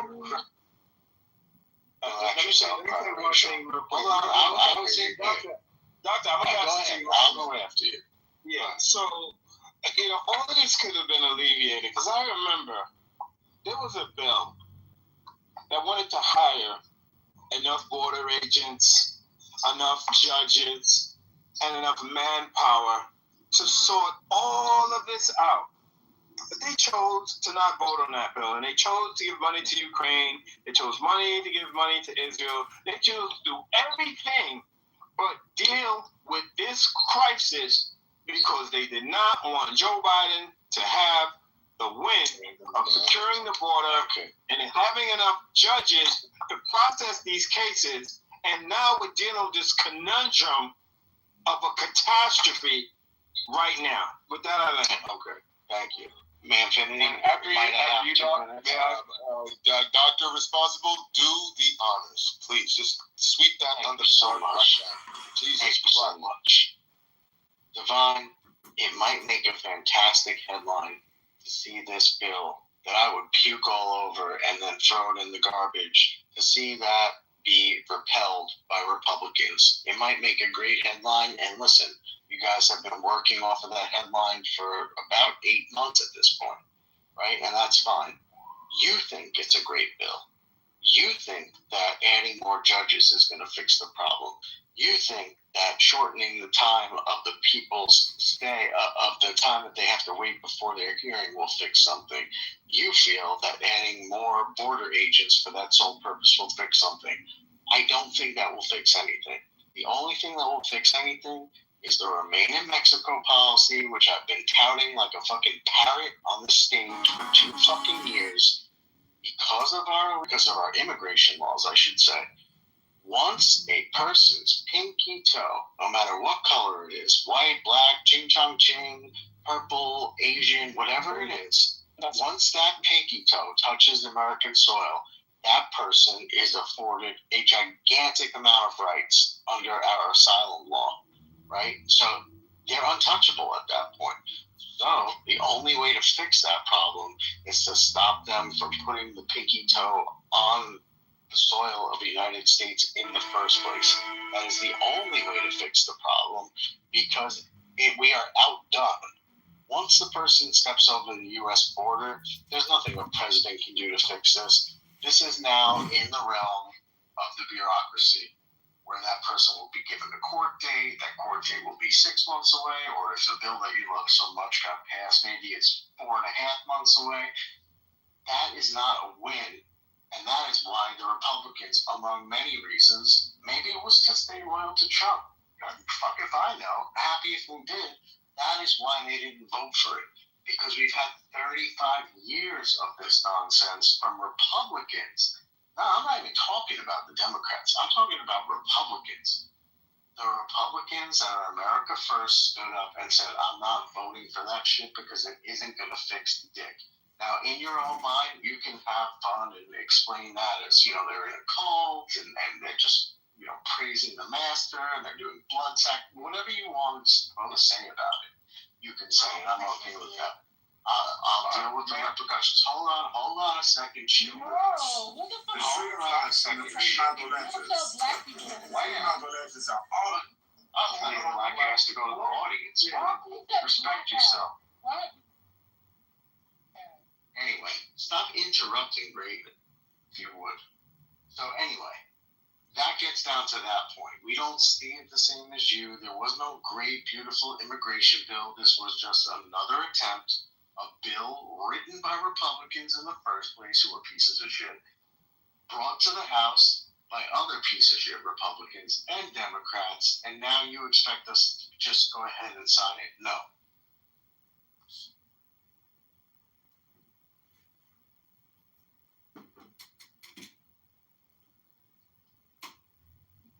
The link sharing thing can be useful, but it's just a troll to a yoga account.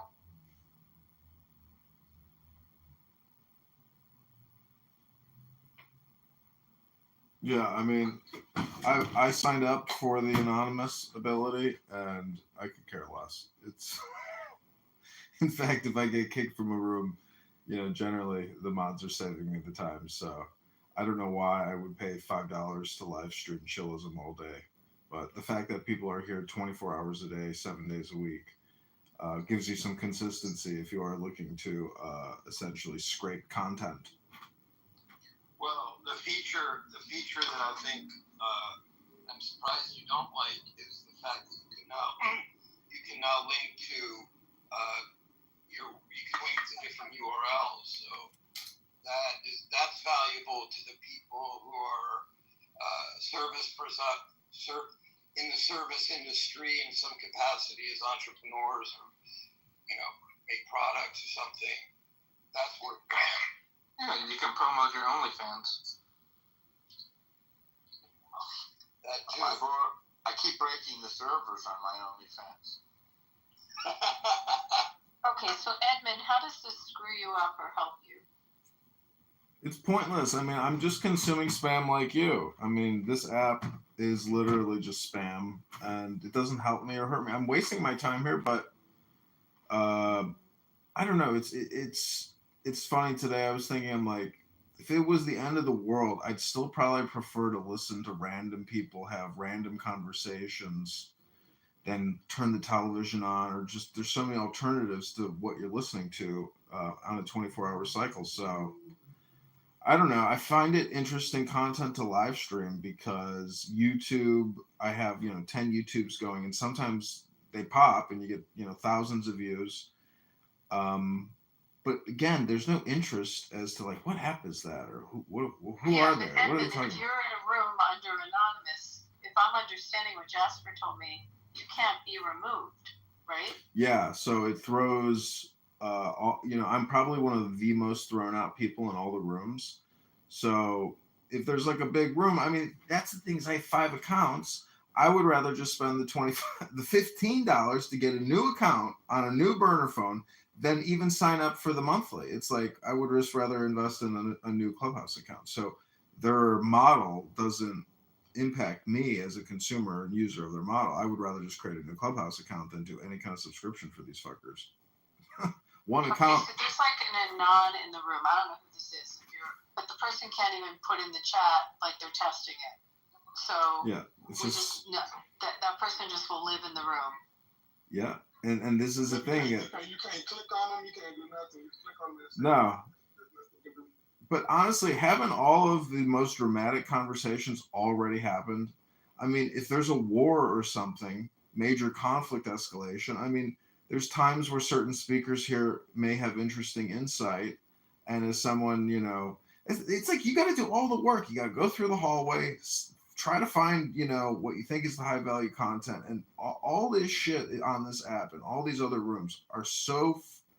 I hate to say it, but you know, it's not even I hate to say it. I don't know. It's low value content. It's not intelligence. It's just, you know, it's a certain demographic. Well, I get to go spy on people with the anonymous thing. I'm thinking this could be interesting. I'm going to try it now. All right, I'll be back. It does like force people to clean up their speech, I think, which is probably the best component of it.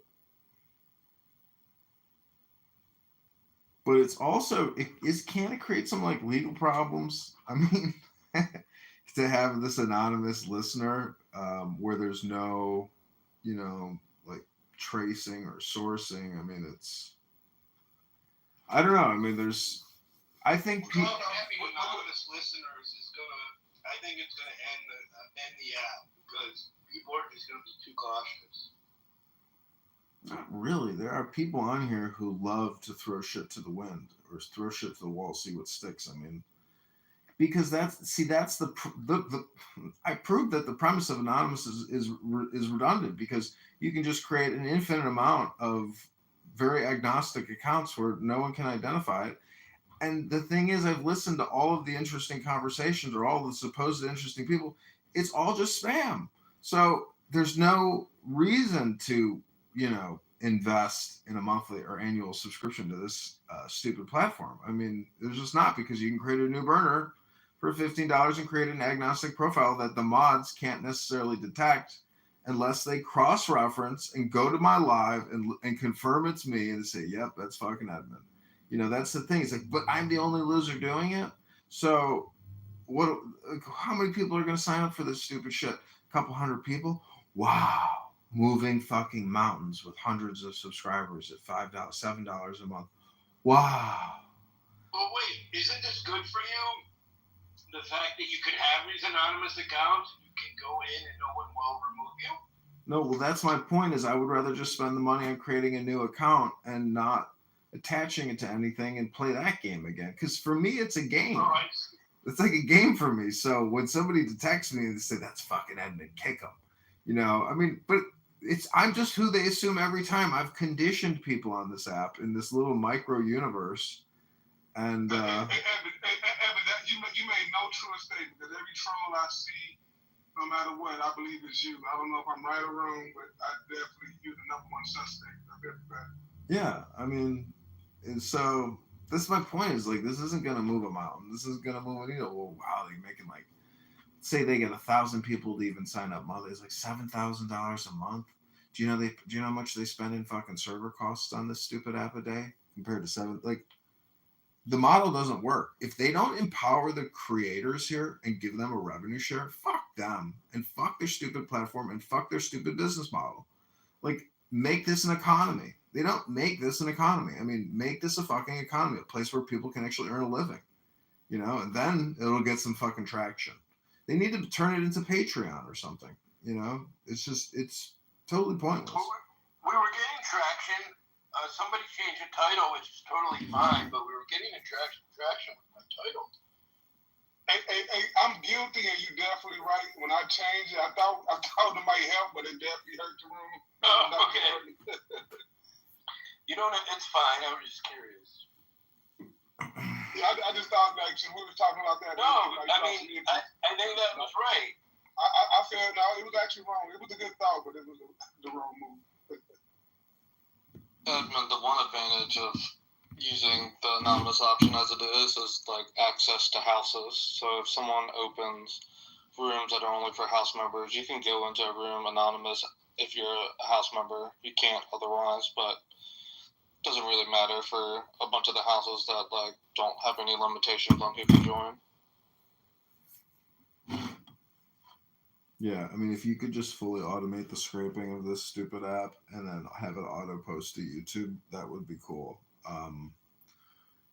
You know, it's kind of complicated to do, but I'm sure it could be done. But it always requires a manual entry of some sort. So it's just not worth it. Club Deck wasn't, like, I haven't used it in 3 years, but Club Deck wasn't that hard to use. Yeah, I have there's a guy on here who, you know, records rooms and posts it to a YouTube channel called How to Waste Your Time. And it's got all of the rooms, like a lot of big rooms. I mean, he has captured a lot of big rooms, but there's a thing, it's just like, you know it and I know it, that this app is just a drop of water. I mean, it's totally insignificant. It's just fucking chatter. That's all it is. It's spam. Spam with feelings.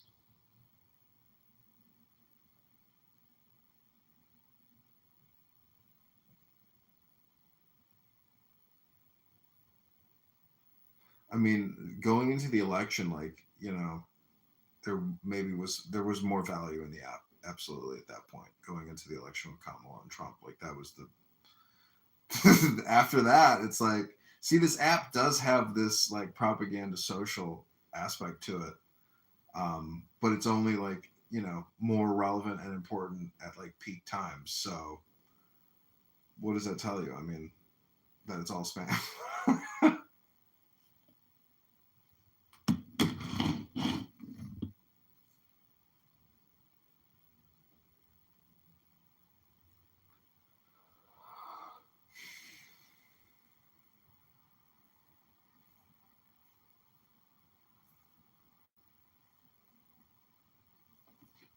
I don't know. It was more entertaining, you know, in 2020 and 2021. It was humorous when there was like late night rooms with like 6 people and Matt Gaetz in a room.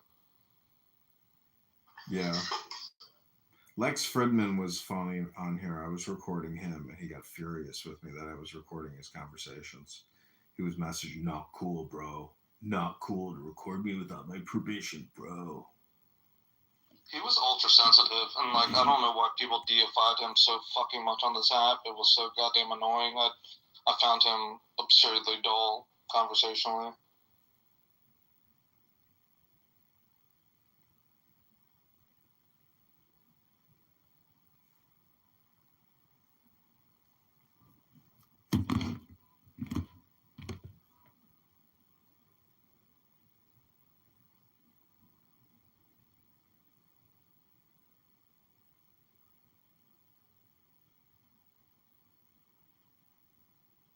So is Pink Taco going to make an appearance?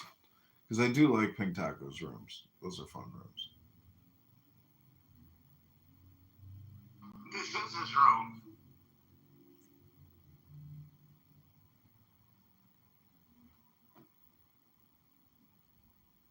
You know, do you think it's rude, Dr. Jordan, if a woman demands that you wear a condom, but she also demands that you provide oral sex to her? Like, as a man, what's more valuable? You know, the tip of your penis or your throat? I think it's unfair, but I don't think it's rude. It's unfair, yeah. But all is fair in love and war. So what do you think about Trump saying, "I'm talking to Putin and he's gone crazy," you know, and he's launching these attacks while we're talking?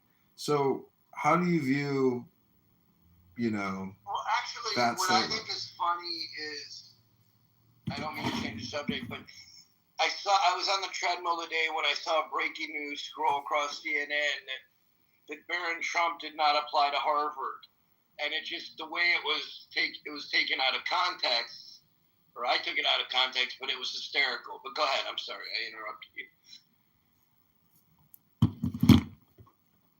Yeah, I mean, I don't know, like, why people think Harvard is all that great. I mean, but anyways, it's just that brand name recognition, and I guess that Rolodex, because I was thinking today, you know, even if I were to go through, I have like these alumni directories, and I was like, man, you know how I could probably raise a lot of money out of this alumni directory, for a political campaign. So there is a certain aspect to having an Excel sheet of contacts, but that's like if you even work it. I mean, most people never even retroactively, you know. I mean, how how do you use your networks like outside of this app? I mean, have you ever, you know, done alumni stuff or mass communication to people? Well, I mean, I like LinkedIn. I mean, I don't really get involved in alumni affairs. I probably should, but I don't.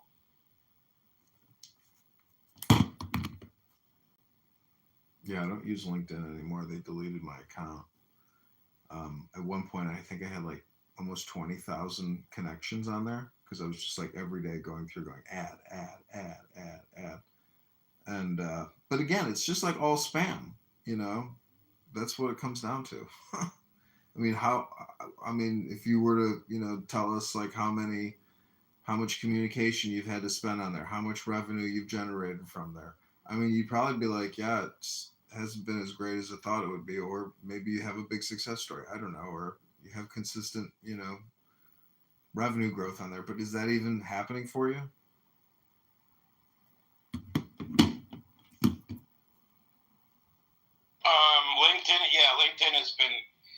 LinkedIn has been helpful recently, but you know, they're all saturated and they're all, you know, it just becomes more and more competitive. It's a rat race to kind of get your brand out there and get the visibility and get opportunities. So, you know.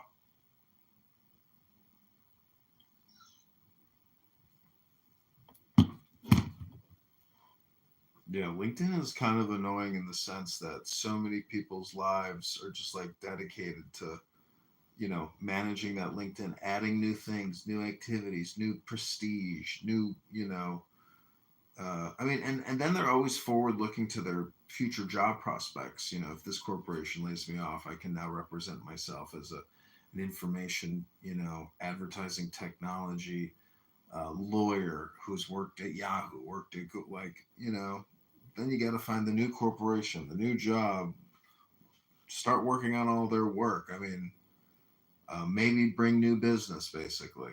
So everybody ends up becoming a business consultant.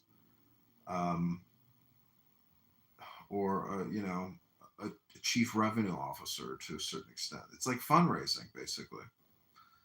So I don't know. There are some people who are very personable, and if you happen to go to their event and you're worth $200 million, you might become a donor.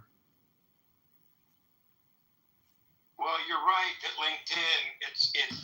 They've come up with, you know, every kind of way for people to funnel clients, but everybody's doing the same thing, and they're, you know, these newsletter things. Everybody's got people signed up on their newsletter. I mean, there's no way that people have the amount of time to read other people's newsletters and create their own, and like it's just too much information. It's voluminous, in my opinion. And then you've got groups. You've got private and like Facebook. You've got private and public groups, and you've got this. I mean, it's a lot. I agree. It's just information overload. I'm using X a lot, and I've been asking Grok a lot of questions, and that has been an interesting form of content generation. How's the Adrian Dittman stuff going? I've rebranded everything Republican, you know, because I figure that's like a brand that's never going away, and so to have like a bunch of Republican digital assets is, you know, basically a political consulting and spamming business. But the Adrian Dittman stuff, he does still hold. He holds private rooms for subscribers only on X, and then he's also doing like, you know, sometimes a Saturday room. But well, wait a second. You just told me you weren't going to pay for this app, this new thing. Not here. I'm saying on X. If you want. No, but you're not. You told me you weren't going to pay for this on Clubhouse. I did. Yeah, I just signed up for it to test it, and then I canceled the subscription. I see. Yeah, it's stupid. I mean, I've had a lot of fun with this app and bouncing around, but I have you know, they took down one of my YouTube accounts recently, which had thousands and thousands of Clown House recordings, but I don't know. I have approaching 20,000 videos on YouTube, 15,000 videos on Instagram. It would be so nice if YouTube had a way to. What about how often you record on Twitter? I've been recording a lot of anti-Semitic, racist, low IQ pieces of shit on there in a room called JQ Radio, which is Jewish Question Radio. And all they do is talk about Adolf Hitler, his speeches, the Jews, everything and anything. And they have weird guests come in. I don't know if you know Brother Nathaniel. He's this like Russian Orthodox. He's Jewish, and he's from Brooklyn, and he's a self-hating Jew. He hates Jews, and he's a self-professed. He's insane. But the point is, these are little like hotspots of hate and extreme hate and racism and toxic communication. Total waste of time. But I like to go in there, ring my bell, and just remind them how they're all wasting their time and just spamming each other. So, doing that type of social audio activism, I feel like it's fun because people recognize it and they go, fuck, he's right. I'm wasting my time here. Fuck. People start questioning what they're doing in these rooms and why they're listening or talking or posting shit in the chat. I mean, so I don't know. It's just fun to like troll people who have really bad ideas and takes. And I don't know. I think they're like living in their own little universe of misery. Again, essentially, misery loves company. That's what happens in a lot of these toxic communication rooms.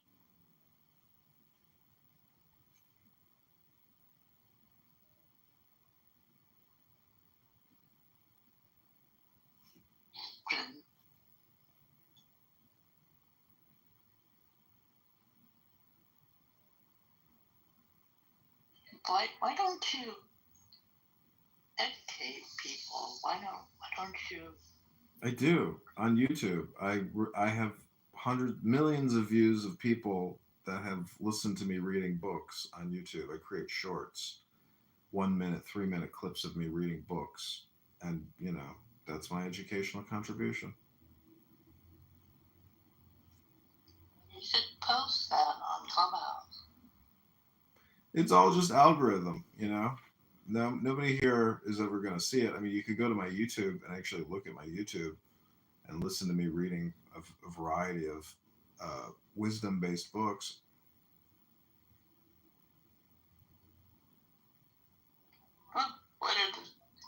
Don't take this wrong. What are some of the titles of the books? Yes. Look at my PTR, A Treasury of Polish Aphorisms.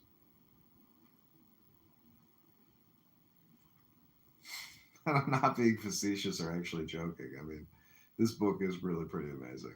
And I was reading it to El Normo yesterday, and I told him that it was Jewish aphorisms. You can't tell the difference. They're just aphorisms. I don't know. They're Polish, but because they come from Polish translations, but the aphorisms, I have a couple books on aphorisms, and a lot of these things are like universal knowledge, basically. You would get following if you would on Clubhouse. Not that you needed it. If you'd read a book like Black Rage or White Rage, racist shit. I'm sorry, racist book.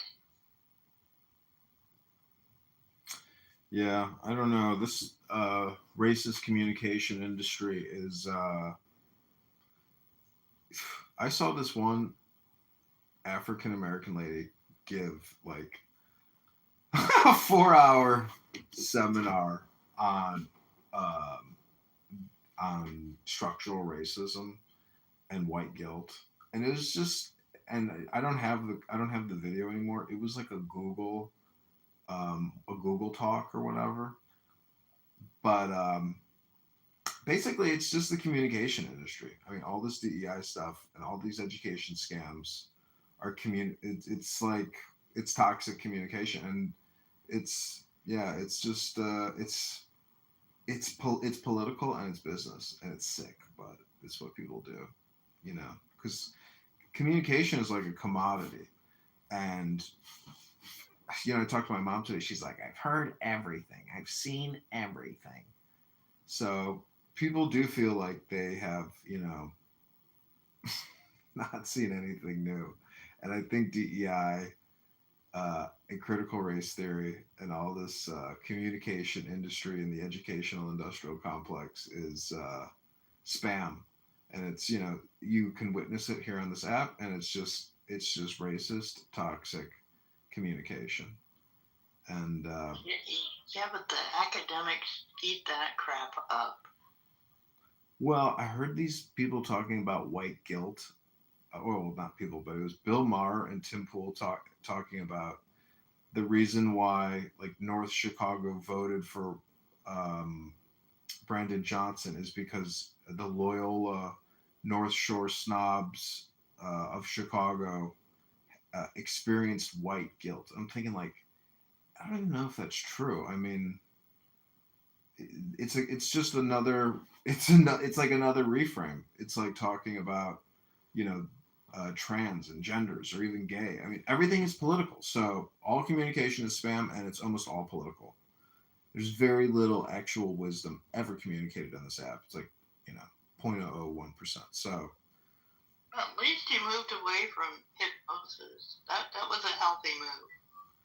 yeah, but when I say hypnosis, it's more of like saying it's just propaganda. That's all I'm really saying. All communication is propaganda. It's all political. It's all spam. It's all hypnosis. I mean, but it's not hypnosis. Hypnosis is, it's something in a neurolinguistic programming book I read, that the Society of NLP declared in 1985 that all communication is hypnosis. And what that means is the brain doesn't reject whatever it's listening to, and it's sitting there storing it, processing it. So in a way, it's like essentially giving you a program. So that's why if you read a book, it's basically a program, and you actually have to read it, and that's why an app like this is like propaganda real time. I mean, imagine if Joseph Goebbels had Clown House and all of Germany came on the cell phone at the same time to listen to his messaging. Well, they did. It was called the radio, but there was no feedback. The audience can't talk back. The audience can't troll. The audience can't come in and just ring a bell. I mean, it's all push information. So it's group versus crowd, communication.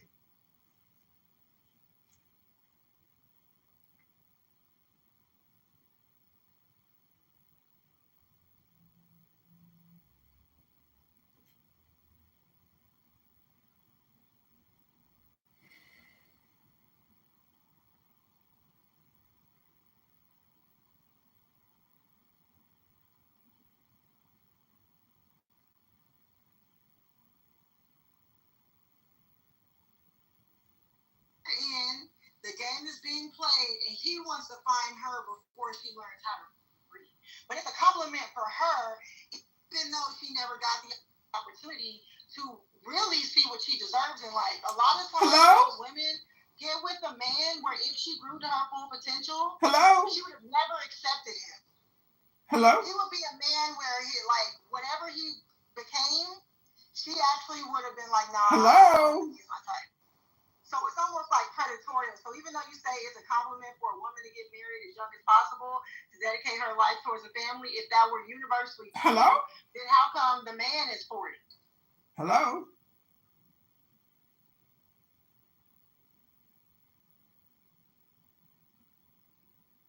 Well, okay, so you said, okay, what I'm saying is, it looks like, I'm just looking, again, as an observer, looking at that dynamic, I don't see it negative. Because, again, we're talking about...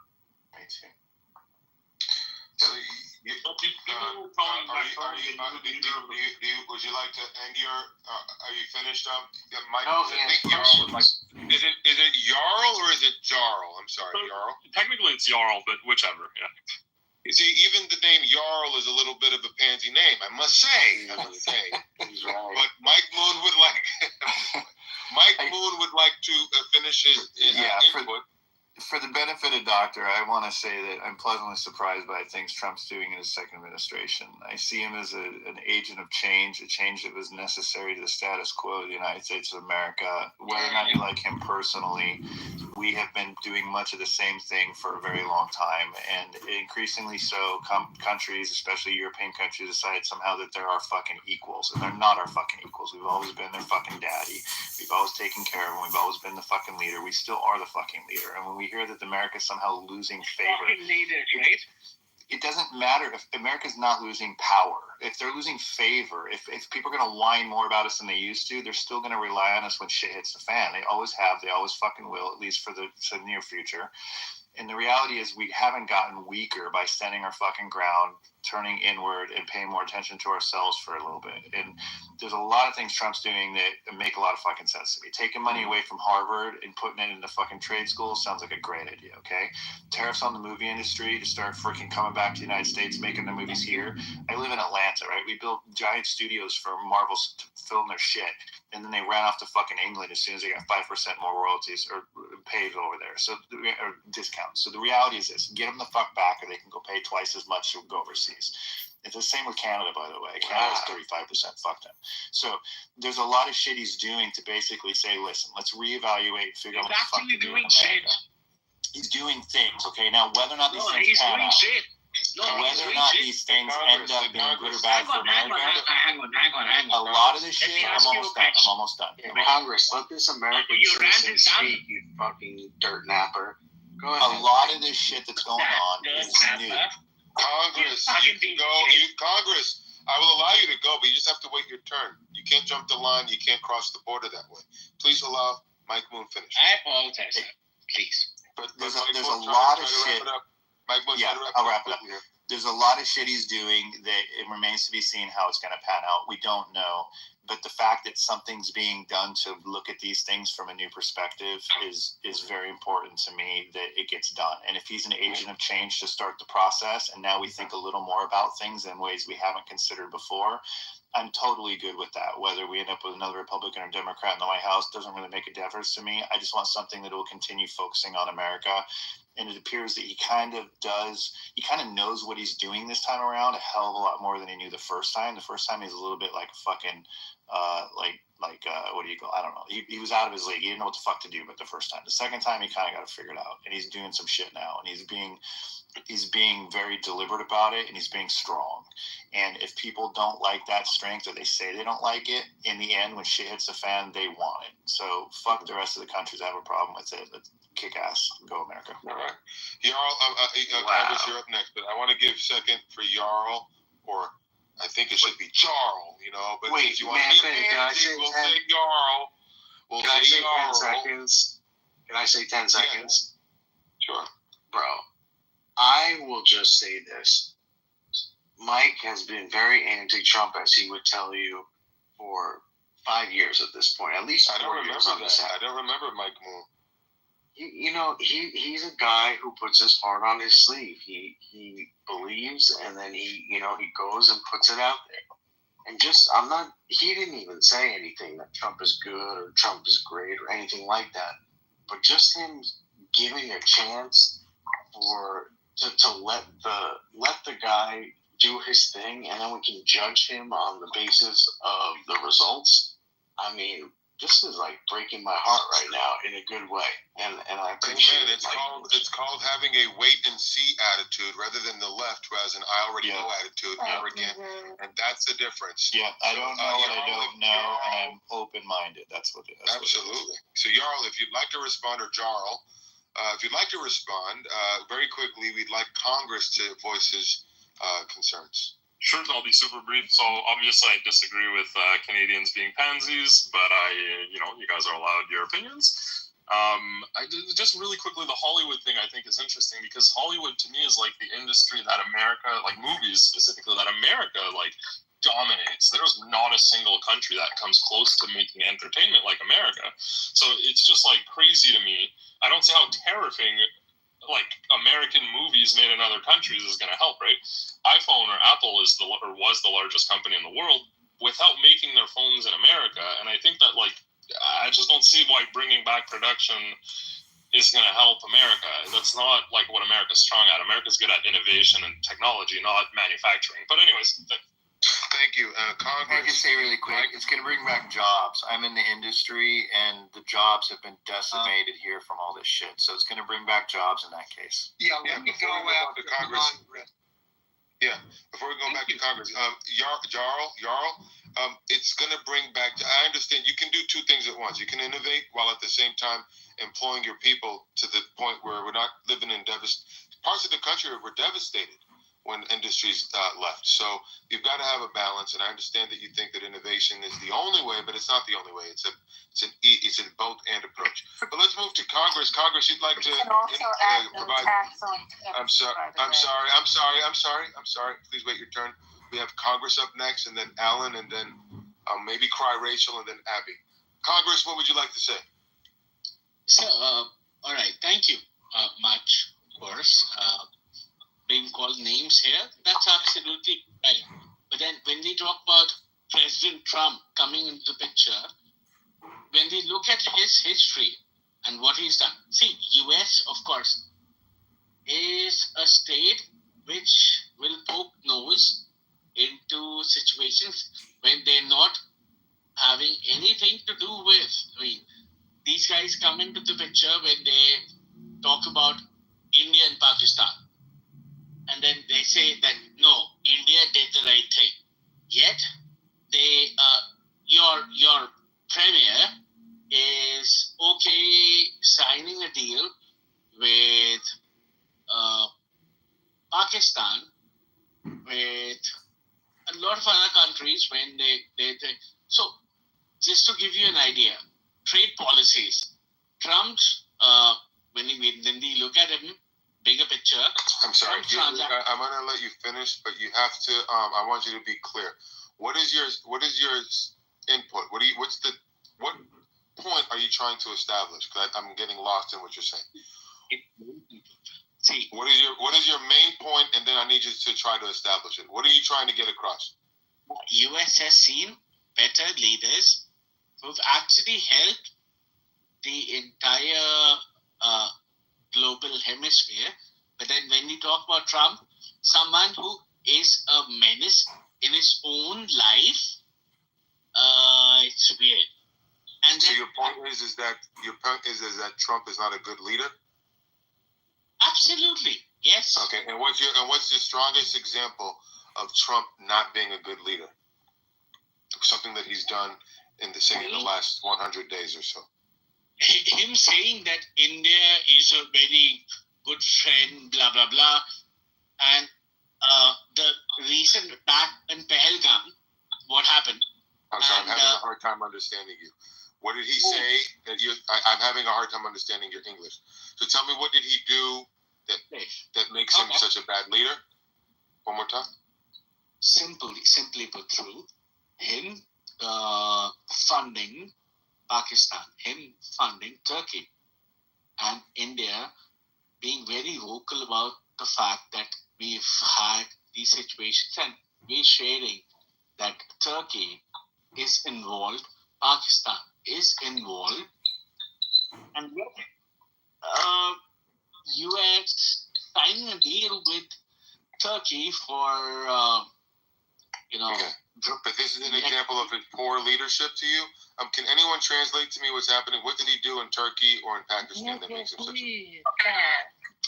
I don't know. Alan, wait a minute. I'm appointing Alan to translate what Congress is saying in very short, brief terms. Please, Alan. Yeah. I mean, I understand what he's saying, and I actually, on this point, I agree. I don't like Trump's position when it comes to his support of Turkey, and I understand if he's making, I didn't know this, if he's making deals with Pakistan, no, I don't like that either. And that's one of the things I had to consider when I was voting. So, yeah, I mean, Turkey has been instrumental in, though it doesn't get any press, it's been instrumental in a lot of the unbalance and problems in the Middle East, and Trump is supporting them. So I think that's what he's talking about. Yeah, we Okay, so okay, it looks going like with Congress the real appreciates your. towelheads. I'm sorry, dot heads. We should be supporting the dot heads. The Indian people are a great market. They're great people who love our country. And Trump tried to do this in his first term. He tried to really make deals with India, and we should continue on that path. The Pakistanis. Congress seems to we be should go saying with the that dot heads in India. Yeah, Congress seems to be saying that he's upset with Trump's leadership as it relates to him poking his nose into other foreign affairs, namely support of Turkey and support of Pakistan. Thank you for your input. Let's move on to to Alan. Alan wanted to say something, and then I want to see what Cry Rachel and Abby would I like to just wanted to echo. I'm sorry, Congress wants to finish. Congress, can you please complete your input? I may have cut you out. Really quickly, just finish your statement, Congress. Yeah, absolutely. See, very well put through. You're not able to understand what I'm saying here. And obviously, your language, my language, we're different. But then everyone else is able to understand what I'm saying. So you're a racist piece of... Shit. I know. Thank you. Yeah. I'll be a racist piece of shit. I just didn't understand what you were saying. Honestly, it was sincere. But I appreciated Alan explaining it to me. Just because we don't understand each other all the time, I still want to understand and see what you're trying to say. There was nothing underhanded with what I did there. But anyways, Alan would like to say something. Alan has an input. Yeah, we're moving to Cry Racial and then Abby. Alan, go ahead. Yeah, I just say quickly, Mike is right, and talking about the tariffs on Hollywood. We have seen in the entertainment industry in California, jobs were going away since, the late 80s. And there's been a steady movement from that. And I can't tell you the number of TV shows. You look at the end credits. It says filmed in Canada. So they might hire some American actors, but everything below the line, the directors, the assistants, the sound people, the sound houses, the special effects, all of those have to be done by Canadians. And it's a problem. We've lost a lot of work in Hollywood because of it. So yeah, Trump saying that, I don't know if it'll work, but yeah, I'm for it. And Alan, you know what else? You know what else I came to the conclusion of, which is that all of those reasons that they go elsewhere in order to film for like different aesthetics, basically, it's the reason we don't have large backlots anymore. It's the reason we don't have the construction people anymore to build these giant sets and things. We're doing less and less sets because we're bouncing around the world and saving money at the same time. If we can't save money by bouncing around the world, then we'll start building more sets and backlots back in the United States again, both in Georgia and California, potentially even places like Texas. And then we'll start having all of that below the line labor hired again. I can tell you right now that about 80% of the people that I know below the line in IATSE are struggling to find jobs right now. Georgia has about 2/3 less projects than they had 2 or 3 years ago. And even though we invested all that money into there, even Marvel, the last shit they filmed, they went to fucking England for it because England offered 35% and Georgia offers 20 or 25%. Yeah, and let me explain what that means.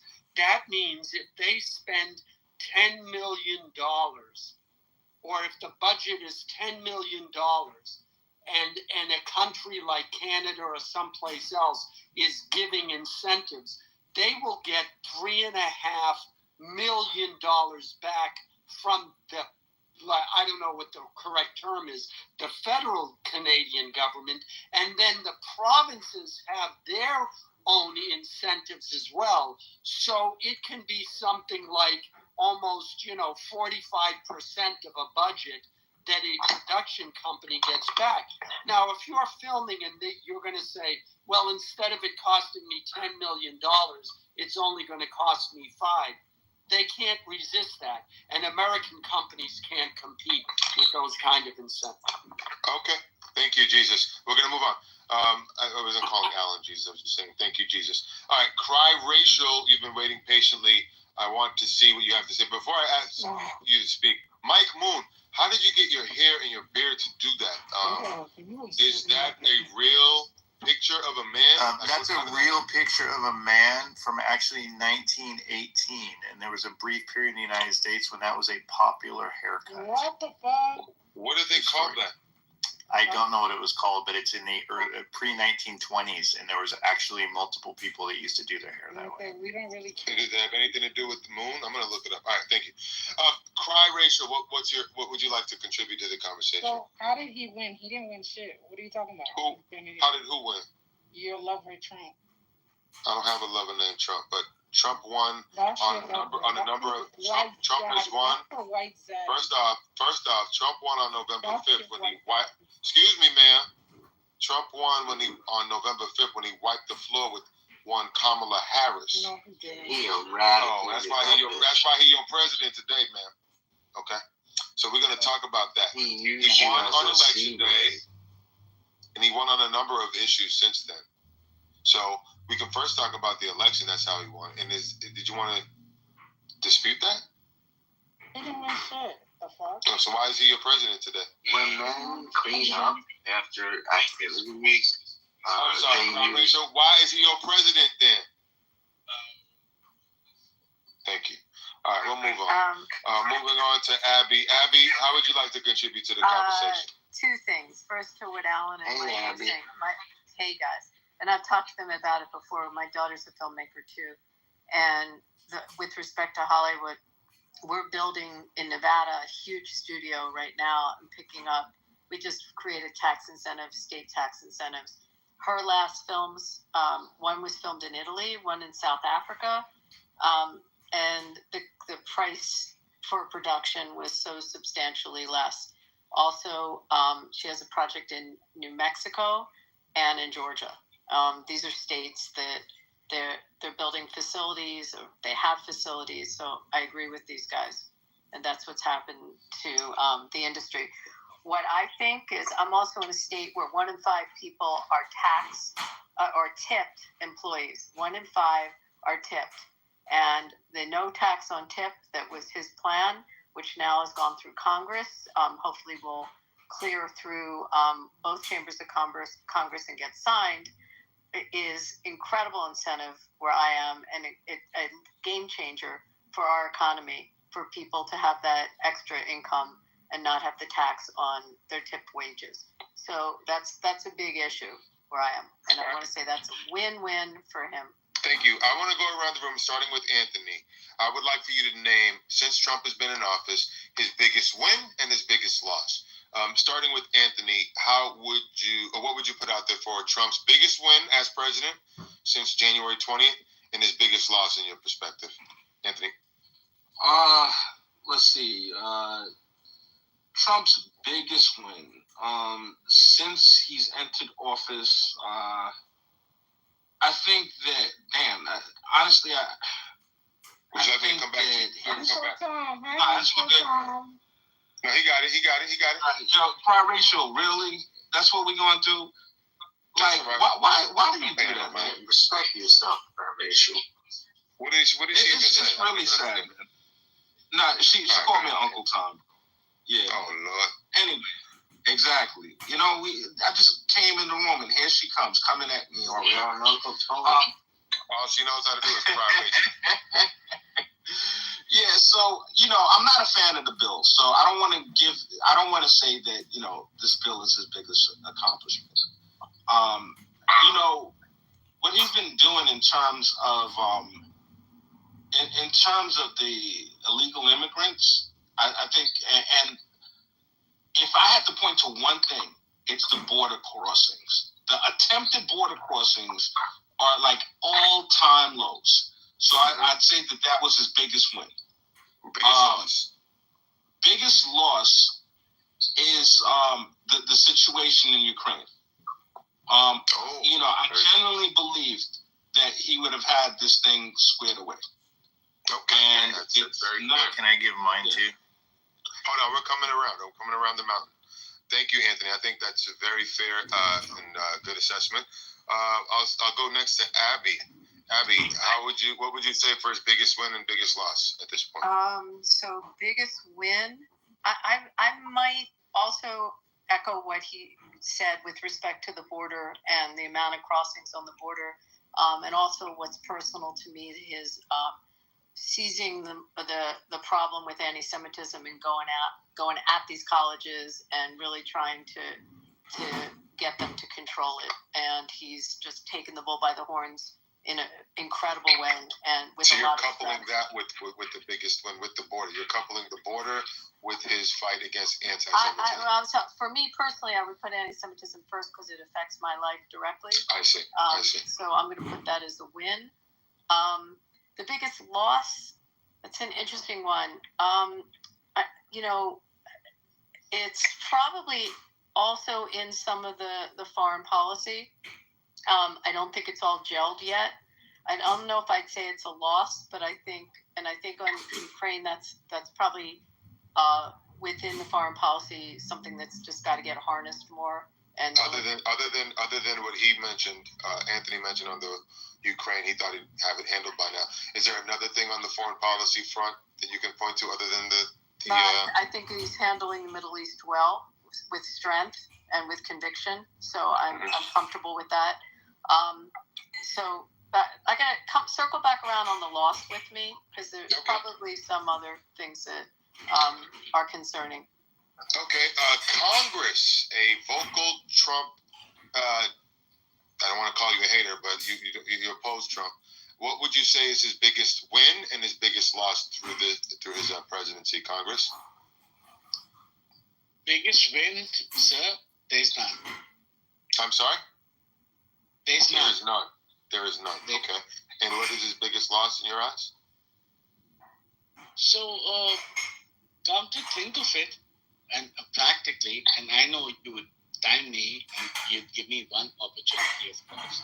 See, at the end of it all, when you talk about America is not built around just Americans. I mean, it's a country. I'm sorry, you're rambling again. I need you to be clear. What is the biggest loss?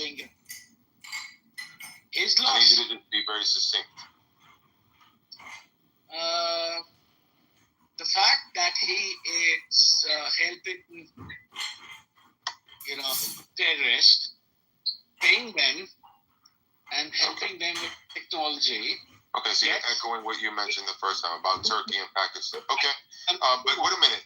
When Abby and Anthony say that he's helped through his policies, his strength on the border, bringing illegal border crossings down over 90%, why don't you view that as a win?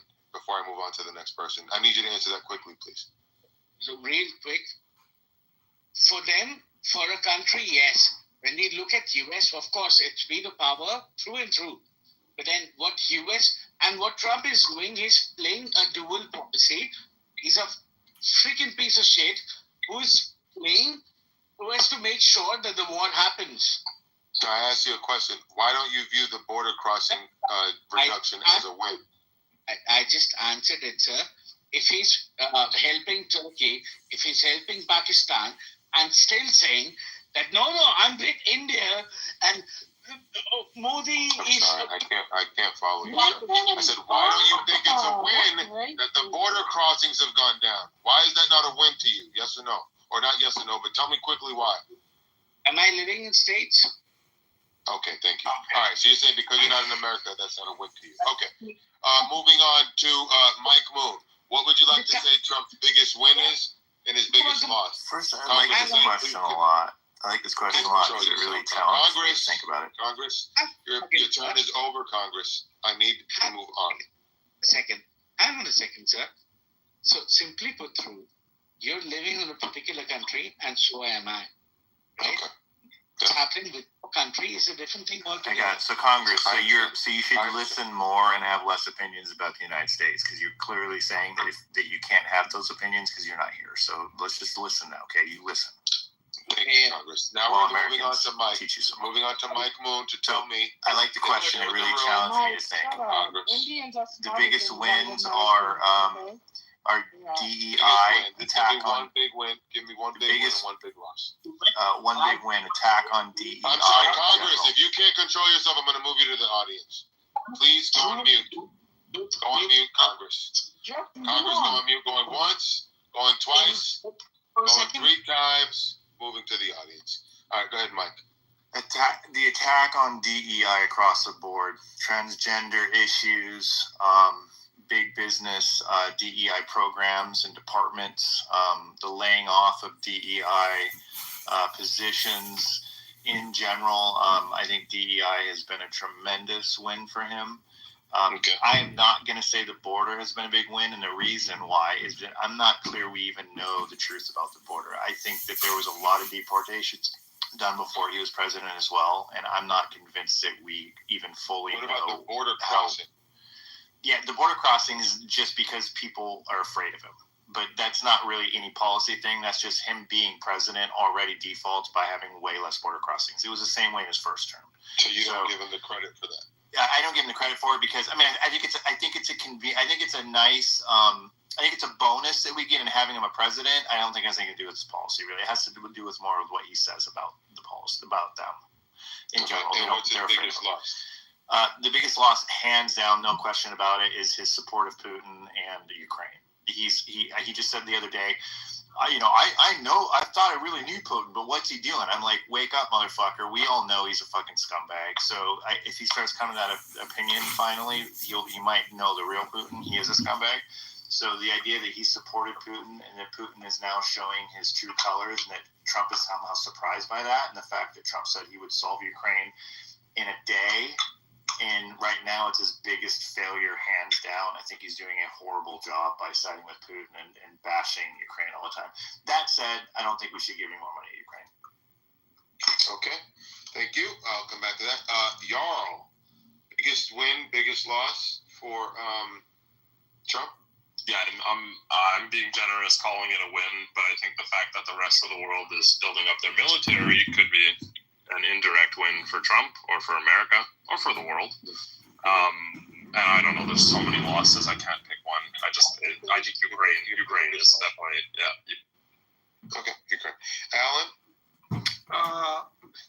Well, people have echoed a lot of what I think are wins and losses, so I'll just say, yeah, I agree. His biggest loss is probably Ukraine and Russia in that he didn't solve it as quickly as he wanted. And his biggest win is Ukraine in that if we're not sending money to Ukraine the way we did, then I'm okay with that. Let Ukraine and Russia work it out and let Europe work it out, and they can solve their own problems. So, thank you. Dr. Responsible. Dr. Responsible going once. Dr. Responsible going twice. We'll be back. Cry Rachel. Can you tell me what you believe Trump's biggest win and his biggest losses so far? His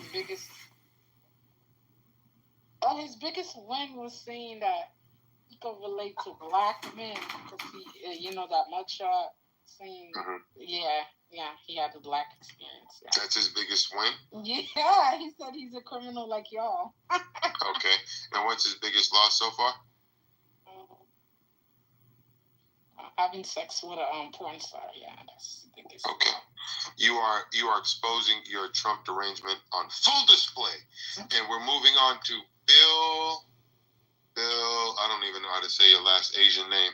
But Bill, are you within the sound of my voice? I am here. Yeah, I would agree with Anthony and Abby. That was absolutely immigration as his biggest win. And the loss so far, I think, has been about Brave, because he has been like a yo-yo up and down. He's been inconsistent on his messaging.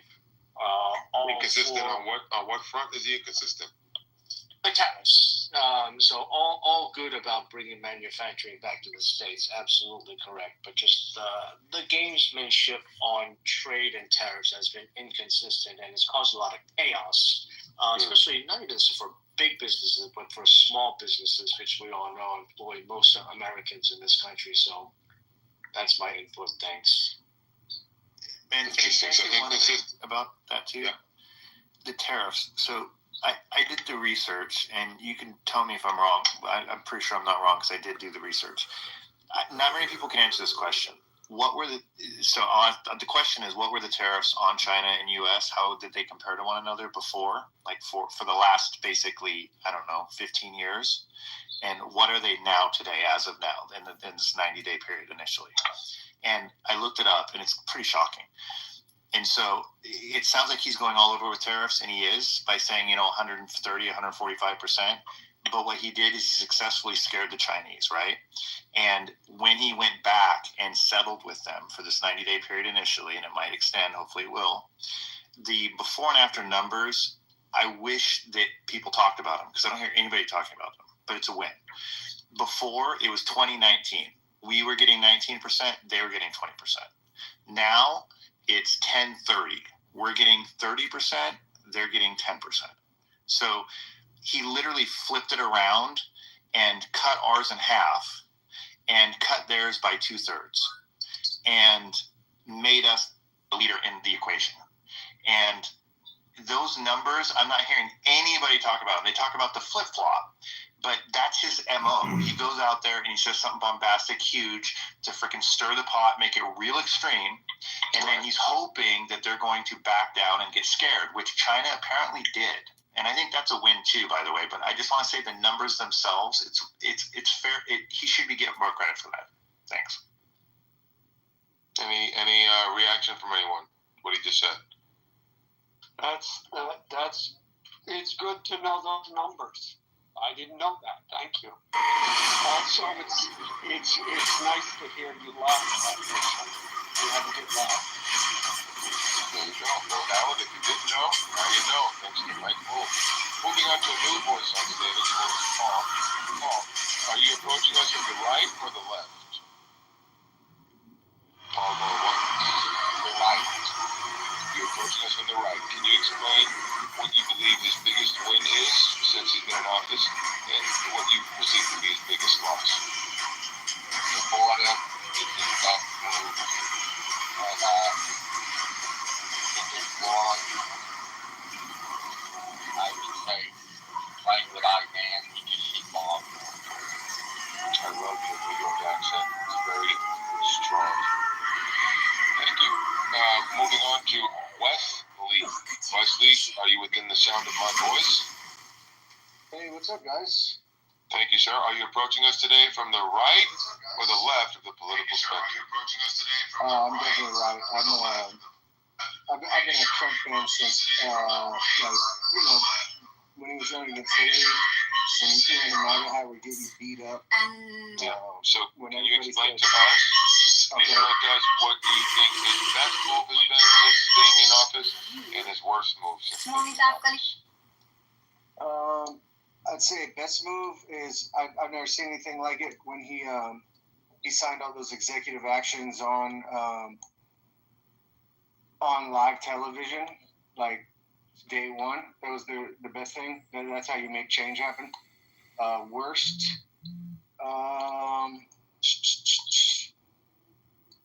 Well, I mean, nothing really comes to mind right off the top of my brain. Maybe I can get back to you when you rack my brain. I need your critical thinking. I suppose his dependence or his aversion to calling out Israeli influence in American politics. That's a meaty issue that we can get to, especially with some of the people we have on stage. I'm sorry? Yeah, I'd like for you guys, maybe once we get through this round robin, maybe Abby and Wesley can engage on that a little bit. But moving on, thank you for your input, Wesley. Moving on to comedian, I want to get the last name if I can find it, comedian comedy. Can you share with us, first off, if you're approaching us from the right or the left of the political spectrum, Mr. Comedian? I would say I'm probably approaching from the center right. Thank you. So this should be quite easy for you. You call balls and strikes. What can you name as his best move or win, or worst move? I mean, and worst move and loss. I'd like his best moves and his worst moves. Yeah, just one of each. I don't need more than one of each. oof. I'd say his best move is not being hyper reactionary, meaning that there's so much communication every day generated by the media and him also, but his response has been, I think, great, meaning he hasn't been vitriolic. He has. I like this. I like the inauguration. I don't know about you, but I was. So you're saying in comparison to his first presidency, his response Yes, to 100%. Yeah. the media framing of things has been a lot more measured. Oh yeah, he spent way too much time combating the media daily. Insulting journalists, getting his feathers ruffled. Now he really seems, in my opinion, to be in his element, in his historic, frame and control. So I would say I'm just, really pleased with his demeanor as an American, and a voter. Very professional, very businesslike, very pragmatic, and he's not spamming us. He's. So what about the other day, just to push back a little bit, the other day when he had the South African government in his Oval Office, he referred to, cannot remember his name, the NBC reporter as an idiot and a jerk. Called him an idiot twice and called him a jerk once. I'm just curious,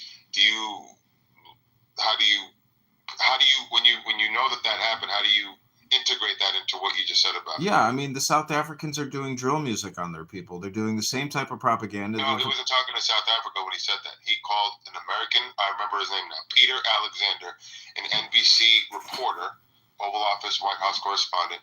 He referred to a White House correspondent in the Oval Office with all the cameras rolling, a jerk, an idiot, and then an idiot again. Good. I'm asking, how do you integrate that in your framing that he's a lot more measured in his response with the media? That's great. Let him be authentic and say what he feels and feels what he says. That's why we voted for him. And if he thinks that journalist is... You don't want that brand of him to be out there. Listen, I'm just saying that it's night and day compared to the first time around. I mean, he's controlling, he's controlling the communication now, which is a great thing. Gotcha. So you're saying you're fine with him doing it. It just needs to be a lot less than it was in the first time. Meaning he wasted so much of his energy communicating with the media. He needs to just give us the entree, and we don't need to read the menu anymore. We want the entree. We're ready for the filet mignon. I mean, give us Trump steaks is what I'm saying. Got it. All right, so that's his best move. More measured approach. What is his worst move? What's his biggest loss? Comedian going once. Yeah. I really want to hear. I don't know.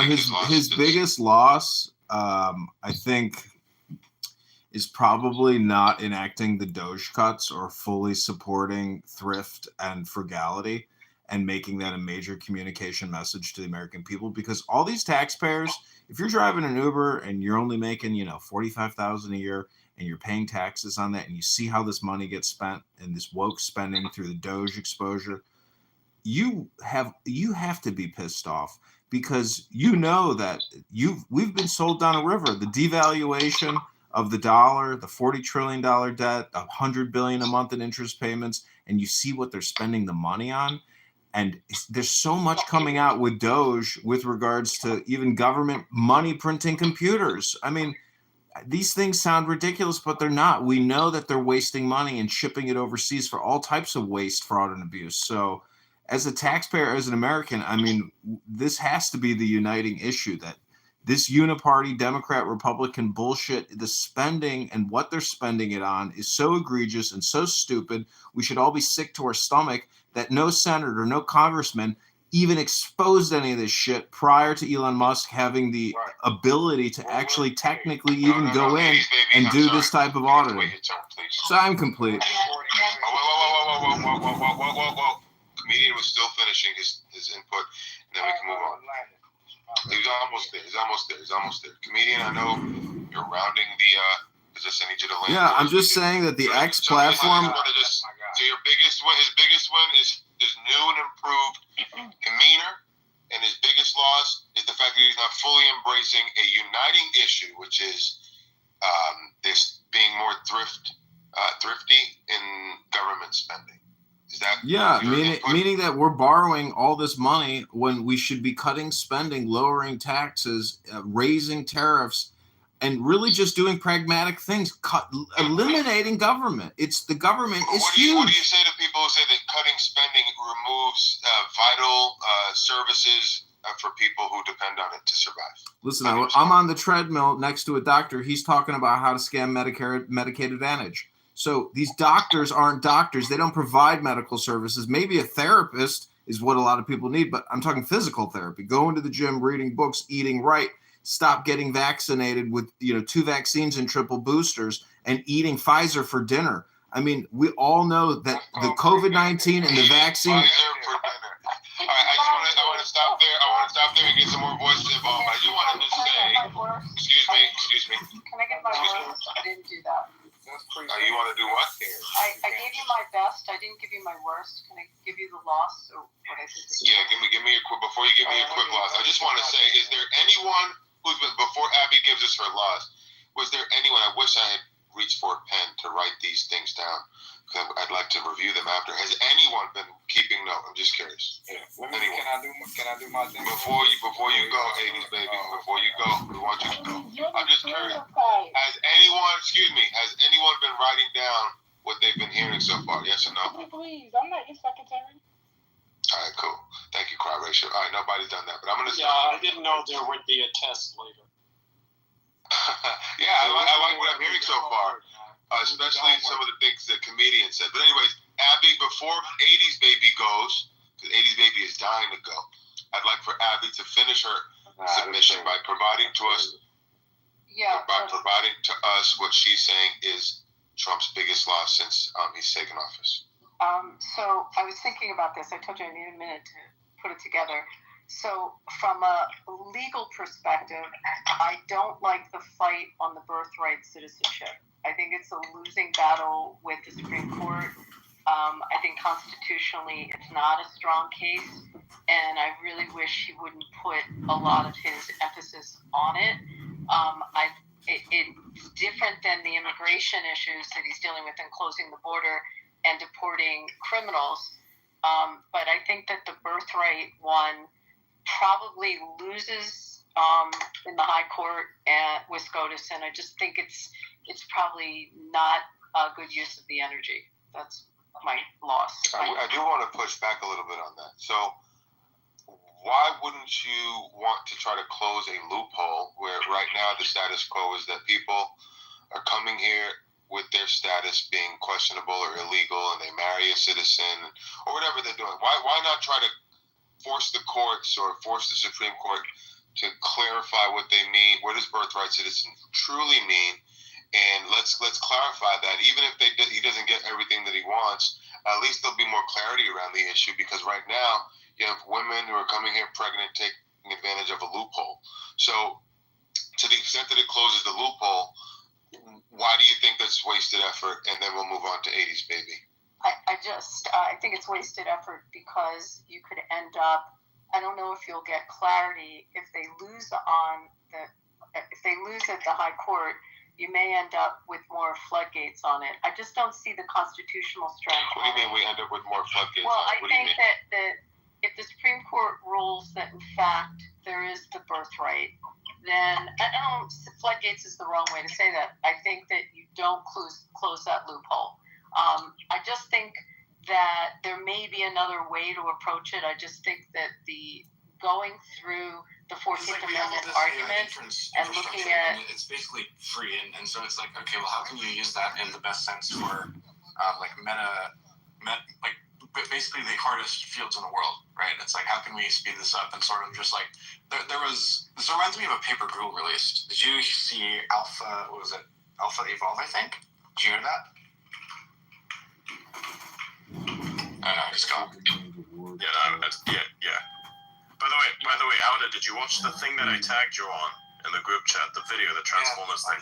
I saw that, yeah.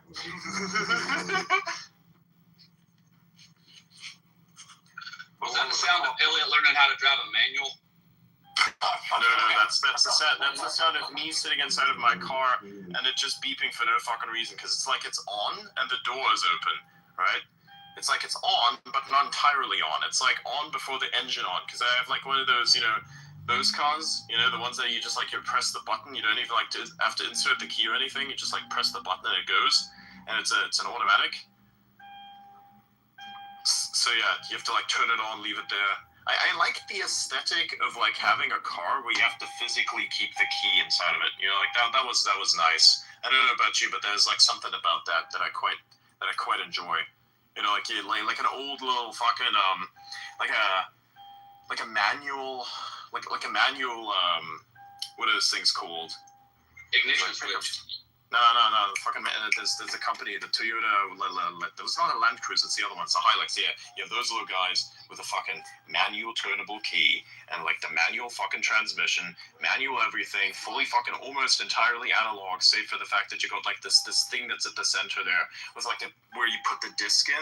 But you know you can't put the disc in there because if you do that, the disc is fucked and the internals are fucked because it's a work machine, which means that all the dust gets in there, so you're cooked by kind of by default. That's why they decided, hey, we're gonna have these little latches that we can like open up so we can put the disc inside of it. You have to like hold it as the disc goes in, and it's like, yes, nice. And then sometimes they moved away from that. They said, hey, we're just gonna like put the USB and Bluetooth, and then you can be satisfied. And then you have the most retarded innovation of all kinds, which is you have this like physical thing that you put inside of the car, this like center screen thing, which then can connect to the internet. I'm like, why the fuck would I want my car having proprietary ass technology like this connect to the internet when I don't know its security? Like with Tesla, I can kind of understand that one does work, you know, but like with this, nah, fuck that shit, man. Absolutely fuck that shit. I don't want internet inside of my car, save for the phone, and that's bad enough. Oh, and you know what the latest thing is that people have done? They're starting to like get those batteries that have like these little electronic regulators on top of them, and it operates by Bluetooth. Who the fuck? Like, huh? Why? Oh, this is like the lack of intelligence that is required to like come up with. Like it escapes me. It physically it's like it hurts and disgusts me. I can't explain what that feeling is. It's a feeling where it's like just no. Can I please beat you up? Type of feeling. It's like just please let me beat you up so you can learn from this and never do that again. We don't need Bluetooth batteries. Who the fuck thought that was a good idea? Please, just let me beat you just this once. You know, just this once, okay? I don't even want to do it, but you need it. You know, that's how I feel about that thing. That's how I feel about this type of like weird bullshit. I don't want to beat you up. I really don't, but I kind of have to. And you need it. You need it. Fuck you. That's the feeling. That's the feeling. I think I verbalized it now. That's the feeling. It's not even a hatred. It's just like, please, just no. Let me spare you by like not sparing you.